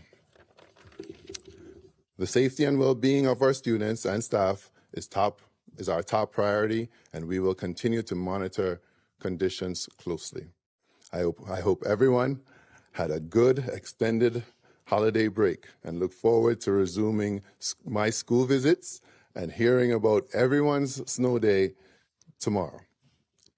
Now, it's okay for you to pelt me as well, but I thank you all for your cooperation. All right, I'm from the MTA, so I don't have to ask to get pelted. Listen, Mayor Mamdani, I got to thank you for all the city's doing to collaborate with the MTA, in particular the commitment, as evidenced by your words and the sanitation commissioners, with the commitment that you and the emphasis you've given to making sure that the bus stops are clear. Really a big step. Listen, just like last time, the one constant in this episode has been amazing, which is the MTA workforce. And I got to thank everyone who's been out front on the front lines for the MTA throughout the blizzard. The preparations that all of you contributed to really have made a difference. We do it because New York City is the city that never stops. And we all heard the governor and the mayor rightfully urging to folks to stay inside. But there are essential workers, there are nurses, there are people of all kinds who have to show up to support the response to this weather event. In other places, you can shut down mass transit and it may not make a difference. But here, there are a lot of people who depend on it come hell or high water. I was talking to Governor Hochul this morning, and she wanted to make sure that everybody, as I said, essential workers in particular, could move around if they needed to and if they were supposed to be able to do that. And I'm glad to say that the MTA has been able to rise to the occasion. On a day when most New Yorkers rightfully stayed off the streets, observing the mayor's travel ban and the travel bans in adjacent counties, transit picks up the slack. There were people on the subway at 3, 4, 5 a.m., and they had trains waiting for them. The subway, the whole system, in fact, has been operating, albeit with delays and adjustments to service. I came over here on the subway from Lower Manhattan, and the system, as I said, was operating. We had a frozen switch here and there. There was a power outage that impacted the Rockaways. But given the magnitude of this storm, the subway's team has done an incredible job, especially with those outdoor parts of the system. Now, the buses have been running as well with delays and some detours as the plowing makes progress. There have been isolated problem areas where buses have gotten stuck, but we are working with the team that the mayor has assembled to address those particular areas. And as I said, buses are rolling. As predicted, Long Island was hit really hard, which is why early this morning we did make the responsible decision to suspend Long Island Railroad service so we could focus on clearing the snow. The last thing we want to do is have anybody stranded en route anywhere. And we've been clearing the snow with the work trains and running trains on the tracks at Long Island just to keep the tracks clear of ice. I'm glad there weren't hundreds of Long Islanders who were on board those trains at risk of getting stuck. So we need to wait for things to slow down in Long Island, where the winds have continued and the accumulations have continued, before we can safely set a time for the resumption of service. We are planning to run some service on Long Island Railroad tomorrow, but exactly how much is still a work in progress. Meantime, the Metro North operation is continuing, albeit with reduced service. Tomorrow we're planning to run what we call an enhanced Saturday program, which is about 2/3 of normal weekday service. As always, we say to our customers, please stay tuned to all of our customer service channels and the latest information on the MTA app, the Train Time app, social media, and especially the MTA service alerts system. So thank you again to the mayor and to the governor, who's been watching it very closely and has been in touch with the MTA throughout. Questions on topic, please. Go ahead, Chris. On topic, Mr. Mayor. I want to ask you a little bit about the travel ban, which anecdotally at least kept a lot of privately owned vehicles off of public roadways, making those roadways a lot safer and a lot easier for the rest of the people to do their job for the city. So 2 quick questions on that. 1, why not extend it as Westchester did? And 2, have you ever thought about maybe extending that kind of thing to other emergency situations, like where public safety is paramount, like New Year's Eve, Halloween, other big World Cup coming? I can tell you that for right now, my focus is on this blizzard and this storm. However, following the conclusion of it, it is always an opportunity to reflect on longer-standing city policy. On the first part of your question, we have seen that the worst of the impacts of this blizzard have, especially relating to our ability to manage vehicular traffic, have passed. However, these continue to be hazardous, which is why we still have a hazardous travel advisory in place. Now, we also know that this storm has hit different parts of the city in different ways. We're looking at average totals in most neighborhoods of 16 to 19 inches, and then we're looking at parts of eastern Staten Island. Okay, we've been listening to a press conference by New York City Mayor Zohran Mamdani and also top city officials. Some of the takeaways on this, the mayor saying that the schools will reopen for in-person learning tomorrow. He's also saying that by the deployment of these emergency snow shovels made a big difference this morning, and that they had 1,600 crosswalks shoveled out. This was a big complaint. It was something we were talking about here on Newsroom Live and on Fox 5 News here during the last storm. 900 bus stops. This was another critical thing. A lot of people could not get to the bus stops last time during the snowstorm. They had to wait out in the street. And so he said that had happened. They are looking for more emergency snow shovelers. There are 1,800 so far. They're looking for more. They're offering now, they raised the price $30 an hour. If you want to make $30 an hour fast, you can go to one of the sanitation department depots or garages. They're all listed online at nyc.gov. And you can sign up. You need 2 pieces of ID and be eligible to work in the United States. So he said there were 50 million pounds of salt. That's a lot of salt already has gone onto New York City streets. They're going to keep shoveling. And he said tomorrow, later today, they'll make a decision about whether or not the New York City public libraries will reopen tomorrow. The mayor also saying that the code blue will remain in effect. He said last night the Department of Social Services and Homeless Outreach placed 79 individuals, unhoused individuals, into beds and into help. They're also going to keep open the on-point overdose centers. He said today and tomorrow, another important thing for people to note, no garbage collection today or tomorrow. They'll be updating us tomorrow about when it will resume. Alternate side of the street parking has been suspended for the entire week. So that's good news for people whose cars are buried under inches and inches and inches of snow. We're going to take a short break. When we come back, we're going to go to one of our reporters live from Central Park. Stay with us. This is Newsroom Live with Lisa. I'm Lisa Evers. We're back with you right after this.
Welcome back to Newsroom Live. I'm Lisa Evers, your host for this hour, Fox 5 News anchor, reporter, and host of Street Soldiers.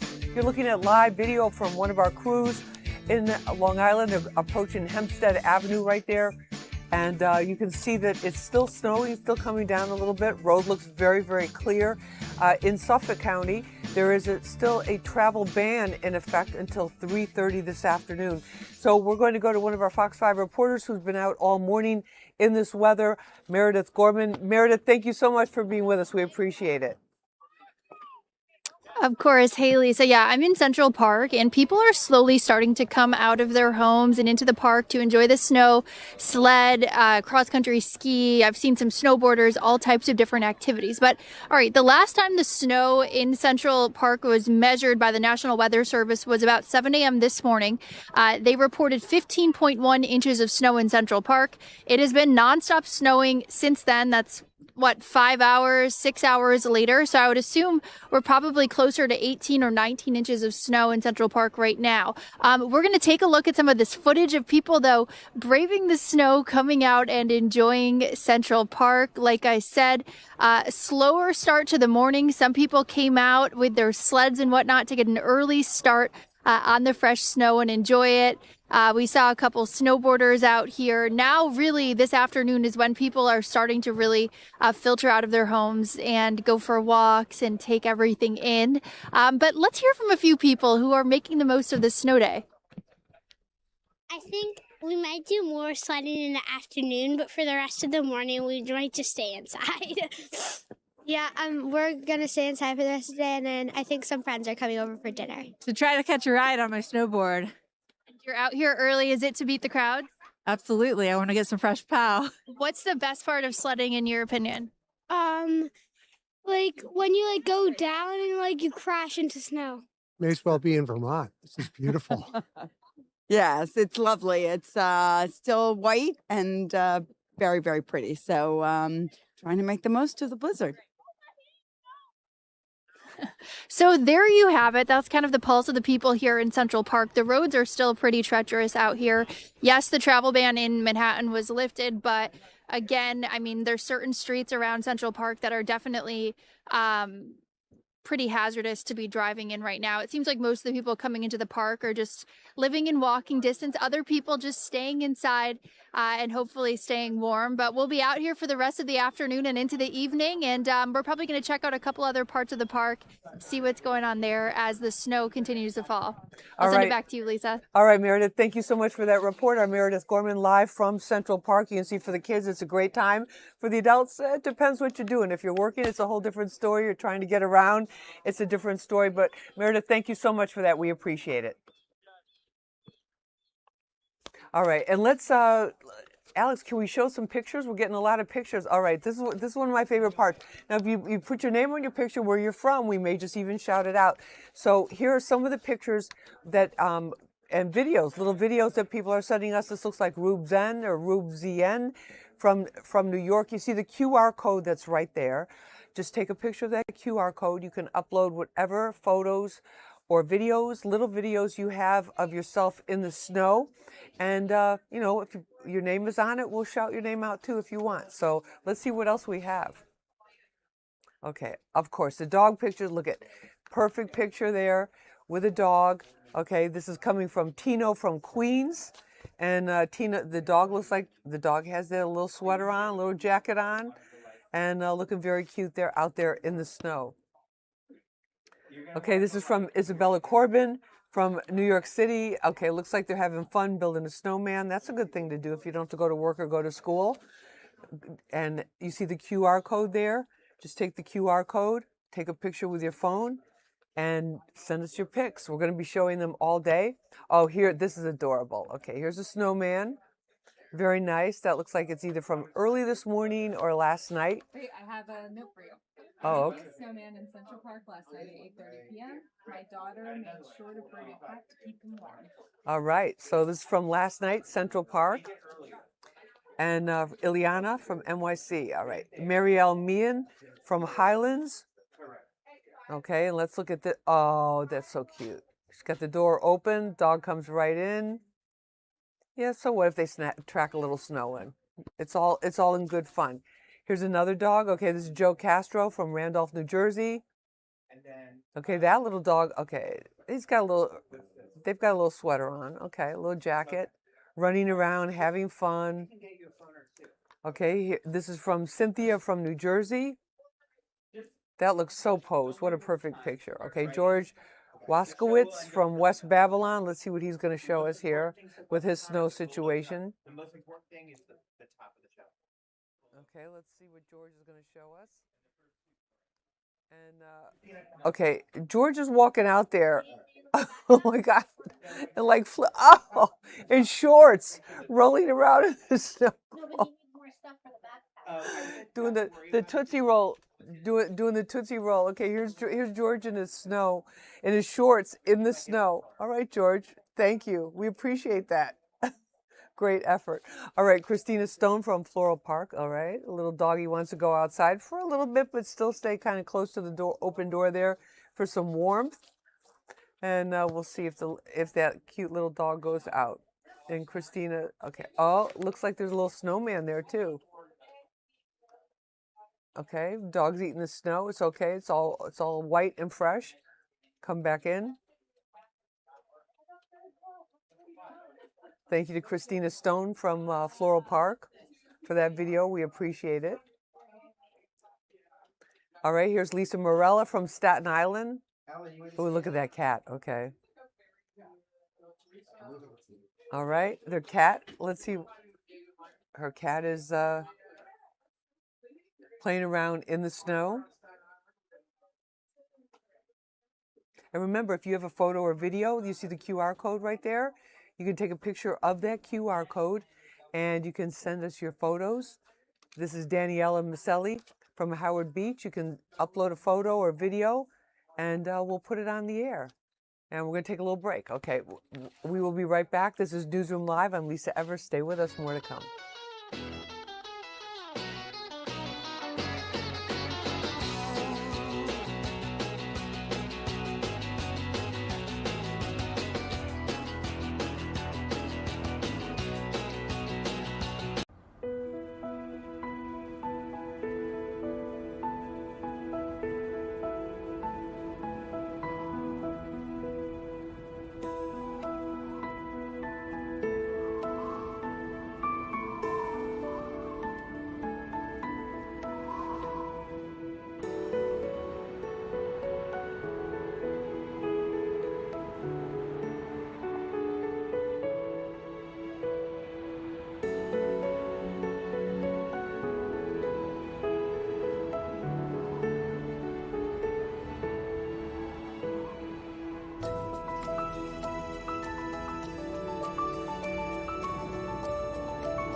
Hey everybody, welcome back to Newsroom Live. I'm Lisa Evers, your host, Fox 5 News reporter, anchor, and host of the show, weekly show Street Soldiers. You're looking at a live picture in Central Park, from Central Park here. The kids making the most of this no school day. It is an old-fashioned no school day. School was off today for New York City students, for nearly 2 million students, and no remote learning either. They didn't have time to, and they didn't have enough time to get the technology all set up for this particular snowstorm. And then Mayor Mamdani, in order to make it possible so the kids could have this snow day and not have it impact the credit of the school, because during the school year, New York City students have to attend 180 days of classes.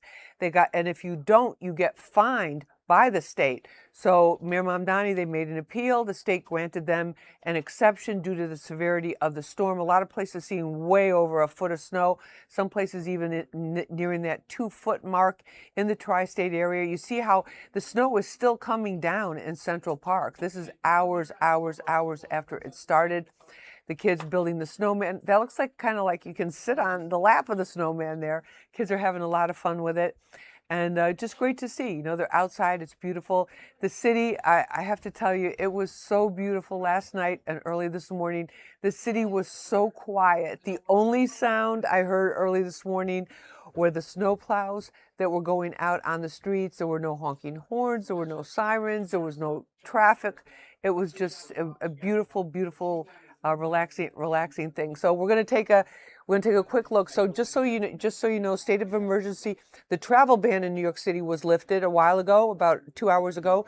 Travel ban still in effect in all of Suffolk County on Long Island until 3:30. Let's take a look at going into New Jersey right now. You're looking at Bergen County and Live View 3 here. Okay, this is Bergen County. You can see the roads have been plowed, but there's still a lot of snow there. Parts of Jersey, you can see the piles of snow on the side of the road. They got hit very, very hard. And then let's take a look at Long Island. And Long Island, parts of Long Island, very hard hit. But on these roads here, you can see this part of Long Island looking very. The road's looking clear, but you can see it's very wet. And as it gets colder tonight, that's gonna start to freeze. So I want to thank you. Be careful if you're going out and about. Be careful. Kids back to school tomorrow. Thanks for watching Fox 5's Newsroom Live. We're now joining Live Now's nonstop stream of live and breaking news. To travel freely. In addition to that, a lot of people, and I want to make sure I reinforce that, we have not affirmed schools, the opening of schools, the courts, or the city of Philadelphia right now because we cannot make that determination. We go back to the headquarters and we get feedback from across the city. Carlton and his team, they take a look at these maps in real time. We talk with school district, police department,